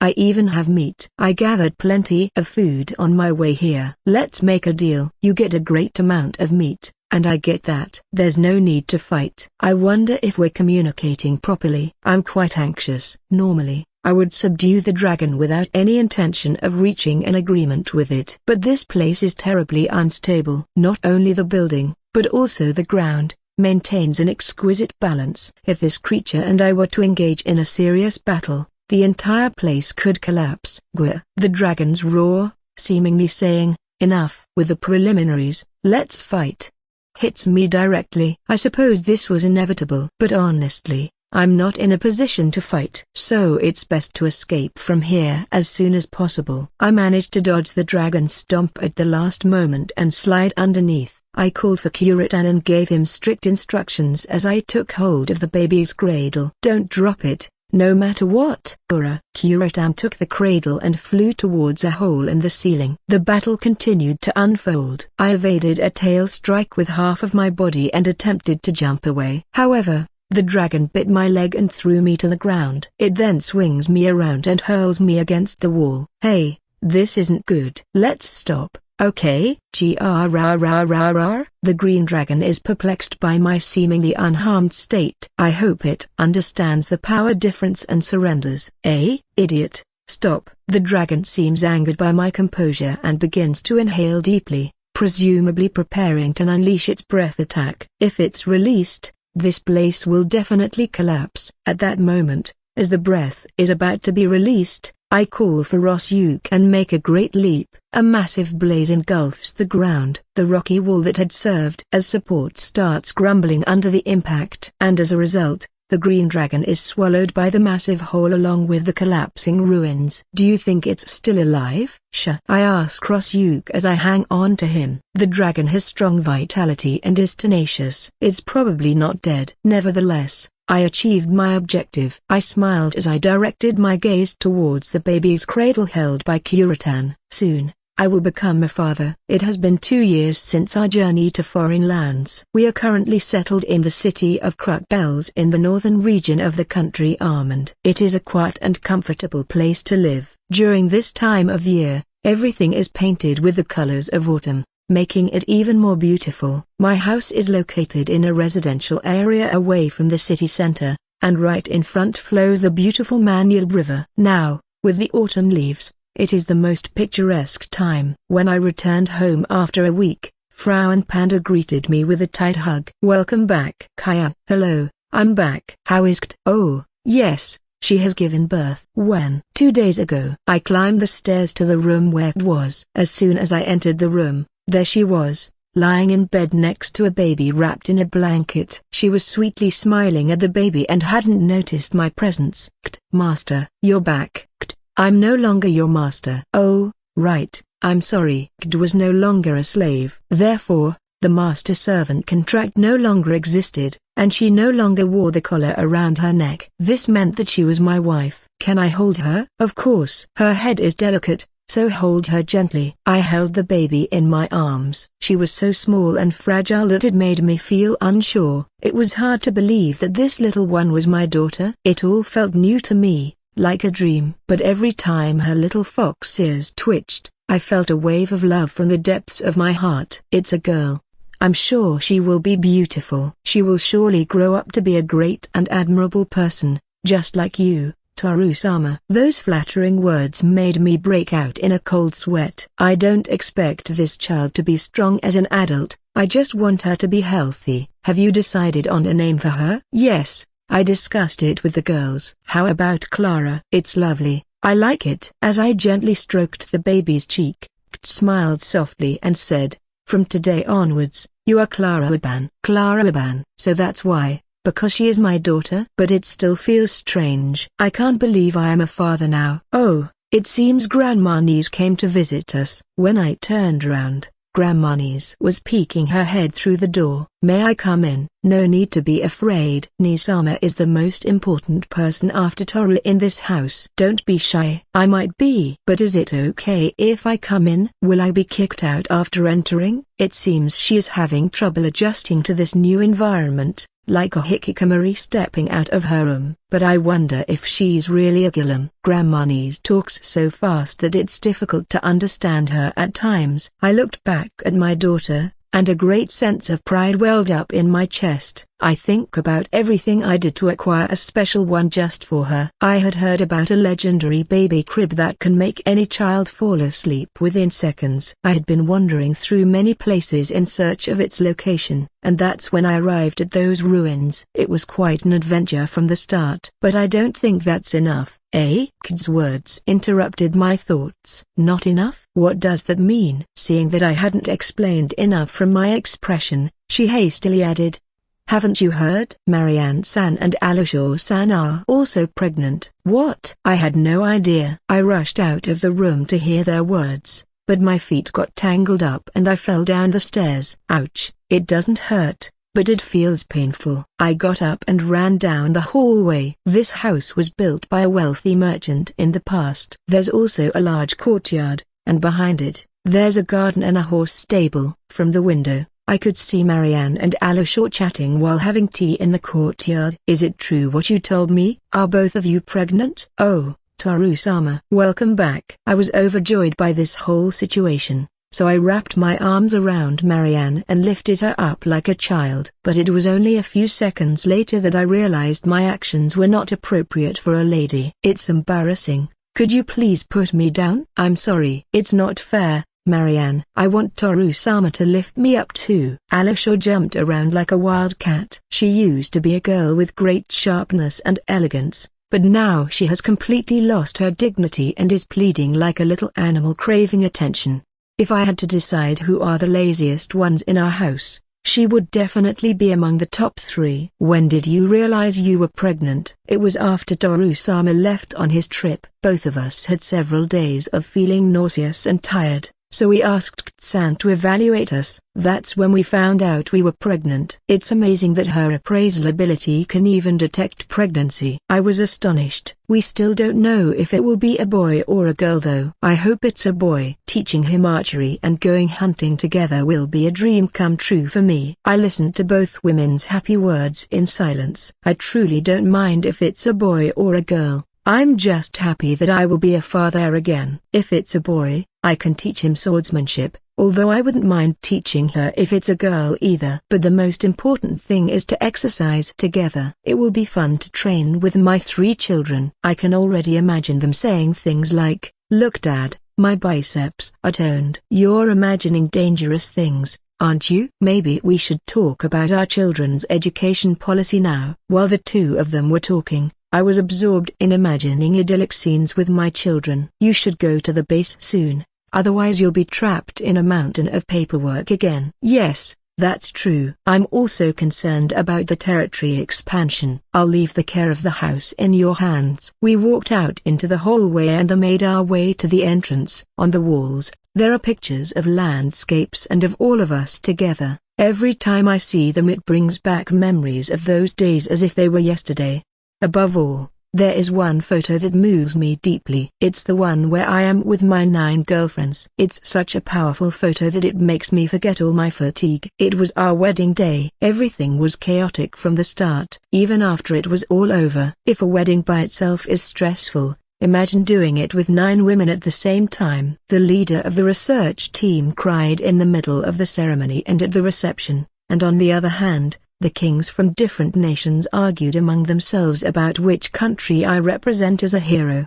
It was a miracle that everything ended well and without any incidents. So why did you add sugar? Because it tastes better with sugar. Luna is right. Pion is mistaken. Is it my fault? I'm just following the recipe as it's written. Suddenly, I heard the voices of my wives coming from the kitchen. It seems they still have disagreements on how to cook. After informing Kt and Grandma Niece about my departure, I left the house. The world was entering an era of transformation due to the awakening of the ancient race. They bestowed upon modern humans knowledge and technology. Of course, not everything, just a small part. But that small part caused drastic changes. Cars started appearing on the streets where there used to be horses, and ships sailed the seas. And strange objects were placed at strategic points in cities and houses to enable long-distance communication with others. But the most notable was the flying vehicle that soared through the skies. It's called the flying ship. It's a new type of vehicle that allows you to travel through the air, with a shape similar to a ship and multiple attached propellers. Its appearance not only showcased the vastness of the world, but also reduced it to a size that people could comprehend. Here you go. Oh, it's freshly made. Thank you. I received a paper bag from the clothesline and left the store. The bag contained many small, round candies. I eagerly prepared to savor the sweetness of the still warm treat with my fingers. I headed to the arrival and departure area of the flying ships. In the lot where I arrived, I saw 3 large flying ships parked, one of which was being used for spare parts and maintenance of others. In addition to these behemoths, there were smaller docks that were for private use. Hello, is everything ready for departure? I think there shouldn't be any problem. I can't guarantee that everything will work perfectly because we haven't tested it yet. But the magical energy has been filled, so you can use it anytime. Thank you. Then I'll fly right away. A small flying ship was parked at the corner of the warehouse. Currently, only around 30 people own a personal flying ship. This is probably because there is a small number of individuals who can directly negotiate with the shipbuilder, Rockbell Shipbuilding Company. The president of the shipbuilding company is Jonathan Rockbell. He was the first to embrace the aviation technology brought by the ancient race, and with the help of various connections, he built the largest flying ship factory in the world, which is now a well-known story. He partnered with his son's transportation company and has since been expanding his business worldwide. As the mechanic pulled the small flying ship out of the warehouse, I entered the cockpit and switched on every button on the control panel. I waved to the employee at the facility and proceeded to take off. After a moderately short aerial trip, I managed to reach the capital of Taikuku, called Yokan. I walked along the bustling main street in search of the Maniou Brigade headquarters. The Maniou Brigade and the 2nd Maniou Brigade had officially merged. I continued to be the leader of the group, and Ni became the vice leader. But the reality is that Ni handles everything. The group members see me as a mysterious figure who regularly appears to sign documents. Although there is a small group who do know me, I see that not much has changed. I stood in front of a relatively new building where many adventurers come and go. There was a wooden sign at the entrance that read Maniou Brigade. In this continent, a party with more than 10 members is called a clan. And our party has become an organization with thousands of members. I blended in with a group of people who seemed to be clan members and entered the building. I have completed the request. It is a document issued by the guild. Yes. Good job. The group members line up and hand over documents to the counter one by one. I glanced at the scene as I climbed to the 3rd floor and entered the dull leader's office, where there was only a desk and a chair. I hung my sword on the wall and slumped onto the chair. The desk was empty, but I knew that a massive amount of documents would soon come my way. Excuse me. These are the documents from last week and this week. My assistant entered the office and dropped stacks of papers onto my desk. It seemed like it would take me several days to get through this work. Honestly, I have no desire to review them, but it's my job, so I can't escape from it. So, with a sigh, I picked up a pen. And she went to colonize the mentioned island. The island being talked about is a recently discovered uninhabited place. It is said to be inhabited by high-level magical monsters and numerous intact archaeological sites. Currently, our organization is investing the majority of its members and resources to take possession of the place. Ah, right. I should help the two. Of course, but first, you need to finish reviewing the documents. Yes. I yearn to return to the time when I simply swung my sword without thinking about anything. Half a day has passed since I left the port. The island of Odin is my new destination, and it won't be long before it appears on the horizon. The main reason for colonizing this place is that beneath the continent where the girls and I had traveled, there exists an even larger one.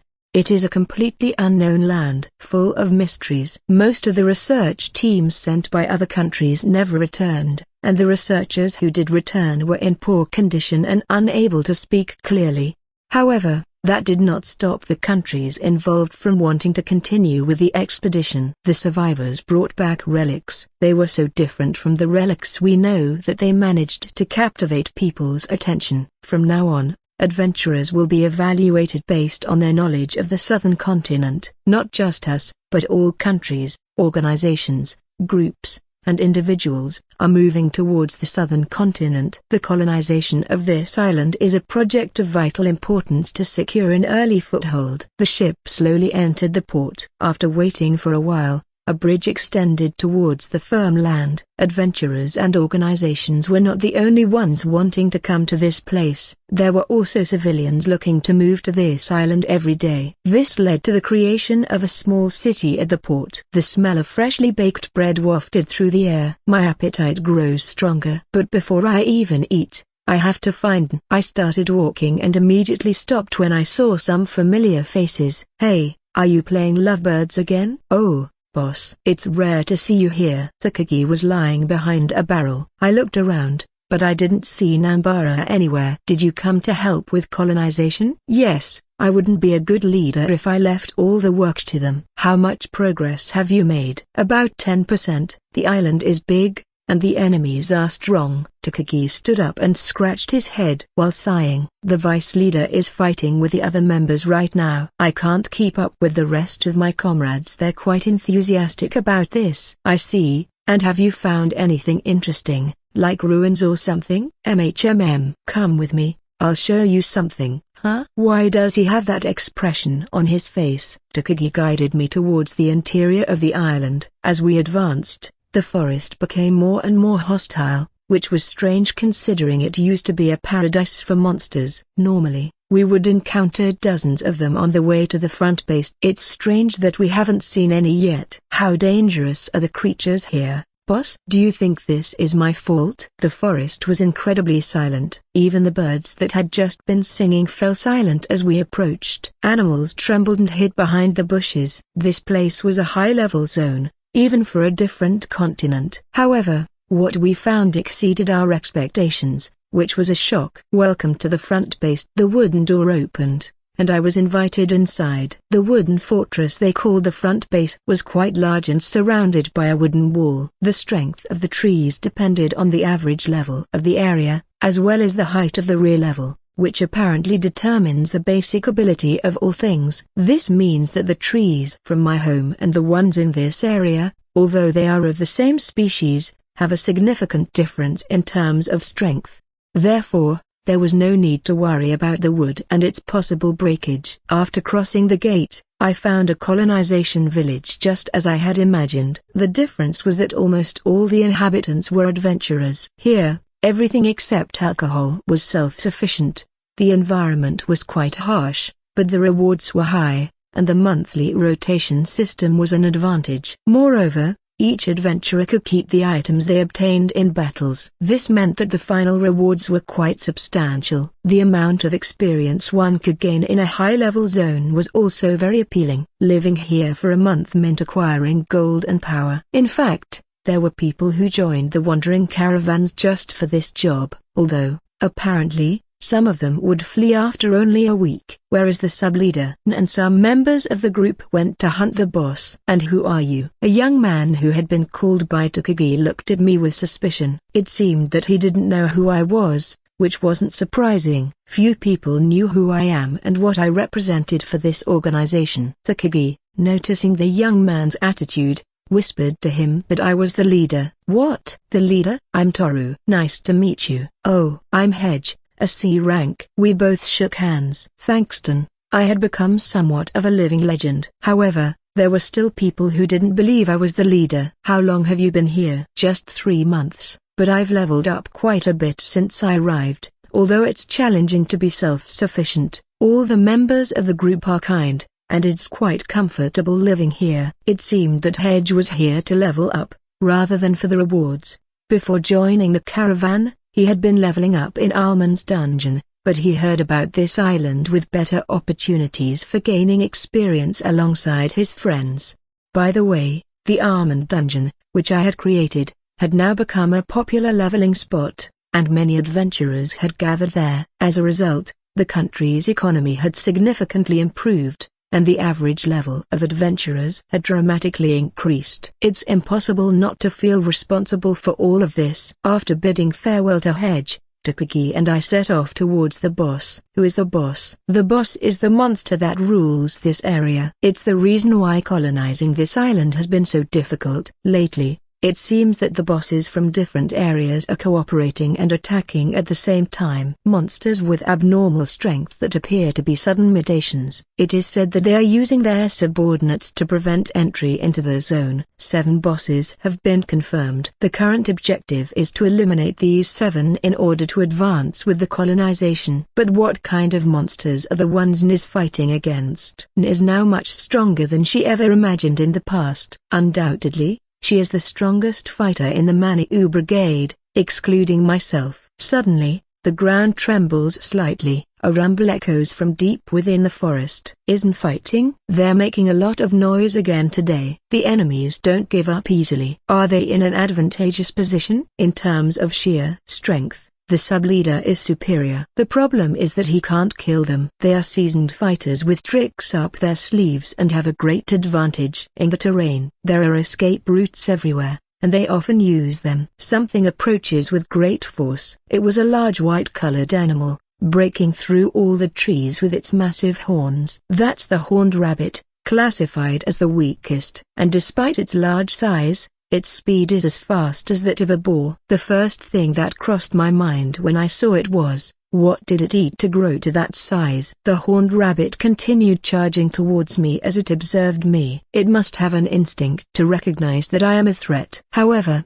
it is coming straight at me because it has no other choice. It seems like all the escape routes are blocked. I wouldn't expect anything less from the sub-leader. Do I really have to do this? What about Takagi? He's not here. Besides, if the leader doesn't do something, we'll have another reflection meeting, and I hate those meetings. Well, there's no other choice. Anyway, he's coming here to assist. The horned rabbit accelerates even further when it senses my intention to fight. It aims its sharp, metallic-like horns towards me, clearly displaying its hostility. I hope this will be enough. What? I slapped the horned rabbit in the face, causing it to veer off its course and launching it about 100 meters towards a large tree, and upon impact, it doesn't move at all. It's probably dead. Ugh. I'm starting to doubt if you're not a monster too. Please let me know if you need any further assistance. 3 months have passed since I joined the colonization of the island. Although I occasionally go back home to see how things are, most of my time has been spent on the island. Why am I so obsessed with colonization? Well, one of the reasons is the adventure that awaits me in the southern continent. The true reason is to provide a safe place for my wives and children. It's not something I'm proud of, but now I'm a man who attracts attention from many countries. I am the descendant of an ancient race and I have abilities that are the topic of conversation everywhere. Of course, there will be people who try to take advantage of me and my family. It's not safe to assume that there won't be people seeking my vast experience and try to do something malicious with it. Even if they're not here now, It's certain that they will appear at some point. We need to create an environment in which our children can grow without worries. My wives and I've had many discussions about it. So we came to the conclusion of creating our own city. If we don't have a safe place to live, we must create it ourselves. A city just for us, not belonging to any country. Of course, it's a plan that also has benefits for the group. If it weren't, even if N and I wanted it, we wouldn't be able to carry out the plan. However, I didn't expect that to be a major obstacle called the chief. Let me take care of this. Toru is the leader of the group. He just has to stay firm and relaxed. Nudged me not to do anything and simply wait, so I obediently followed her instructions and sat down on the floor. In front of me, the group members were engaged in a fierce battle against the Vicorn, the main enemy of the island. Like the horn rabbit, this creature was abnormal in every way and seemed to be of a completely different species from the rest of the individuals we had seen so far. I wasn't sure if it was due to the environment of the island or its proximity to the southern continent, where it was said that there were new species of monsters that were stronger than anything we had seen here. It was still unknown if it was due to the influence of these monsters. A young knight-like figure shouted as he launched an attack, "Turn into rust by my sword." But it seemed that the attack didn't cause much damage as the Vicorn jumped and sent several group members flying as it charged. The wandering troop was led by 5 individuals known as the troop leaders. Each of them had the appropriate combat strength to be the ultimate authority and lead and guide the group members. However, even they were having difficulty battling against the Vicorn. The leader of the troop, Kiris, with his knight-like appearance, had no intentions of backing down and continued his crusade against the Vicorn. "Ben-Al, I'm here." A dark elf woman stepped forward to block the Vicorn's path. It was the leader of the troop, Ben-Al, whose attack with her 3-section staff halted the monster's advance. The Vicorn shifted in another direction but was once again stopped by the troop leader from the lion tribe, Gurjin, whose fists were simple yet incredibly powerful. Gurjin prepared to fight against the Vicorn, but it was another group member, Nanbara, who severed the monster's head, causing a swift and effective death. Gurjin was shocked by what had happened, as he was eager to battle against the Vicorn. Another group member, Taki, the only alchemist in the group, emerged from the shadow of the forest. Taki was a skilled but clumsy man. Applauded and then addressed everyone. "Now, we only have 3 more creatures left to defeat. We could almost say that this island is entirely ours." Well done to all who participated in this. I assure you, there will be a special reward for each of you when it's all over. The group members cheered with joy upon hearing those words. Amidst all that, only the group leader, Kiris, was looking at me angrily. As I distanced myself from the group, Kiris approached me as if he had been waiting for such an opportunity. "You're truly an interesting character. Do you just stand around and watch from above without doing anything? It seems that you're still unsatisfied." "Indeed, I am not. I admit that it was you who founded this party, but it isn't Sama who exudes charisma and acts as the leader." Kiris was a devoted follower and he respected her from the depths of his heart and saw her above all else. It seems he had been displaying hostility towards me even before I appeared. He challenged me on the day we first met. Of course, I won. He accepted it once, but it seems his dissatisfaction has resurfaced. "I still believe that you're unworthy of being the leader of this party. After all, it was you who appeared when this party became famous. Don't you think it's about time you put in some effort as well?" "So, your issue is that I became the leader after coming out of nowhere?" "Yes, indeed. Regardless of how I became the leader of this group, I'm now." "Would it be selfish to want to achieve something and then step back? Besides, there are interesting, eccentric, and even foolish people. Somehow, I feel a strange sense of satisfaction in thinking that this is my group. It's comfortable, so to speak. However, I will tell you clearly, you will never be even a quarter of what Ansama is. That person may treat you as an equal or even superior, but don't get confused. I will keep that in mind." Kiris turns around. "If I had fought seriously that day, I would have defeated you. I haven't lost yet." Leaving those words behind, he walks away. The image of Kiris dropping his wooden sword to the ground in frustration came to my mind. He seemed to have great pride. Observing the group members who began to dismantle the Vicorn, I started to worry about the relationship I have with my subordinates. The development on the island was progressing smoothly as the rulers who once dominated them were eliminated. In the city, buildings were growing day by day, and the supplies being transported by ship were also visibly increasing. People were excitedly discussing the crops they were going to cultivate endlessly, to the extent that forests were being cleared. Not only us, but others too are taking possession of the island, right? It is said that there is great hidden wealth in the southern continent, and no country wants to be left behind. I heard they are facing many challenges there. I headed towards the port with In this area, there are scattered habitable islands, and it is said that countries or organizations are working to establish bases in hopes of obtaining great benefits. However, it is said that progress is slow due to the monsters living there being too strong. I've heard that people like us are investing large sums of money and utilizing a large number of high-level adventurers. When we reached the port, we began searching for a specific ship, and a familiar person disembarked from the last ship, making eye contact and waving at me. "I'm glad you're here. The boat trip must have been exhausting." Actually, it was fun to be out after such a long time. Moreover, this is a wonderful island. Will this be our new home? Look, Clara, say hi to your father. It was Kid holding our baby. I took the baby and looked at her face. Clara observed me with her wide eyes and a surprised expression. She probably didn't recognize me. Though she seemed very curious about me, she didn't cry and continued to watch silently. As I gazed at my daughter, and peeked from the side. "Is she Clara? She's so cute. Hey, can I hold her too?" "No, you're too rough." "That's not true. I've held the babies of clan members before." "Can I hold her too?"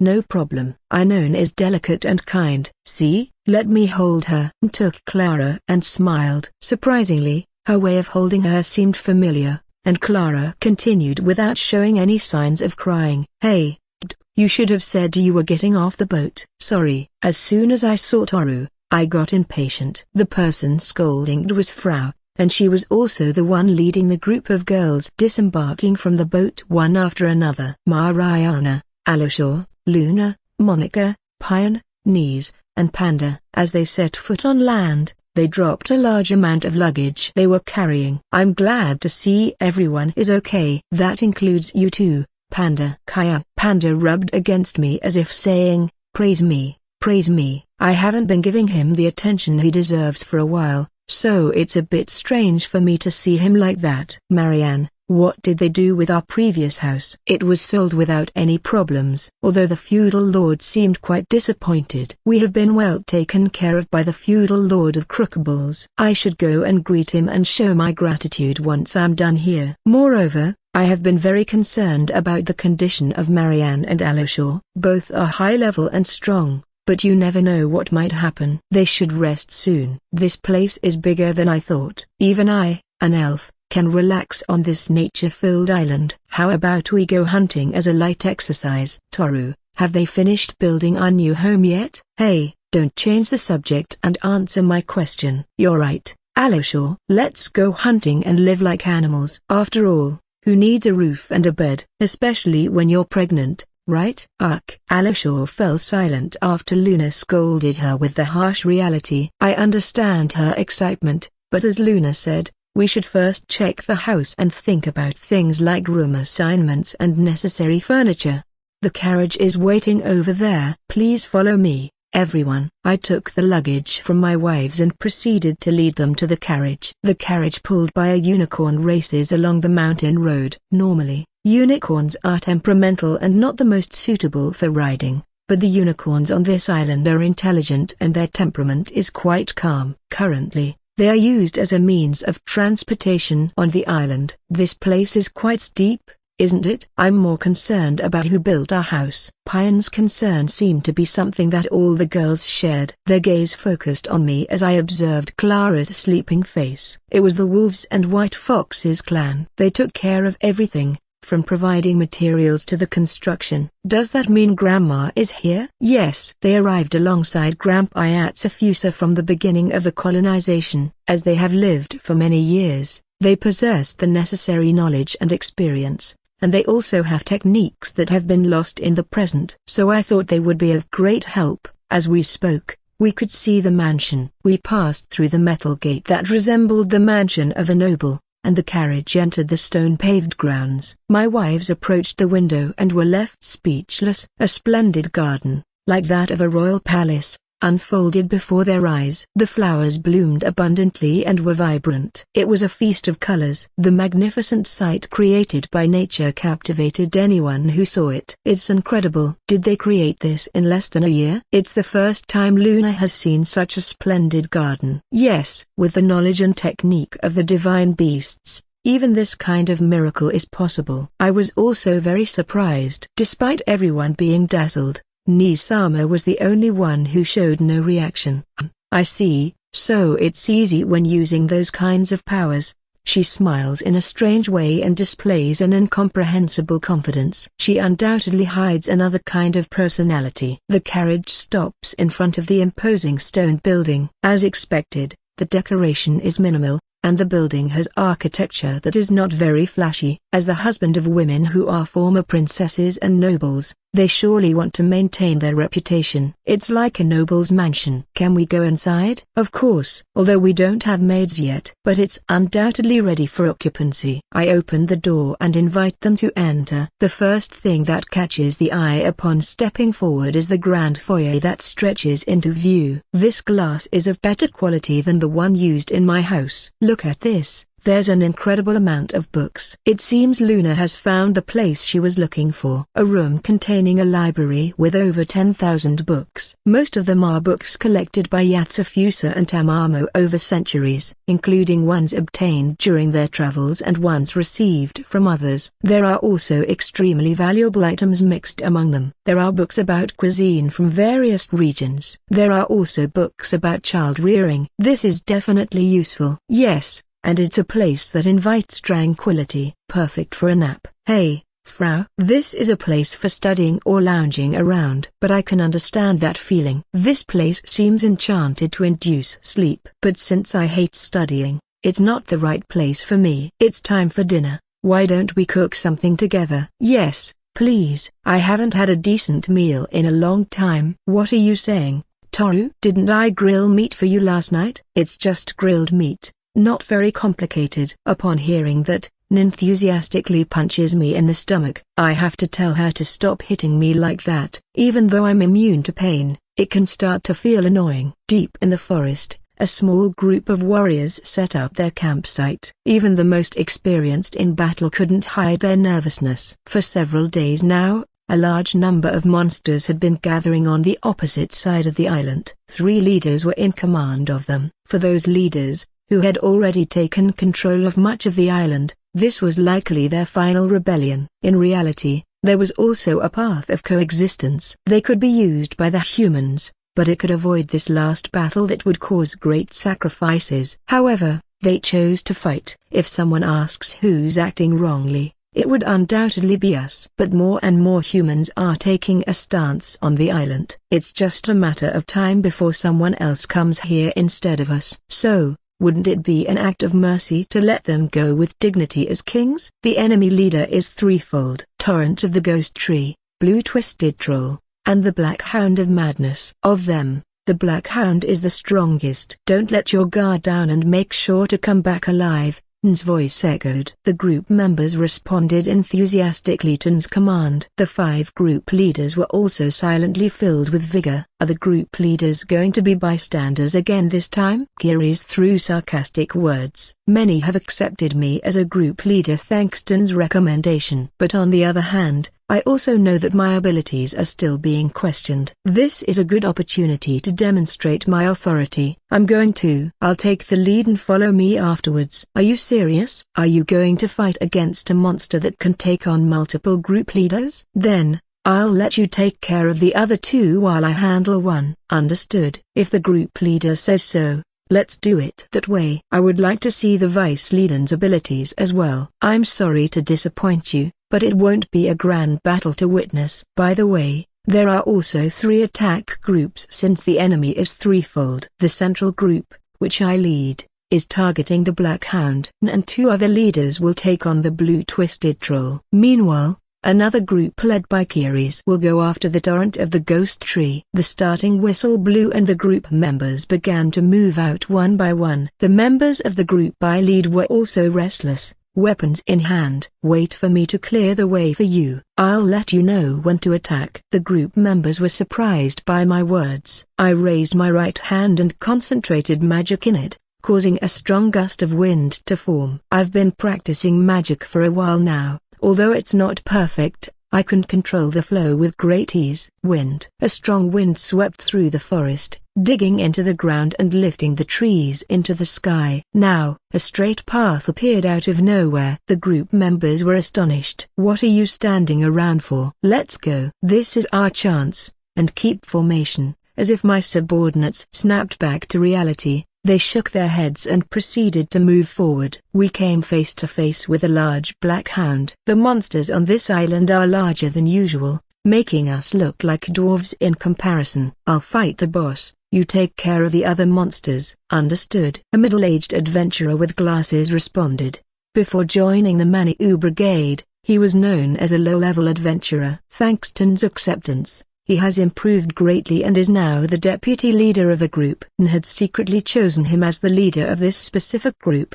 He gave precise instructions and prevented the members from being overwhelmed by the enemies. The monster boss crouched down and looked at me cautiously. It was clear that he was planning to defeat me with a single strike, as he bared his fangs. Surely, he has realized that I am a threat to him. Leader Toru? Don't worry. I swung my hand, and the black hound was cleaved in two. For almost a year now, I have been defeating all the monsters I have encountered in this manner. My power has increased to such an extent that it's truly absurd. I'm starting to feel bad for not being able to use my sacred sword for so long. Kill only those who want to fight. Don't chase after those who flee. The soldiers were still perplexed by what I had just done, so it took them a few seconds to react. Running at high speed through the forest, I came across the left group. The battle had already begun. Soldiers and monsters were mixed in seemingly uncontrollable chaos. The leader, Kiris, fought fiercely against the Shadow Trento. Kiris's sharp strike with a strange cry cut through the enemy's body. However, the thick and tough skin remained unaffected by the sword. What tough skin? If we can reach the core, we'll have the advantage. But the blade won't reach. One-handed swords and three-sectioned maces are a disadvantage. If there's any chance, it's with Nanbara. Do you want me to help you? What are you doing here? What happened to the Black Hound? Kiris was surprised to see me, his eyes widening. Don't worry about it, it's already taken care of. Even though you've dealt with it, there's quite a distance between here and where the central group is. How did you get here so quickly? Of course, I ran. It's nothing I'm proud of, but my legs are faster than any monsters. As expected from our leader, Toru. Nanbara is grateful that you've taken care of that. Thank you, although I would have liked to know if you needed any help. It's not necessary. We can handle this ourselves. Kiris responds before Nanbara can do so, and even though Kiris refused, it was obvious that they were having trouble. The group was getting increasingly cornered by the Trento.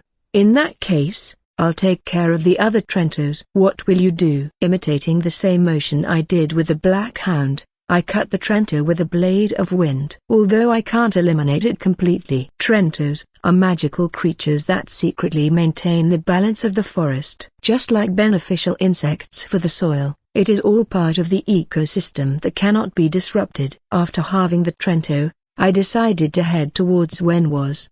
N's group was the most overwhelming. They pushed forward regardless of the number of enemy trolls, who stood at a height of 5 or 6 meters. While they were clumsy and slow, their immense power made them stand out among the monsters. This group challenged the enemy in a display of strength, consisting of members who were passionate about physical combat. Next in was Gruzind, who used his fists as his most powerful weapon. Following him was Baronina, wielding a saw-toothed sword. Dolls, who used a shield for striking, Shubai, with iron fingers, and other renowned warriors both within and outside the group. They were the ones who faced the most ferocious enemy among the three groups of the trolls. However, there was a unique individual among these combat warriors. Why am I in this group? I'm a brain, not a fighter. It was Takagi, an alchemist who could hurl trolls into the air. Despite being considered a brain, Takagi adapted perfectly. His abilities to create potions and enhance his comrades greatly increased the group's strength. It seems that Takagi was a valuable addition to the right group,